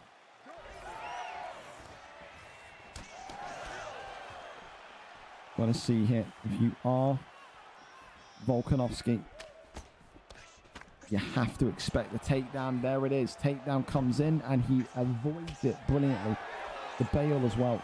So really good involved there.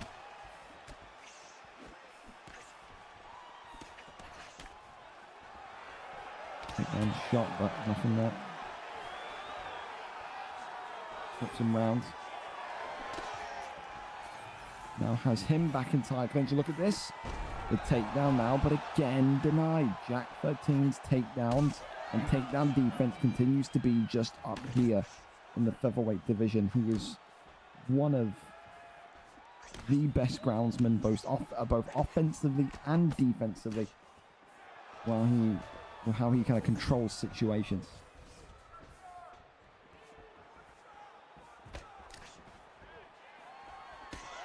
Kind of flies forward, almost like Sovis and Volkanovski, but they're just trading partial damage. You hit me, I hit you. You slam the garage door on my head, I'll do it to you.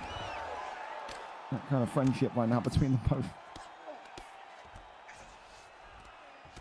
Goes into full guard.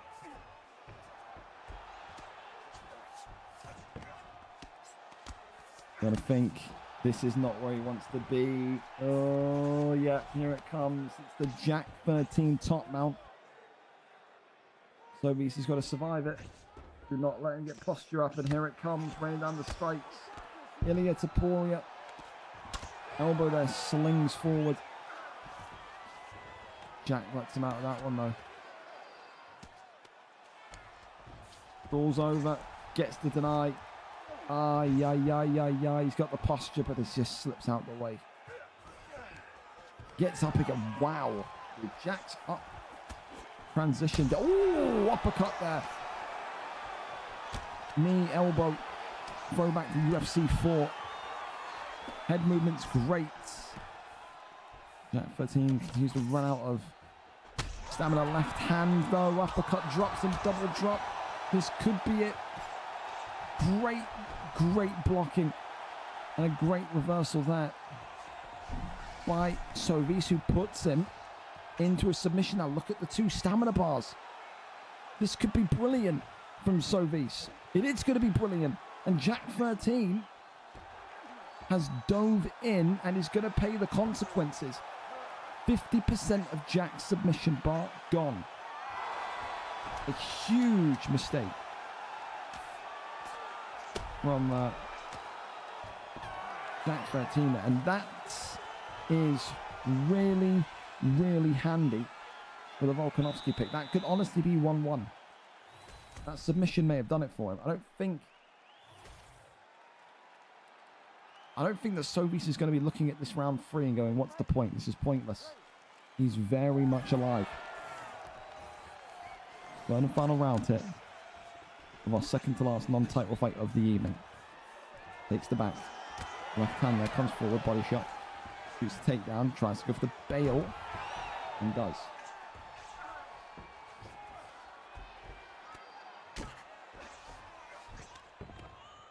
Goes here, coming off big.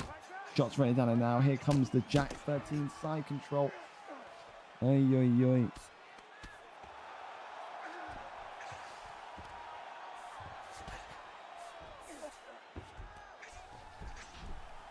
Guillotine from Volt. Imagine if he taps out Jack. I think that would be one of probably the best ways to get vengeance after what Jack did in the first fight 25 weeks ago. Flips him forward into half guard. But again, another great reversal from Jack. And now Jack's back in full guard, in top mount, so should I say, sorry. Can he get postured up? Yes, he can. Rains down the big shots here. So not able to take more than one. Denied again. Goes for the armbar, and he's going to get the armbar. Wow. Sovis selling the bag there. Letting an armbar that easy get locked in. Not done too much, thankfully, but the block's going to be absolutely disintegrated. If he gets into top mount with the block looking bad, oh, it's a long day. Tries to get up that one there, it's denied. Posture up, here it goes. This could be the hit, the end hit. Just avoids that one, tries to get up again and gets back to his feet. 2 minutes left of round number 3.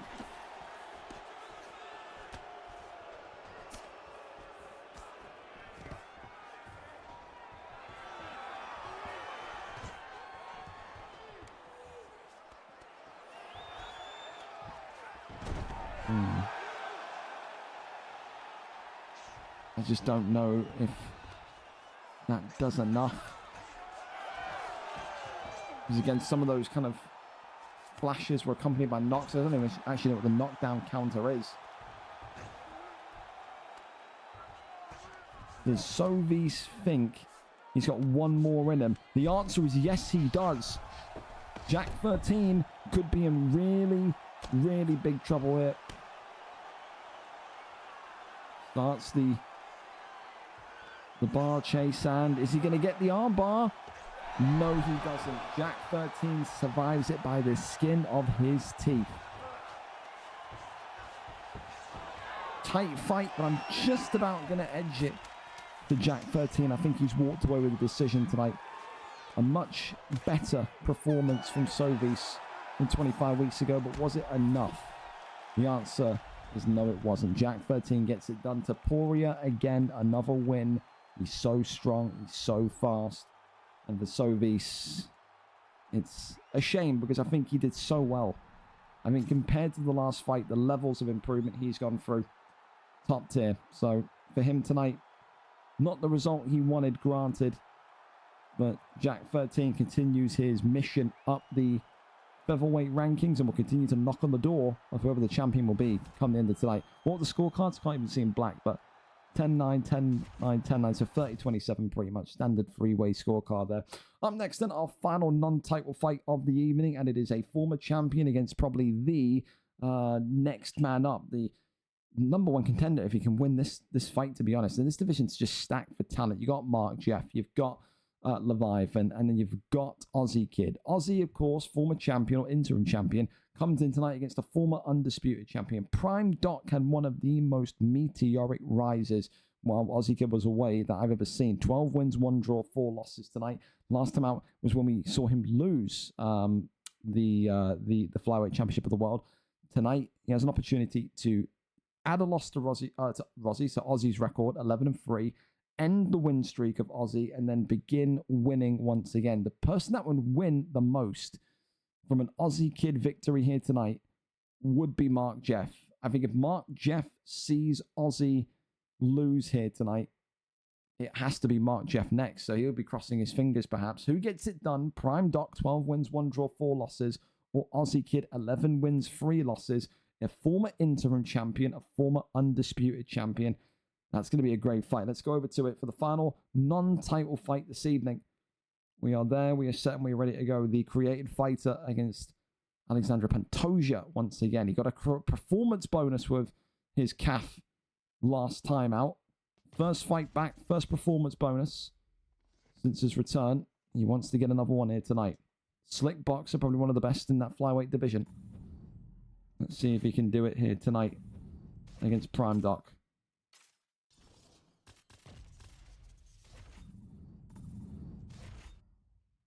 All right, well, here we go then.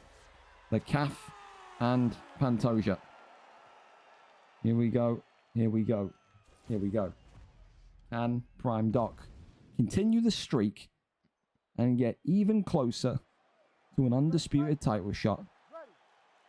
I'll find out. The trademark orange and white tracksuit for Aussie Kid. Alejandro Pantoja, of course, in the black and gold tonight for the former champion, Prime Doc, who is, in my opinion, still leading the way for Fighter of the Year in 2025. He has had some story behind him. From near featherweight, from near bantamweight, flyweight relegation candidate into featherweight, winning that fight to keep him in the division, and then going on one of the most unholy, ungodly win streaks I've ever seen, to become champion, to beat Dave, to nearly tie JKB and Co.'s record of 5 defenses. The kid in black and gold tonight is no joke. And that's why Aussie Kid's got to treat this fight seriously. He's got great wrestling. He's got great striking. And no doubt Dave, I think, of all people, will be keeping a very firm eye on this one. We know at some point that Prime Doc and Dave will go up against each other again. 3 fights for them. 1 win, 1 draw, 1 loss for each of them. But tonight, maybe Aussie Kid takes a forward step over the Pantoja pick. And again, does Aussie Kid believe that he can beat Dave? I think if you can beat Prime Doc, you can beat anyone. So far, it's that trademark pressure, that trademark push from Aussie Kid, which looks to be given the trouble of maybe timing to Prime Doc. When you get swarmed like this, it's so difficult to find your bearings. You've got so much shit flying through your head, you don't really know what to look at, how to move, what to do. So for some, even in this bantamweight flyweight division, you get flustered, they get overwhelmed. That's what Aussie loves. He loves to make people feel like they've got no hope, no chance in their matchups, especially when they're wanting to strike and brawl with him. I think that's what he does so well. Aussie kind of takes the thought process of the opponent and makes them think, I've got to strike with this guy. But in reality, you could wrestle. Aussie doesn't have a flourishing record against wrestlers, against core wrestlers. Still positive, but a couple of losses that he has taken come due to maybe those kind of more slower paced, boring fights where he can't control momentum and speed. So far, though, he's controlling momentum and speed here because he's split open Prime Doc and continues to try and work those level change combinations. Big straightener down the middle, nothing there. Tries to maybe lead up the head kick. Back down low to the body. Uppercut there is good. Still there. It's dangerous. Big shots again. Body was being teased. Head kick. Goes up high. Body shot there is nice. Stinging one. There from Aussie Kid to Prime Doc. Continues here. Another body shot. Sends Pantoja teetering. A good round for Aussie Kid, who looks, again, like he's the real deal since returning 10-9 to that calf in the white and orange tracksuit for Prime Doc. Maybe the most lost he's looked in a long time. Even in that loss last time out against Dave, he looked very good. It's not really looking like it's a fight that's too close. Oh my god. Oh my god. That's fine. We'll go again. That's, the game's crashed. So, What's that about? If anything, that's Why did that just happen? that is a godsend for Prime Doc, because Prime Doc was getting his shit pushed in there. So we will run it back. We will go again. So we've all seen it there. No one's fault. That's just EA Sports. It's in the game. And for Aussie Kid, that's going to be so frustrating because of how well of a fight and a performance he just had there. So we will run it back. No need to panic. That's weird, man. We will go once again. But for Prime Doc, almost a second chance of life here. Thank you, Bristol Tom, for the sub as well. Appreciate you. 23 months. Is that you, Mailbag? I don't know where the Bristol Tom is, but thank you very much. And Zeno as well for the follow earlier on. I missed that one. Thank you so much. Well, we go into it and take a look-see. Check my DMs there. It's on Stand and Bang. Oh, you got to take it off Stand and Bang, by the way, Aussie. I don't know if he's done that on purpose. You got to get it off Stand and Bang. It's Tom P. Gotcha.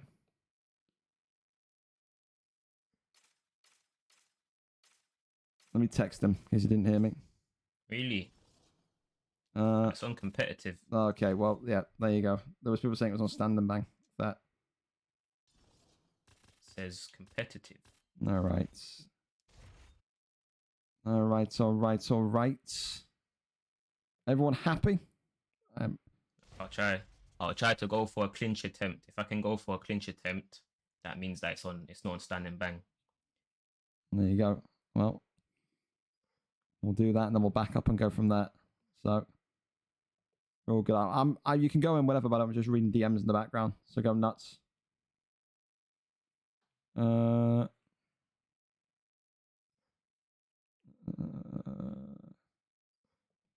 You can go whenever, fellas. You can go whenever. Feel free to go in. Lovely. All right. Bruce Buffer in the background there. We're back. All right. Okay. Let's give it a go. Let's give it a go. So no harm, no foul. As we get to see what happens here. So we'll shoot a takedown, stand up, separate, do whatever you want to do, clinch, stand up, separate, whatever. Whatever makes people happy. See, look, can go for the clinch. There you go. Okay, well, we're all good then. So it is not on standing bang. Well, Prime Doc here, right. Back into this one, getting a second lease of life here. After a round in which he was effectively really tormented, I would say, by the boxing of Aussie kids. Of course, though, now with the game crashing, which again, you know, no one's fault. That's EA Sports for you. That's the great product that we play. Maybe a godsend for Prime Doctor. Get right back into the driving seat and control this one.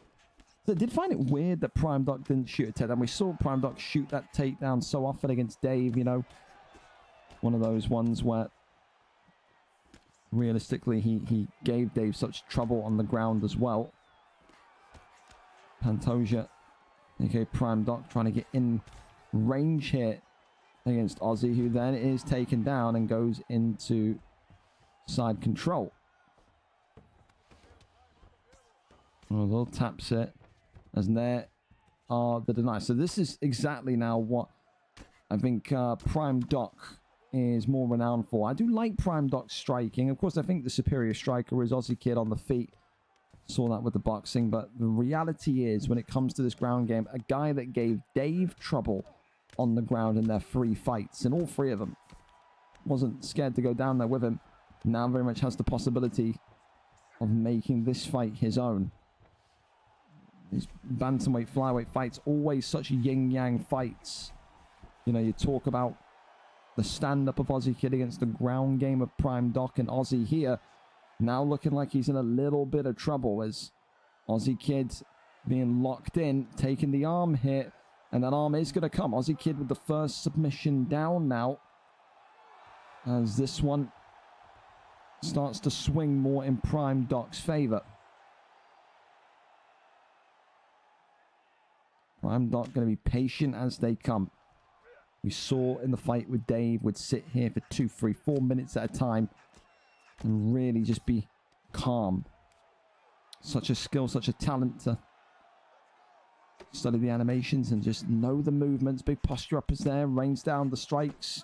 Coming forward here, and Aussie Kid could be in big trouble here. Again, Aussie Kid like a almost kind of supercharged Mark Jeff in how he performs and how he fights with the boxing. And the reality is, you know, much similar like Mark Jeff. Aussie Kid did, as we said in the first kind of showcase of the fight, does have trouble with those guys that opt to base wrestle. Definitely a better round there for Pantoja. 10-9 to Prime Doc, former champion in black and gold. Love touching with that. So right back into the fray we go with this boxing. There's that teep kick. Knee to the body, still nothing there. Goes back down low, left hand, right hand. Prime Doc trying to shoot the takedown. Absolutely nothing there to really be too concerned about.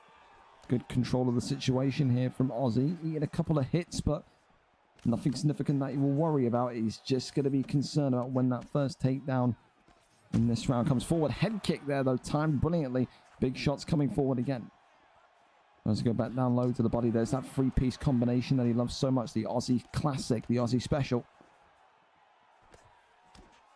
There's that straight again from the left of Aussie Kid. Trying to avoid and telegraph that head kick, perhaps.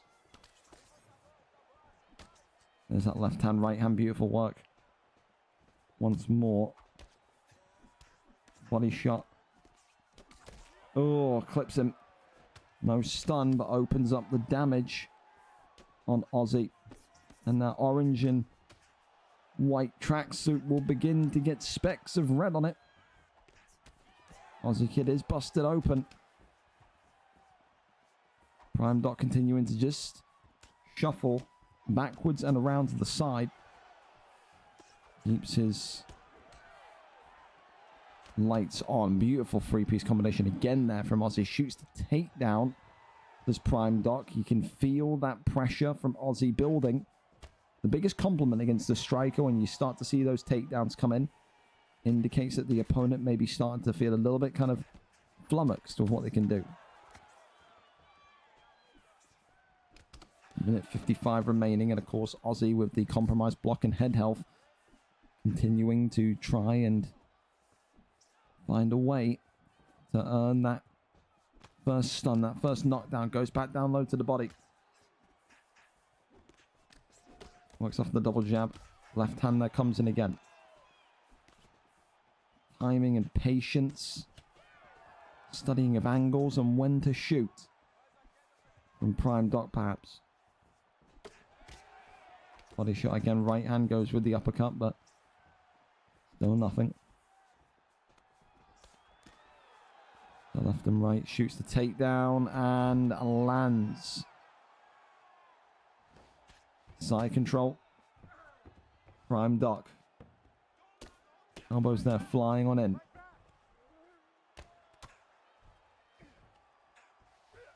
That one there is denied.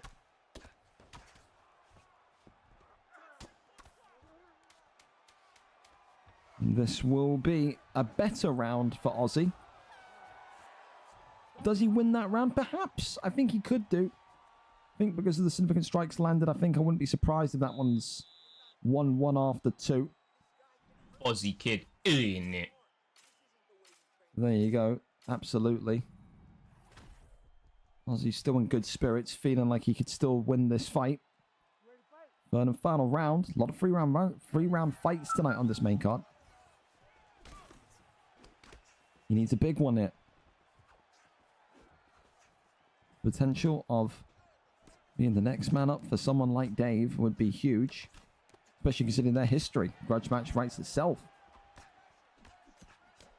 Lefts and rights here continue to almost kind of thunder on forward. Aussie just got to be careful, but dances too close to the sun. When you fly too close to the sun, you get burnt. Maybe that's what happened with Aussie there. First knockdown of the round. Pantoja. Prime Doc. Big straight there comes in as Prime Doc now going Super Saiyan with Pantoja. Left hand comes in. The body shot. Tries to go down low again. Works off the jab. Uppercut.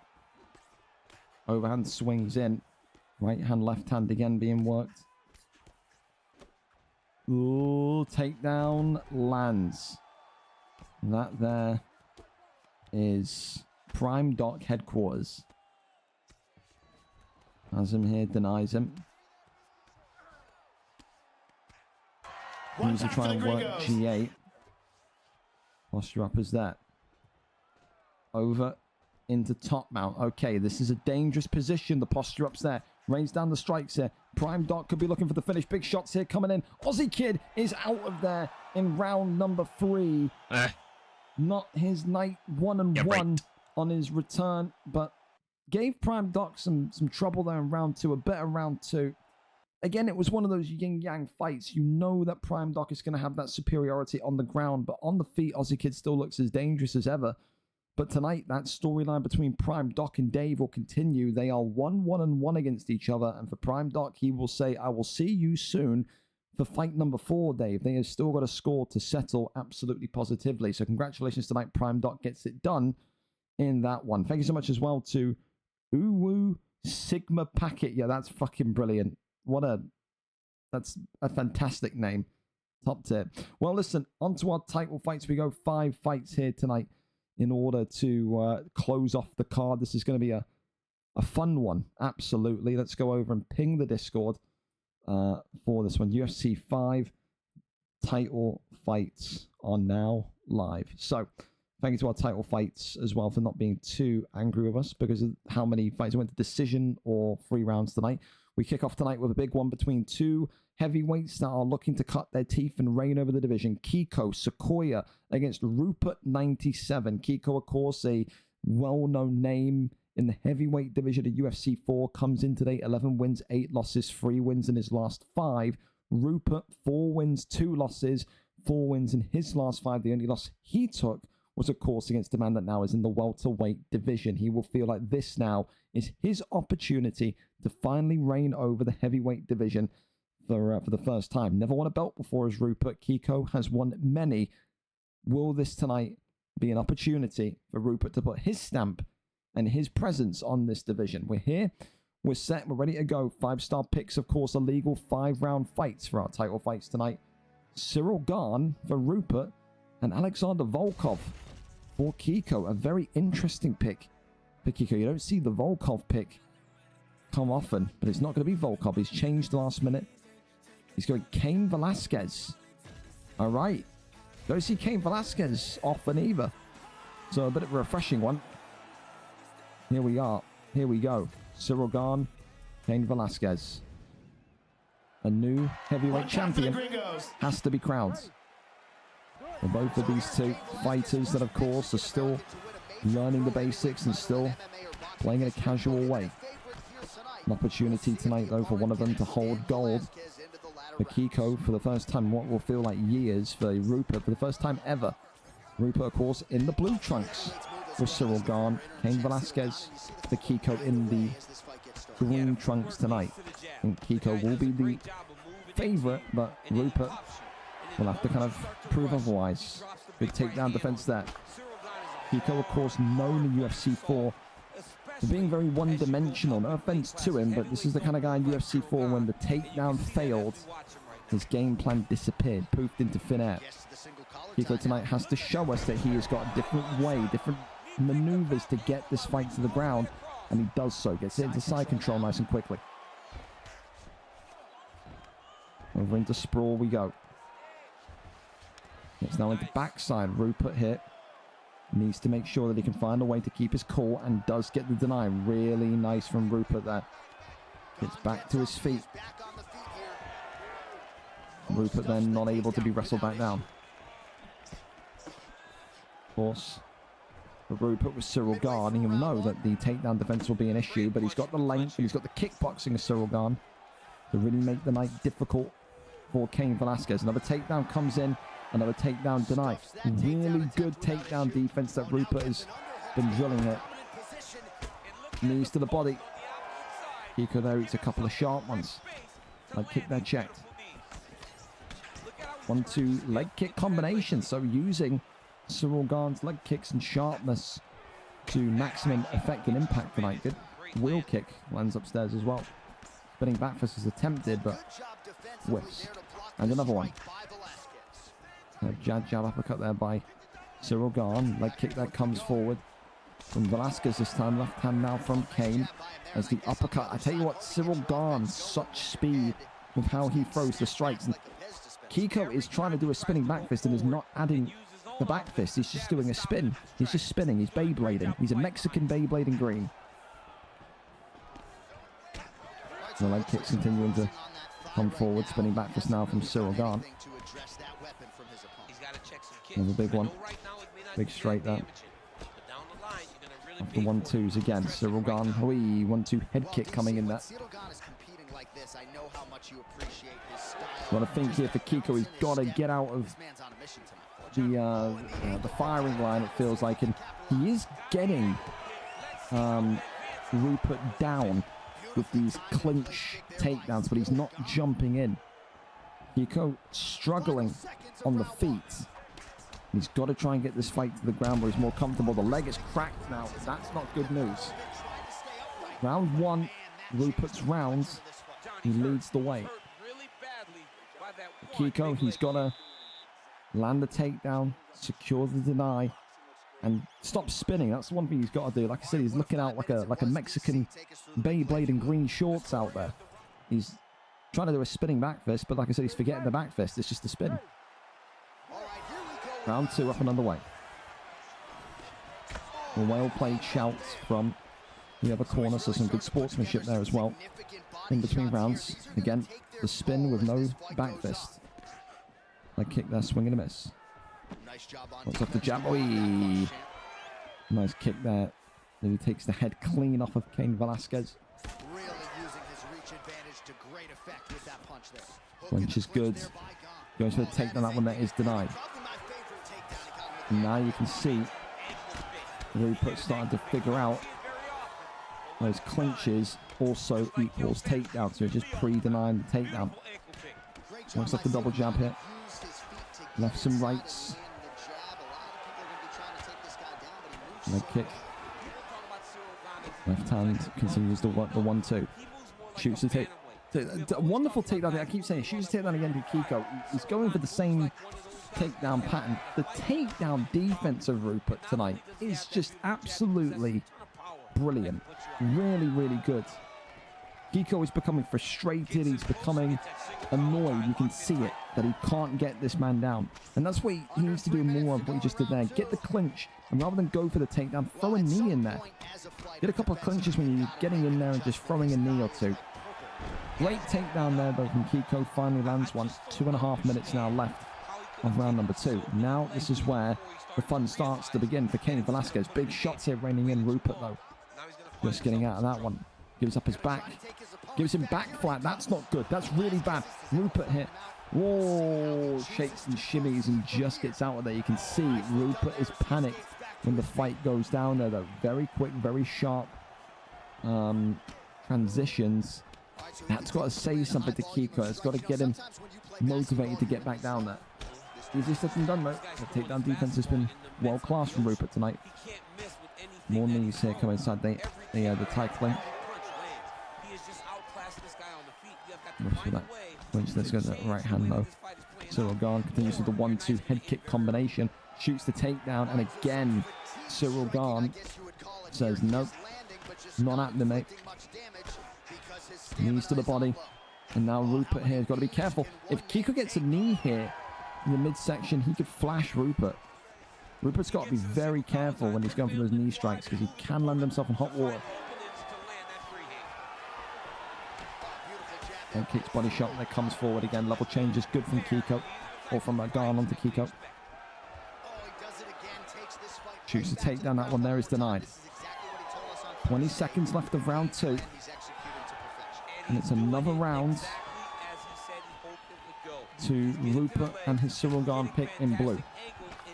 He continues to hang on. Kiko continues to struggle to consistently land the takedown, but when he does land the takedown, there is signs of nervousness there. But he's got to land it, because right now he's doing the Bailey 18. Shoot takedown, get on top, transition off. Kiko's got to land the takedown, and he's got to lock a deny or two in. Really kind of make sure that he can send that message to Rupert that he can't just wriggle free. Round number 3 of 5. Leg kick immediately coming off. Cyril Gahn throwing a couple of haymakers into the wind, you could almost say. Body shot there coming forward. Head kick there comes up from Kiko. Leg kicking at the leg of Kiko is absolutely chewed up. The left leg could go at any minute here. Kiko clinching, and now look at that, big shots inside the clinch. It's just so smooth. It's fluid. It's like butter on toast when it comes to how Cyril Gahn and Rupert is fighting right now. Just easily identifying what Kiko wants to do and completely negating it. But that's a great takedown again. The odd takedown is landing.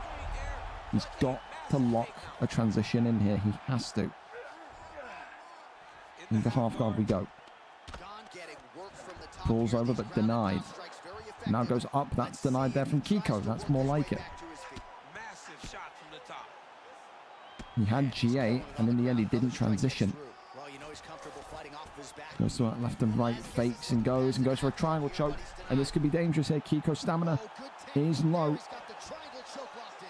as he gets into backside position. A good deny there. Over into sprawl. And then right back up. Again, down, up, down, up, down, up. And big knees there to the body. Leg kick comes off. This could be the end here. Kiko and Cain Velasquez taking more and more damage. The left leg beaten up. Head kick there comes off. Well, bar respect there as well. Kiko a fan of what he's seeing from the potential new heavyweight champion of the world. Oh, but there comes an overhand there, swinging forward, jumping knee, but goes into the knee of Cain Velasquez. Overhand there. Rupert not wanting to go too crazy too quickly, and there's a takedown from Rupert on to Kiko, saying this is how it's done. It's right back up to the feet as well. Leg is now cracked. And Kiko here got to make sure he checks those leg kicks now. He's onto the opposite stance. Shoots the takedown and gets the takedown.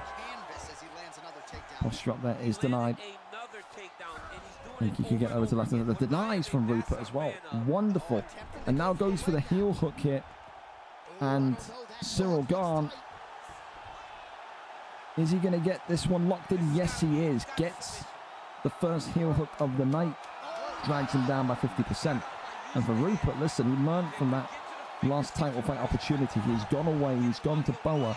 And he has become very good. This does not look like a young heavyweight anymore. And maybe this was the last chance saloon for Rupert. Based on how he's fighting tonight, this kid will not be in heavyweight come the turn of June.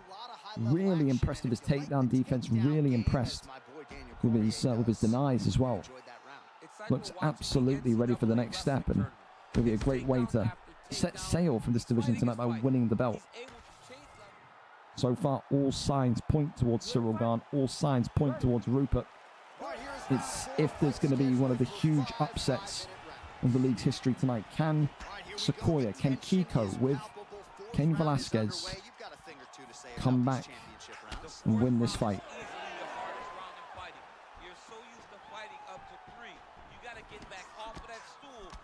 Takes off the jab, and again, leg kick there comes off again. Shoots the takedown, lands the takedown. Needed that. Now it's 4 minutes to keep himself moving here, unless the denies don't show up. Fakes, goes to his left. Again, this kid. To be fair, Kiko's denies now coming up, but the denies from Rupert, man, so good, so good. Into full guard. Kiko there, not one, not two, but 3 fakes and still gets denied. And this could be the end. No, opts to not go for a submission. Wants to fight standing. Shoots the takedown and gets the land again. Crosses over. No, half guard. Fakes once, twice. Posture up is there. Kiko have a couple of big shots here. Damage done, not substantial, but regardless, but the damage done. It gets a good deny there. Kiko now, a couple of big denies himself, and look at this, rolls through for the heel hook. Kiko low on stamina, and this could be it here. Kiko is out of there. New champ in the heavyweight division, and one of the most impressive performances from a heavyweight that I've seen in recent times. Rupert is going to set sail. He won't be a heavyweight this time next week. He has captured that heavyweight title, that championship, with the last opportunity. He will leave this division. He looks phenomenal on the ground. And yeah, passes that heavyweight division with flying colours. The new heavyweight champion of the world, Rupert 97. For Kiko, he grew into the fight, but it was the difficulty of landing the takedown in the opening 2 or 3 rounds, and Rupert just took control there. It's a round 4 submission tonight, and he gets it done with that incredible heel hook there. 2 minutes and 50 seconds in with Gane, and he is going to get the submission of the night bonus for that. Like I said, for a heavyweight to whip in some heel hooks and to get the denies that he did, I think you've got to kind of tip your cap to him and go from there, man. So a really, really nice one there tonight, indeed. I'll take the Kieran Crow knockout away as well. There we go. So we've got performance, we've got a fight, a knockout, and a submission. Congratulations to him tonight. Huge win. On to our next one, then we go over to Double Champ Boars and Demo Rai. Of course, Demo Champ Boars and Demo Rai, 2 former top of the chart kind of PlayStation fighters. Demo Rai, a former PS great in UFC 4, 5 wins, 2 losses, 3 wins in his last 5. For Double Champ Boars, 9 wins, 6 losses, 3 wins in his last 5. There's no champ now. It is all down to this. Who walks away with the championship of the world of PlayStation here tonight. Of course, we get to spin the wheel for the weight. Heavyweight, light heavyweight, middleweight, welterweight are the 4 weights that this championship can be defended in. And tonight, the championship will be defended in light heavyweight. So the light heavyweight division is where we will go for this one between Double Champ Boars and Demo Rai. So 205, please, gentlemen, is where we are going to in this one here this evening. Do we have a stream link for Demo Rai and Double Champ Boars? Do we have a stream link? Do we have a stream link?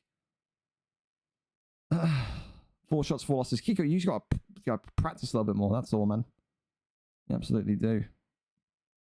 But again, you grow into the fight. You do. Sigma Lil Peep King Von is brilliant, by the way. Thank you very much for the follow. But we wait for that one. We wait and we see.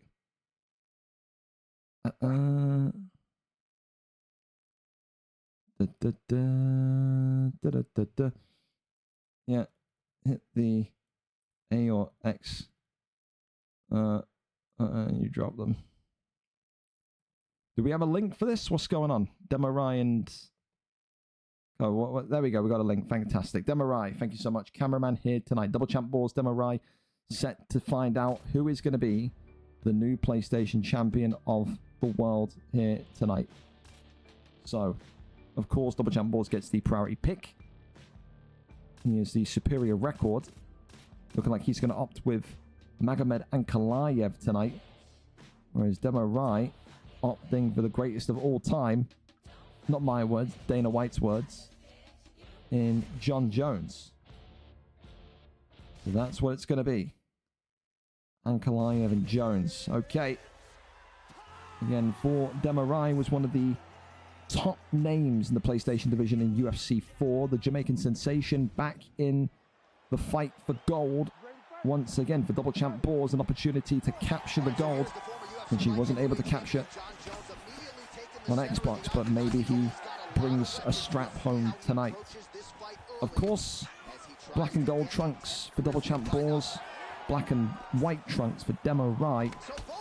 An early favorite when kind of matchmaking the card would have been Demo Rai, just purely because of the history. But Double Champ Boars has got some good performances in this division, but he's also had some good performances in the Xbox division as well. He's been in that bantamweight, flyweight kind of Shark Tank. Of course, though, that means nothing. It's all about gold tonight. It's all about the here and the now, not about recent form, and that's something that these two will absolutely know. Double Champ Boars, of course, got a bit of a cult following. The likes of Jack Hanna making the Double Champ Boars fan club almost. Then we'd love to see their man collect the belt tonight. Demo Rai, though, said dangerous on the feet. We saw his boxing in recent fights on Xbox, but of course back in the PlayStation days in UFC 4 was all about his ground game, all about his submissions, his grappling, his dominance. Had some great fights against the likes of Lister and co. Shoots takedown there, that one there that is denied. Walks him back towards the cage. Double Champ Boars here continuing to just try and find a way beyond the impenetrable defenses. Well, Demo Rai takes the back hit. Knee here into the buttocks effectively, but can't do much more than just get him back to his feet. Deep kick sends him backwards. Got to think here for Jones. It'll be a test tonight. How often can you get him down? How much can you kind of keep Double Champ Boars from almost kind of retreating and circling on backwards? Like I said, he likes to fight from the outside distances, and that, I think, even more so the case tonight when he's going against John Jones, because he knows if he can avoid John Jones's length and then counter with a hook, he can split Jones early. And look at the damage already.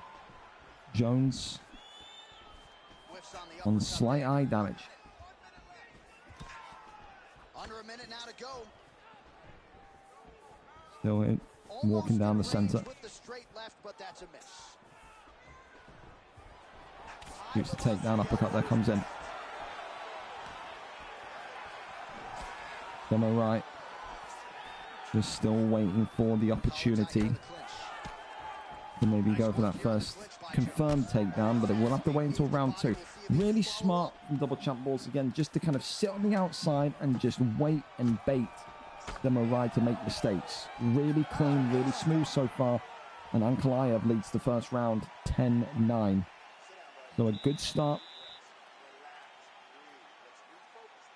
And I think for Demo-Rai, you're going to need to make a few adjustments, make a few tweaks to the game plan right now, because you cannot nail him down. He has got to keep Double Champ Balls. He's got to find a way to keep Ankalaev stationary. I think you do that for aggressive pushing. You've got to push towards Ankalaev, put his back against the cage. That way then it's more difficult for him to kind of shimmy and shake out and avoid any of the big damage. So that's what he's going to need to do. Round 1 though, that's an Ankalaev round. That's 10-9 Double Champ Balls.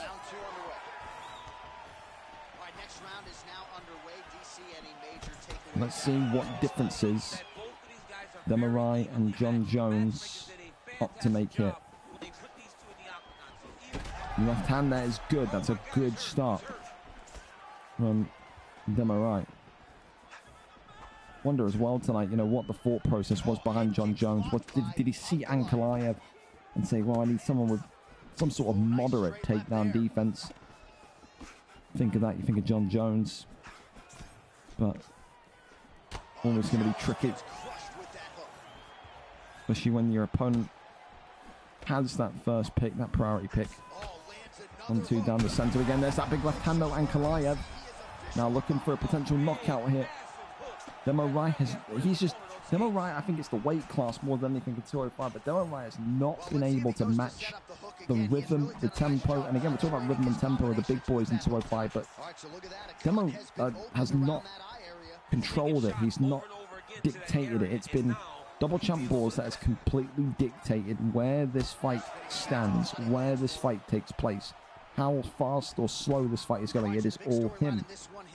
And you can't be the secondary dance partner in a title fight. At some point, when you're fighting for gold, you have to dictate spacing, distancing, all of it. If not, you're effectively just going to sleepwalk into a loss. Left hand that continues to fly forward. Clinch up. Although that comes in.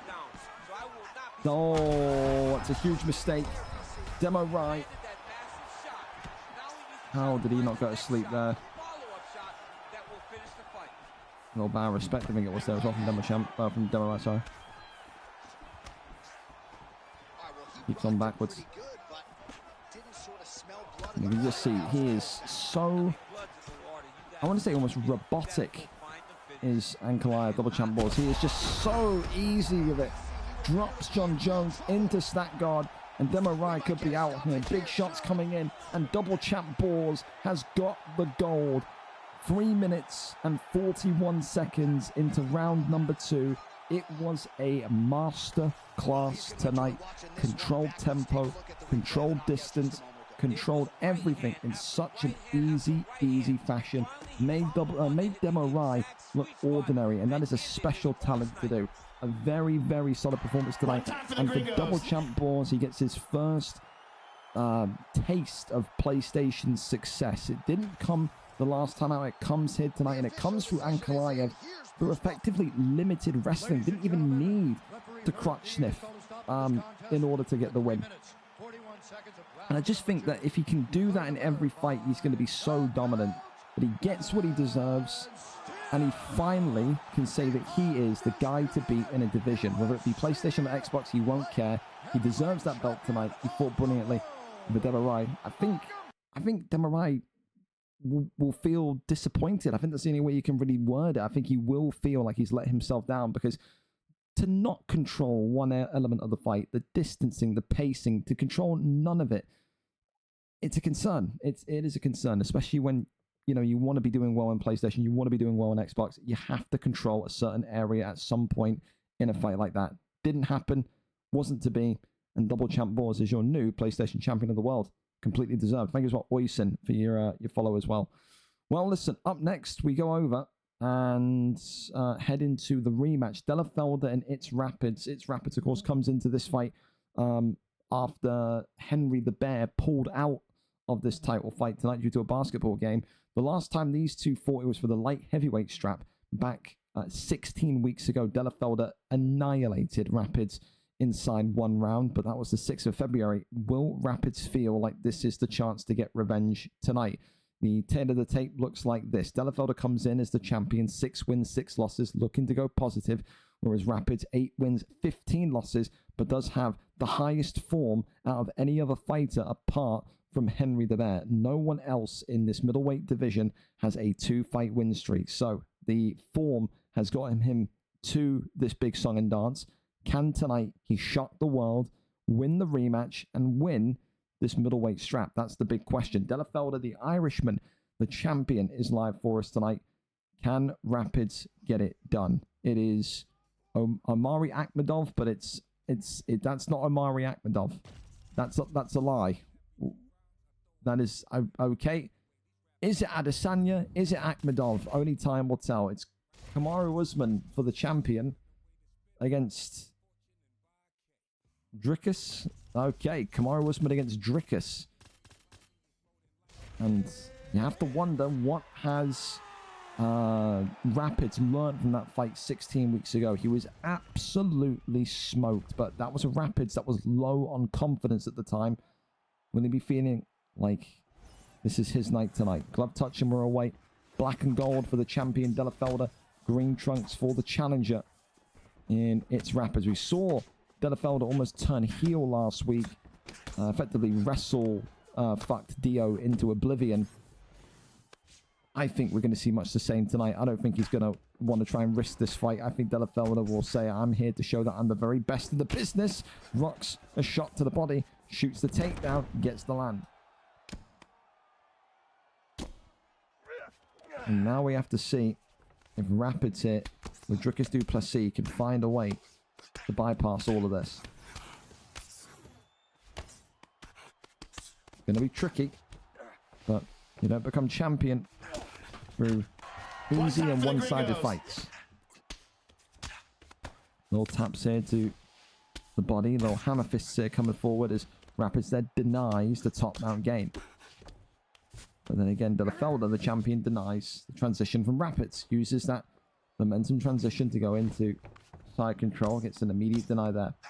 Delafelder back to the peak powers that he felt he once was in UFC 4. Was probably one of the most dominant middleweight champions in the early days of UFC 4. But he never really quite reached those heights again until now. You know, had a spell in the welterweight division where effectively it never clicked. He is a fighter that gets dejected easily. Delafelder loses 2 or 3 fights. You got to kind of push this guy into fights. So the fact that he's feeling confident, he's actively signing up, this tells you that he believes in his current streak, his current form, his current invincibility, if you want to call it that. Hasn't lost a fight in both the middleweight division or light heavyweight division for so long. And of course, you know, there is the potential that this will be a quick stop in middleweight, win the middleweight belt, then go right into welterweight and do the same. His wrestling has improved so much. Those denies were not there 2 months ago, let alone 3 or 4 months ago, you know. So the kid has improved dramatically. And again, some people will point to his style and say, well, it's wrestling, it's control wrestling, it's boring. You don't have to like the way that he fights. It's, you know, some people fight to be entertaining, other people fight purely just to try and get the win by any means necessary. That is the category in which Delafelder falls under. Rapids here so far, though, on the bottom, trying to go for an arm bar, does find it. So this here is a really, really interesting situation because Delafelder now is absolutely struggling. And Rapids here, who is, in my opinion, been bitched the entire round, has now got 70% of Delafelder's stamina or submission bar down. Did Delafelder get too complacent? Did Delafelder get too cocky? He's now got to survive 4 rounds with Rapids not getting a submission. That's a really big slip and a really big blunder from Delafelder, who again, in UFC 4, in fairness, did have a history of silly decisions in title fights that led to losses. For Rapids, that is absolutely huge. Cannot describe how buzzing he will be with that submission there. Delafelder has got to be heightened senses and be very aware that one trip to the ground here and it could be all over. The Rapids, one submission, and it's new. I'm intrigued to see now if this means that Delafelder with Kamaru Usman just keeps this entire fight standing for the rest of this. You would think he has to. I think he's going to be petrified to go to the ground. Oh, uppercut that comes in. Dricus du Plessis. Big front kick comes forward. Clinches that. Big elbow comes in. Rapids has got to be wary of his damage as well. It's a huge cut. Or damage, should I say, to the... I think it's the left eye of Dricus there. There's been a bruising underneath the cheek as well. On the right side of his face. Head kick, though, comes in. Beautiful work from Kizza. Rapids here, looking for the finish through knockout now. And it is Kamaru Usman. It is Delafelder who feels like he is forced to shoot the takedown. Well, this could be a problem. Delafelder has to be perfect. Give up a submission, it's all over.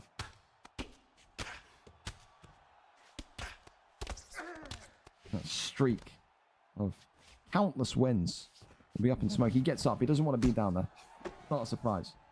He does not want to risk it, knowing it's only going to take one submission.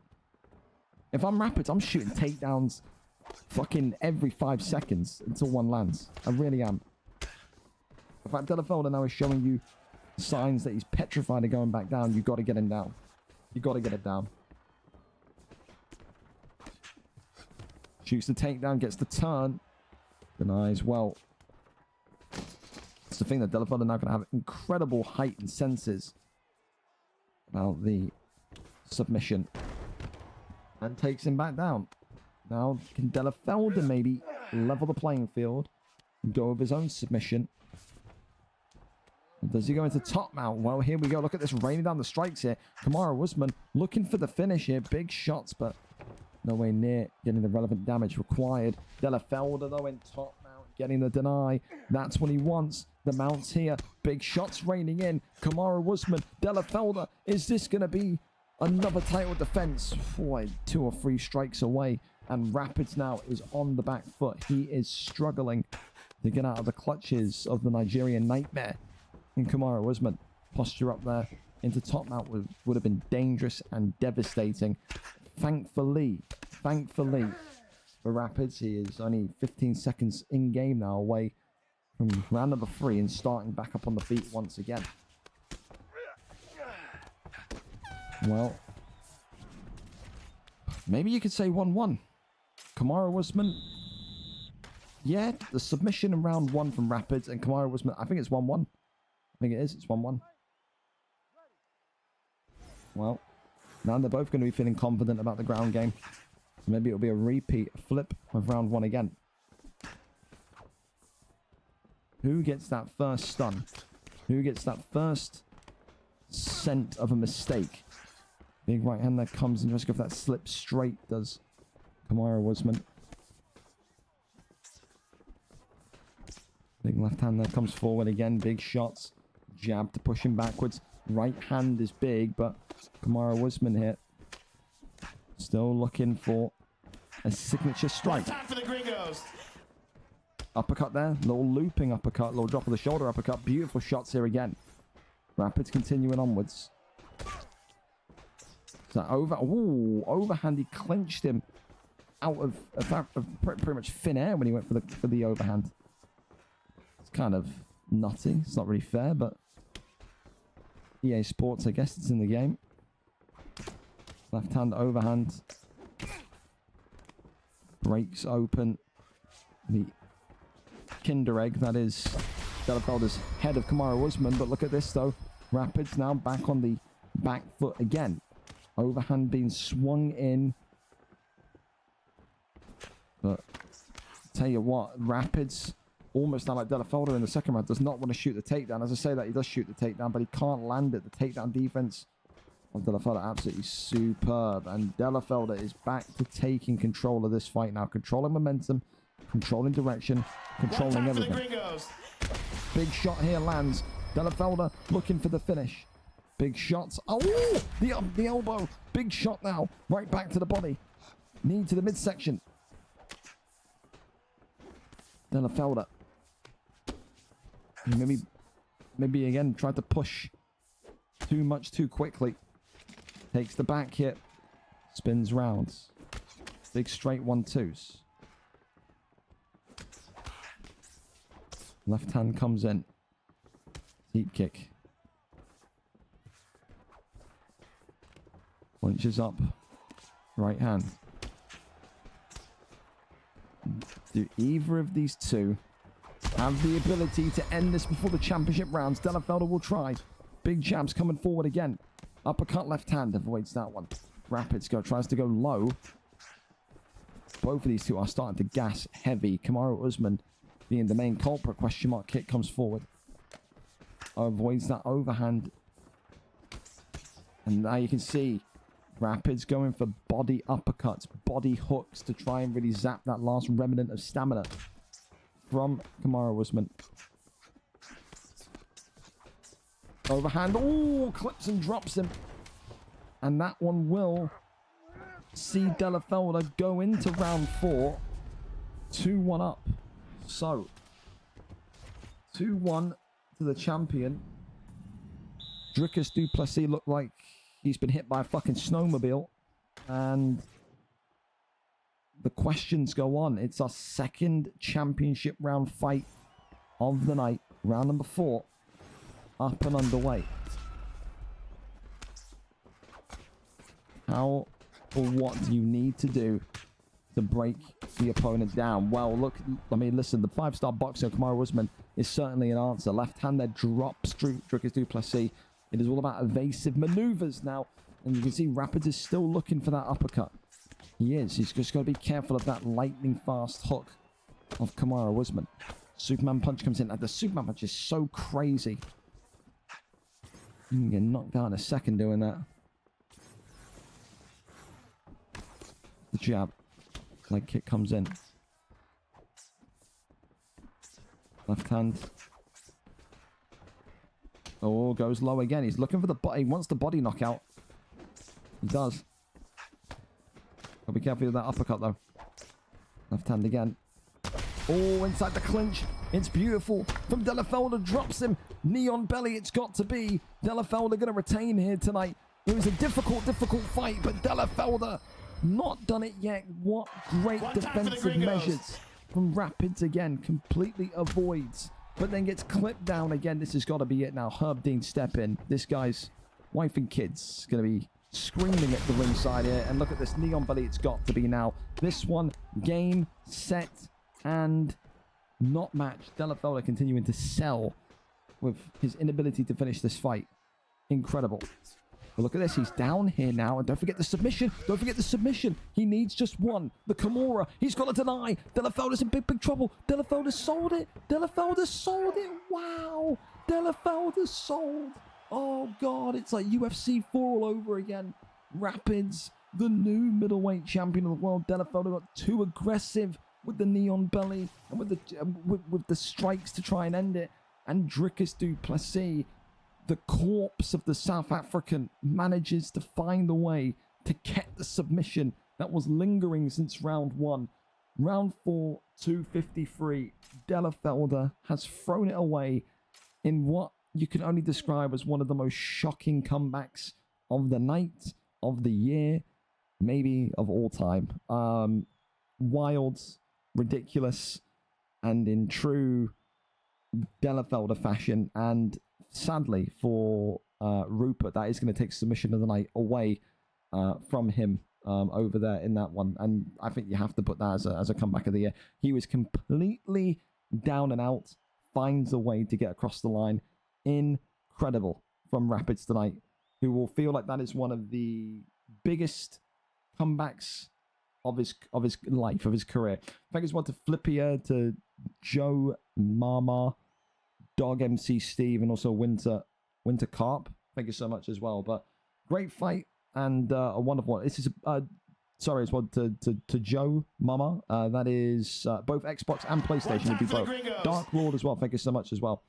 Thank you so much. Why do I call myself Gringo? It's just a not a nickname, a gaming name that just stuck since I was a kid when I got Xbox. Don't worry, I'm not Mexican. I'm actually Slavic. Half Slovakian, half English. Nice to meet you, though.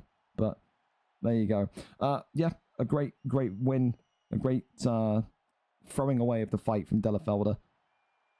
He's entertaining, win or lose. Well, listen, up next in our co-main event of the evening, Mark Dev and Chub Nardino. Mark Dev knows today if he beats the fattest man in featherweight, he will have the opportunity of going and being a double champion. It's been promised to him, you'll win here tonight, you'll get your pick.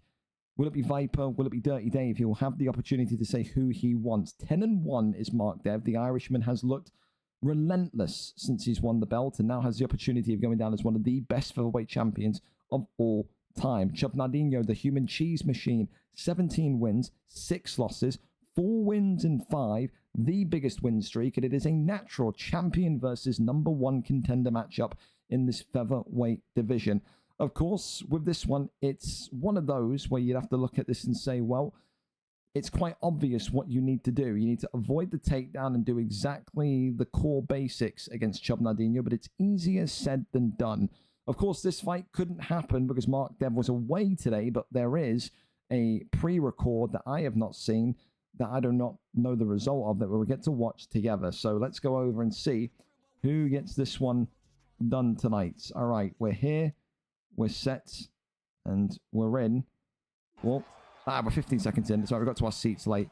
Here we go then. So Topuria and Aljamain Sterling.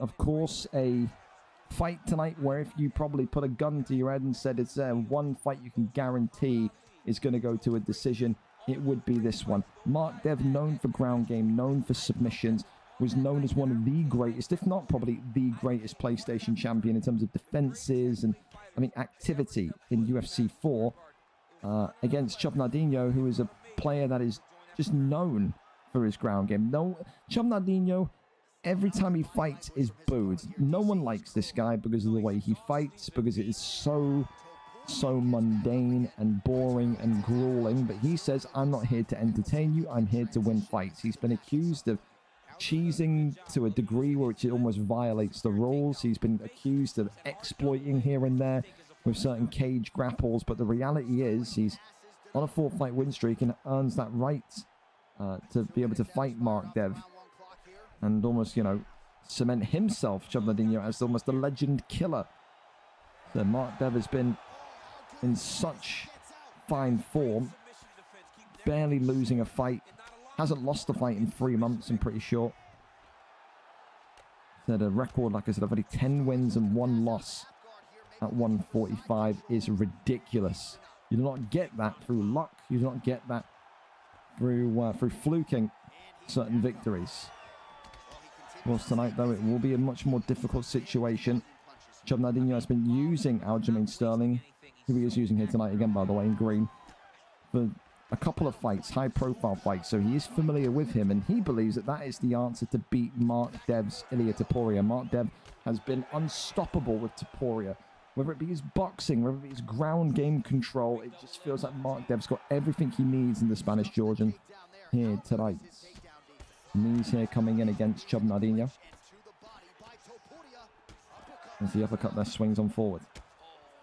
Body shot landed.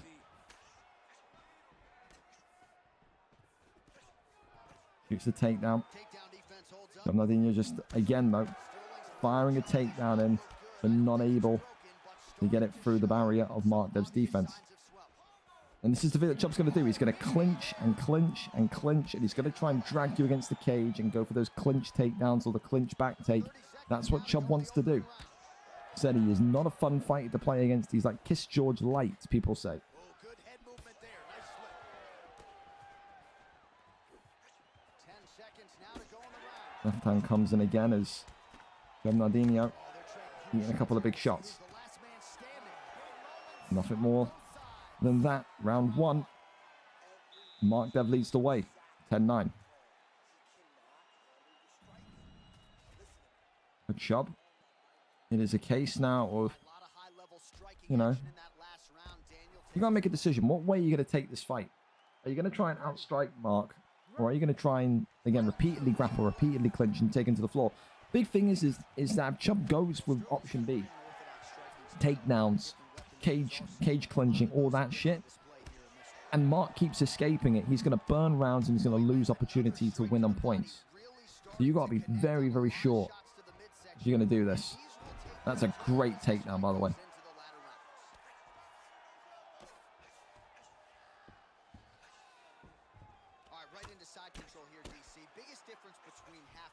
Elbows here, reining him. As Chubb Nardino now gets his side control moving. He's down the strike set. Crosses over into side control. Elbows coming off it. So Chubb Nardino will be that guy. He will say, I will sit here and I will win 49-48. I will win here. I will, or 47-46, whatever it be. The math right now is not mathing, but he will win here by 1 round and just ground and pound all night long. He will. However, Mark Dev, who had dominant position, then loses it, but Mark Dev back into a guillotine, but immediately denied. And Chubb Nardino now back on top from side control.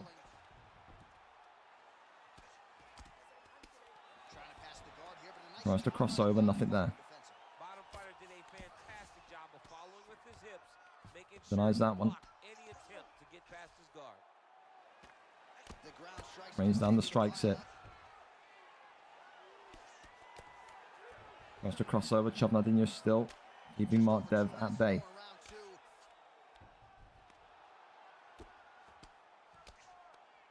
This is the thing that's going to get Chubb in trouble as well, is he sits in this position in half guard. What is Chubb doing? Chubb is not earning any points here. He's sitting here for what feels like 30, 45 seconds, not a single strike. He has to get punches in if he wants to do this. Stands back up and Mark Dev immediately landing more shots in 1 second than Chubb did in 45 seconds on the ground there.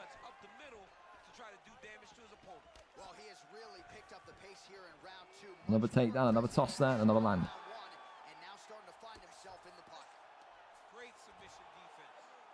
Well, here we go again. Like I said, it's not supposed to be pretty. It really ain't.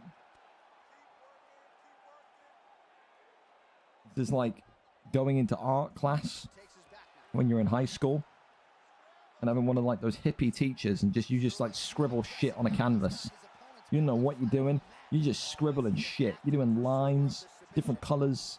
You're launching paint out of fucking canvas, not knowing what the fuck you're making. And your teacher just goes, yeah, that's organized chaos right there. That's an A. That's exactly what Chubb's doing. He's just throwing shit at the wall, hoping it will stick, and hoping it will work. Round 2 in the books. I just don't think Chubb's doing enough activity-wise. I don't think he's doing enough activity-wise. I can only imagine during this fight how Mark Dev was feeling.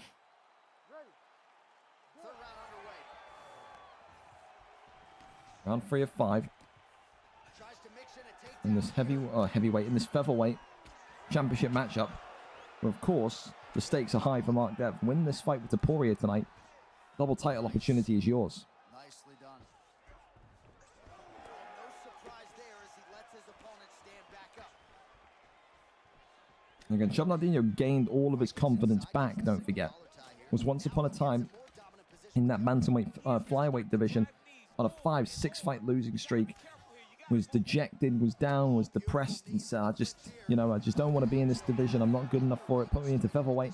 Got into featherweight, struck a little bit, and then went right back into prime Chubb Nardino territory with the clinching, the grappling, the wrestling, and said, you can boo me, you can hate me, it's all about winning. And that's what it comes down to. The big thing that I have concern for Chubb is that eventually when he does get that move back to bantamweight flyweight, and he fights like this, he is going to get effectively out-cheesed. He just will. Guys in that division are monsters. You think Webo, for example, would, accept Chubb doing how he fights in a fight against him? Fuck no. Like, there'll be some rough fights for Chubb. There will. Goes over into full guard. Posture up, pulled in.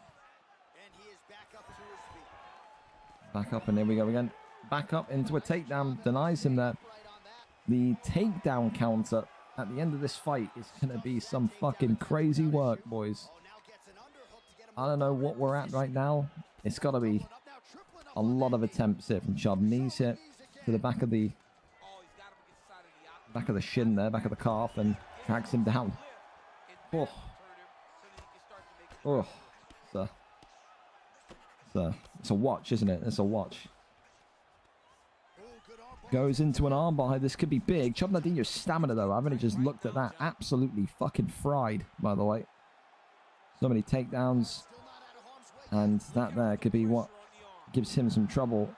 Because Mark Dev now easy to find a way out of submissions in that regard. That's all Mark Dev's got to keep doing. She's got to keep denying.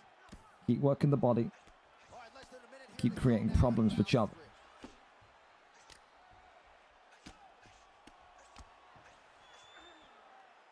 Goes over into backside.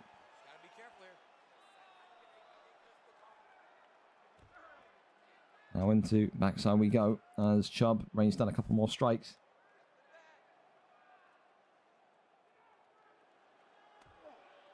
As this one is going to go into the championship rounds. Oh.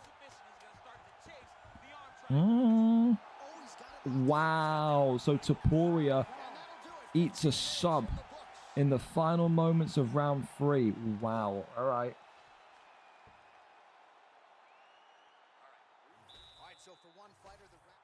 And that will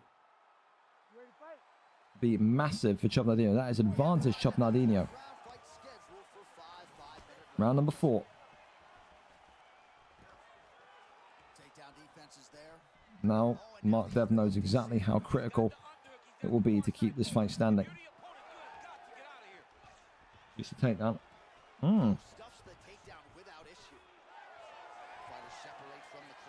Surprised that Mark went for a bail, honestly. What's for the scorecards? I ain't got a fucking clue, by the way.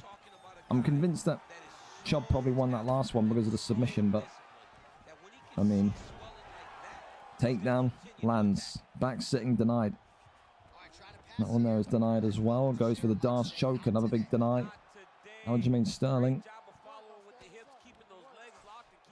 into full guard position. Pulls him in. That one there is denied.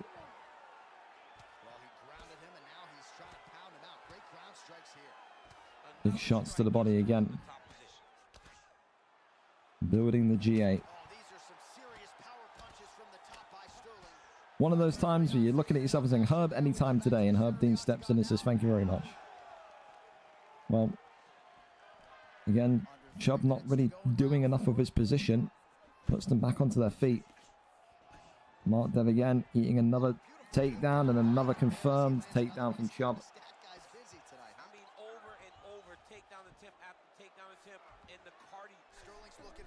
Goes for the Darce choke. This could be it here. Mark Dev's in trouble. This could be a new 145 champ. Goes into back mount here.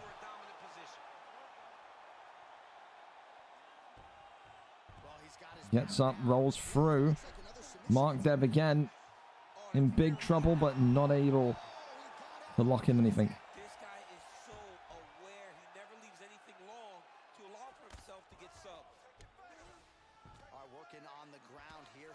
Strikes here coming in. More shots to the body. Pulls down. Tries to go for that armbar potentially, but nothing really there. Works the body. Goes across. Over into full guard. Taps to the dome here, pulls him on down, goes for the guillotine. Hang on a minute. Chubb Nardino could now be in trouble.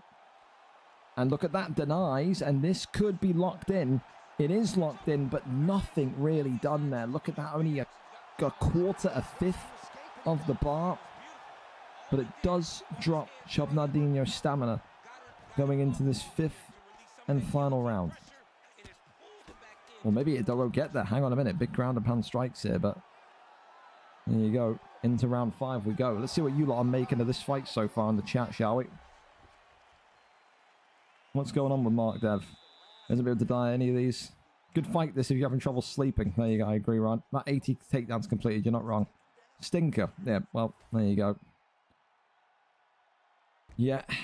Well, round number 5. Not a clue what the score is. Is he winning? Is he not? No idea. I'm not seeing this. Don't know who's won it. They haven't told me. Immediate takedown defense there.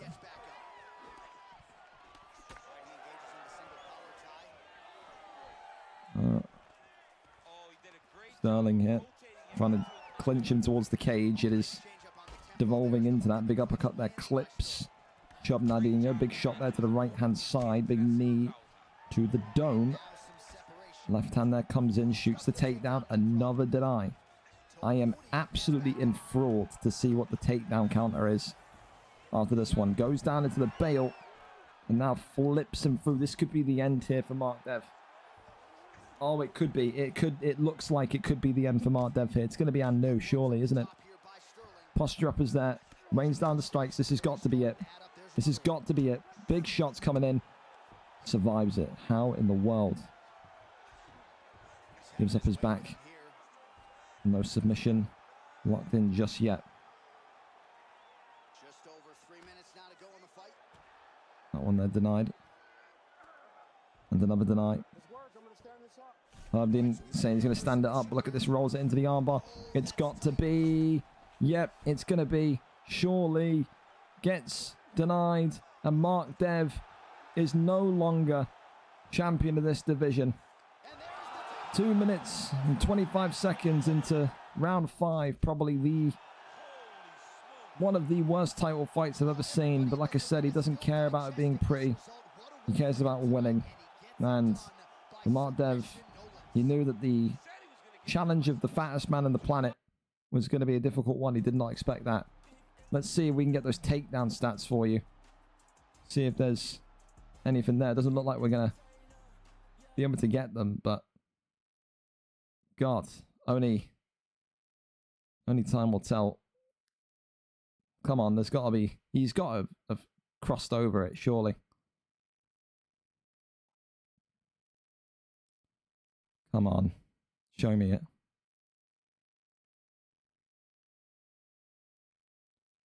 I must know.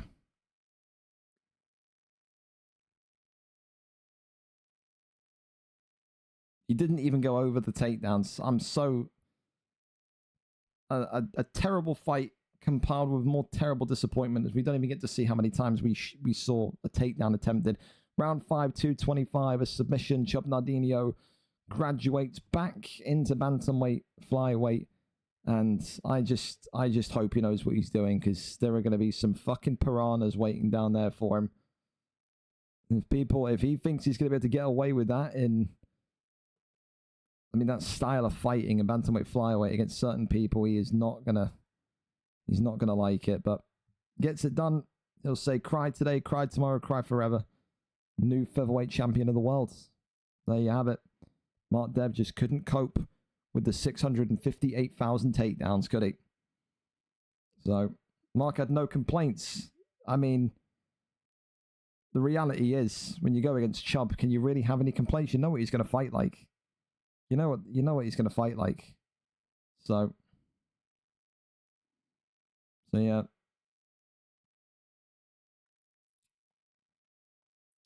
we talking about exploits? I thought we were talking about just takedown fucking nonsense. Rerun the fight, you can fuck right off, by the way. But, yeah. He's been able to deny anything. Make it a no contest or a DQ. Just for the sheer garbage of the fight, I imagine. Listen. The thing is, right? The thing is that with Chubb, it's very weird, because Chubb felt like he needed to fight to be popular in a sense when he was in bantamweight flyweight, and he gave up all this wrestling stuff, and then he went into featherweight, and then he stopped doing this because I think he knew if he did some of the stuff that he was doing in featherweight and bantamweight, flyweight, you get absolutely fucking annihilated. So it's interesting to see what he's going to fight like in that bantamweight flyweight division. So never put Chubb on a co-main event ever again. Fun fact for you, Oathkex, before you fought here, back at the beginning of UFC 5, Chubb fought like that when he was getting better at wrestling. He fought exactly in the same way. Cage clinches, the whole thing. He holds the record for being one of the 2 only ever people that has been made to do a title fight unstrained because the fights were so bad. So, yeah. Yeah. But again, the reality is, I think someone said it in here, you know, Mark and Chubb both like the pull. They both like that effective, you can call it undeniable, you can call it what you like, exploit, soft exploit, whatever you want to call it, but it could be called so many different things. There's never really been a hard complaint about anyone fighting Mark Dev. There's always complaints about Chubb because, again, he fights like the biggest gypsy in the world. But we'll see what he does in bantamweight flyweight. That's the only thing you can really say. But it's Lord above, it's going to be rough for him. I tell you, it will be rough for him if he tries to do that against Webo or any of the guys that are grapplers. It is going to be rough. I just hope he knows what he's doing if he does do that. Anyway, listen, main event is now live. A thank you to Spooky as well as Dave for being patient as well. A lot of fights tonight have gone championship rounds, round 3, decision, round 5. But now finally we get to see fight number 3 between Dirty Dave and SpookyGeauxst. Nothing can be as bad as what we just watched, can it? So think of it in that perspective. So the last time Dave and the SpookyGeauxst fought against each other, they fought twice before. The last time they fought was this one here, VFL 167. So 22 weeks ago, Spooky beat an out of form Dave, you could maybe say, by round 2 submission.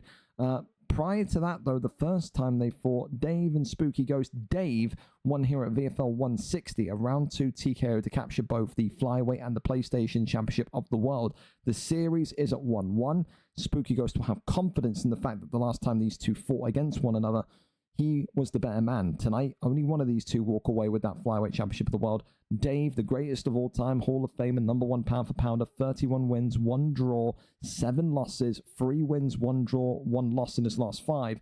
Against the SpookyGeauxst, 12 wins, 2 losses, 1 of which was against Dave, 4 wins in his last 5, which include a 3-fight win streak. It is the final fight of tonight.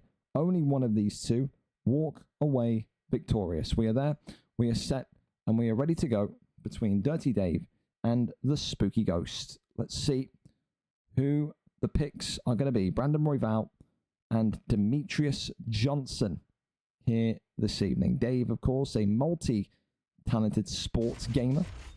Won 2 Super Bowls in the VFL Madden League, along with countless championships in the VFL Octagon.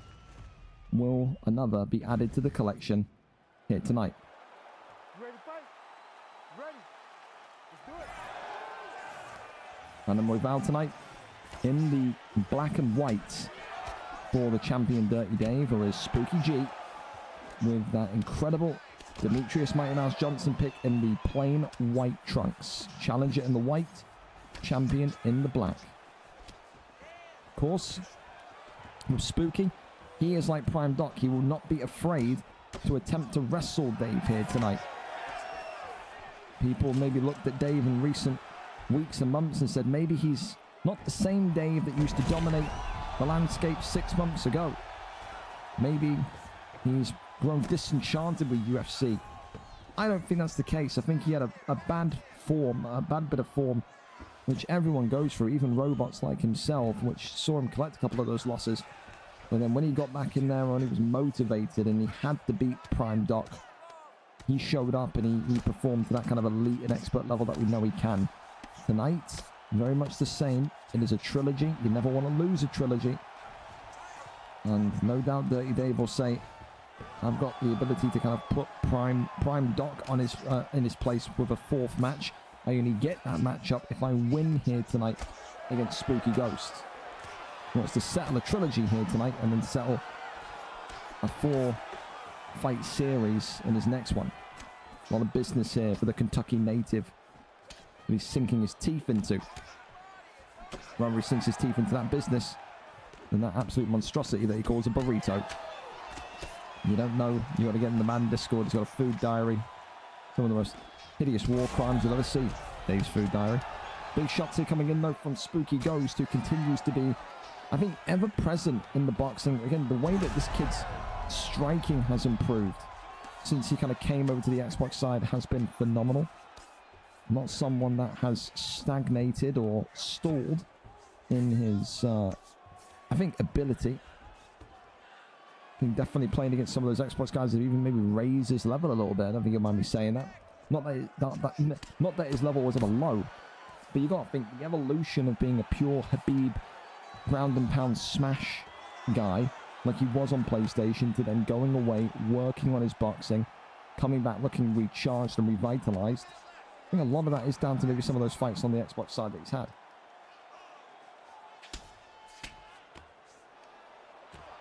And there's some hand fighting here between Dave and Spooky. Pulls him back in though, really nice. Goes to the posture up. Oh, lovely little head movement there.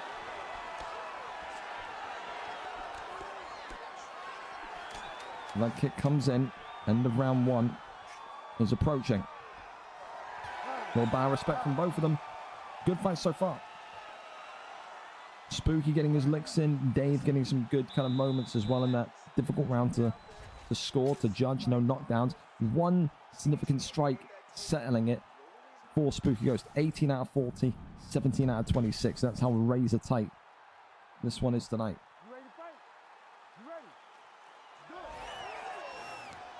Here we go again.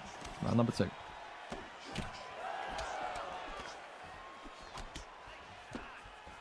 Well, it's the jab here, but he kicks him back. Got to see here what Demetrius Johnson can maybe do. Big shot there comes in. Left hand.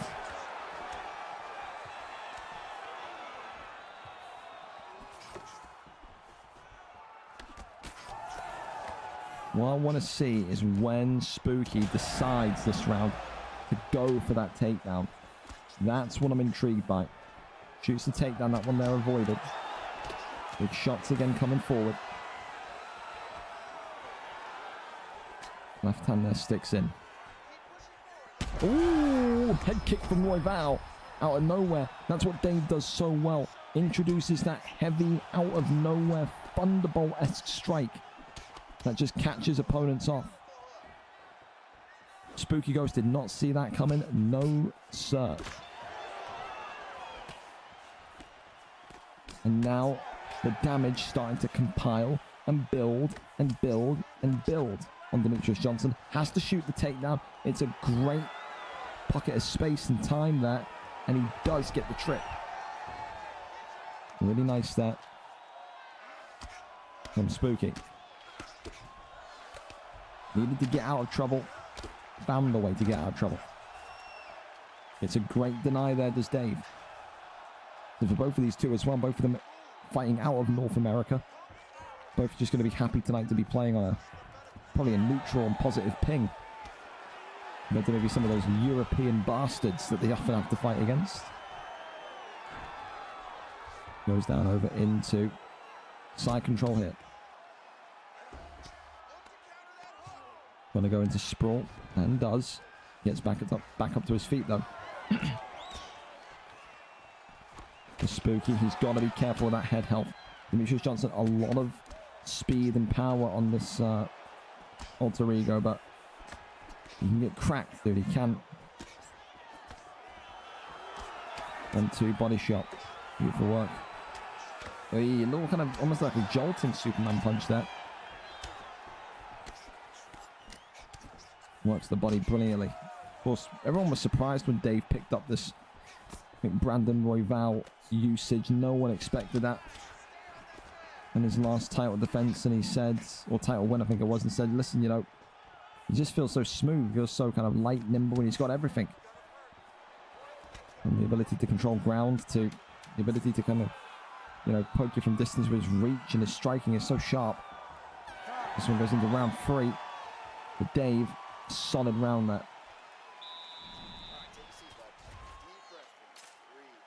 Yeah, 1-1 for me.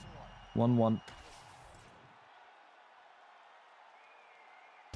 That head kick right there completely did not know that was coming. Did not have a clue that was coming.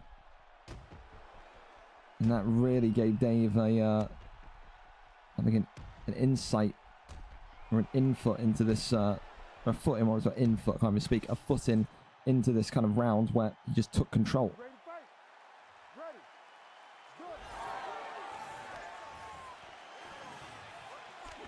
Round number 3, up and underway. Goes down low to the body. Thinking about going up high here, but just pulls backwards, works the body shots again. Big shots now. Oh, another head kick. He tried it again. Crafty little Kentuckian, man. He really is. Spooky here continues just to work the jab. But it's those go-go gadget super arms from Dave that continue to be the problem. Goes down low to the body again as Demetrius Johnson here eats more shots. Big right hand, left hand. There you go. Head health is getting close to blinking. Now, for Spooky, he has got to protect himself. Round 3, 2 more rounds on top of this to go. And you are really playing with fire. Oi, body uppercut is nice. Right hand is great. Drops him, double tap. And this has got to be it. Knee on belly. Dirty Dave, the greatest of all time, has done it again. 2 minutes in to round number 3. And Dave is back. There is no blip. There is no down period. There is no drop of form. He is still the flyweight champion of the world with just a brilliant performance. The head kicks out of nowhere. The pull body uppercut has become such a Dave maneuver. Really sleek, really smart.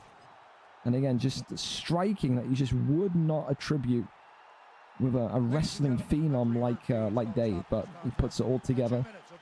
And as we keep on saying, you've got to have everything to be the champion in this elite division. He has everything. Another win, another legacy kind of statement defining win. And now I think his attention will turn to Prime Doc. The 4th fight, they've got to win, they've got to draw, they've got a loss. Someone's got to win that series.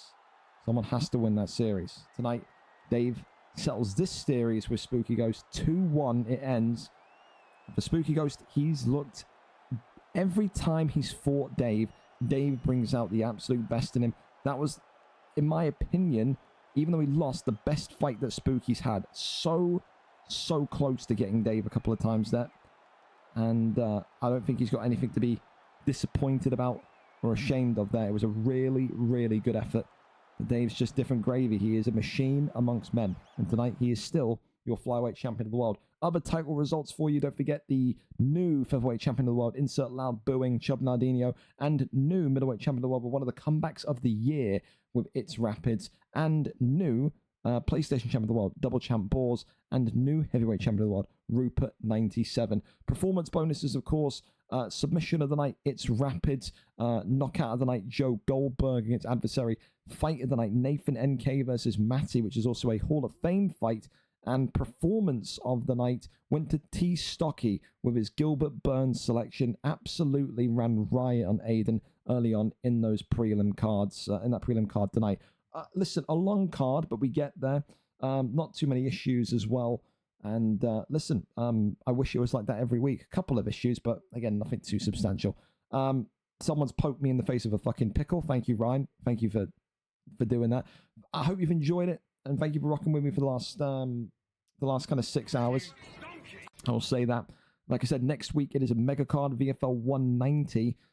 All fighters are legal, all levels of the card. Don't forget. And this now, for VFL 190, starts the countdown. VFL 200, 10 weeks away from the big one, from the landmark card.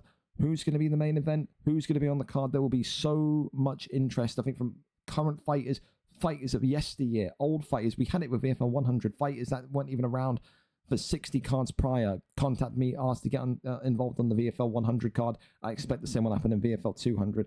For now, though, we focus ahead at VFL 190. Thank you, all of you, if you fought tonight, for being here. And thank you, of course, if you watched, for being here as well. Have a wonderful rest of your evening. I will see you next Thursday. Take care, don't get shot. And yeah, if you need me, I'll be on Discord. Good night.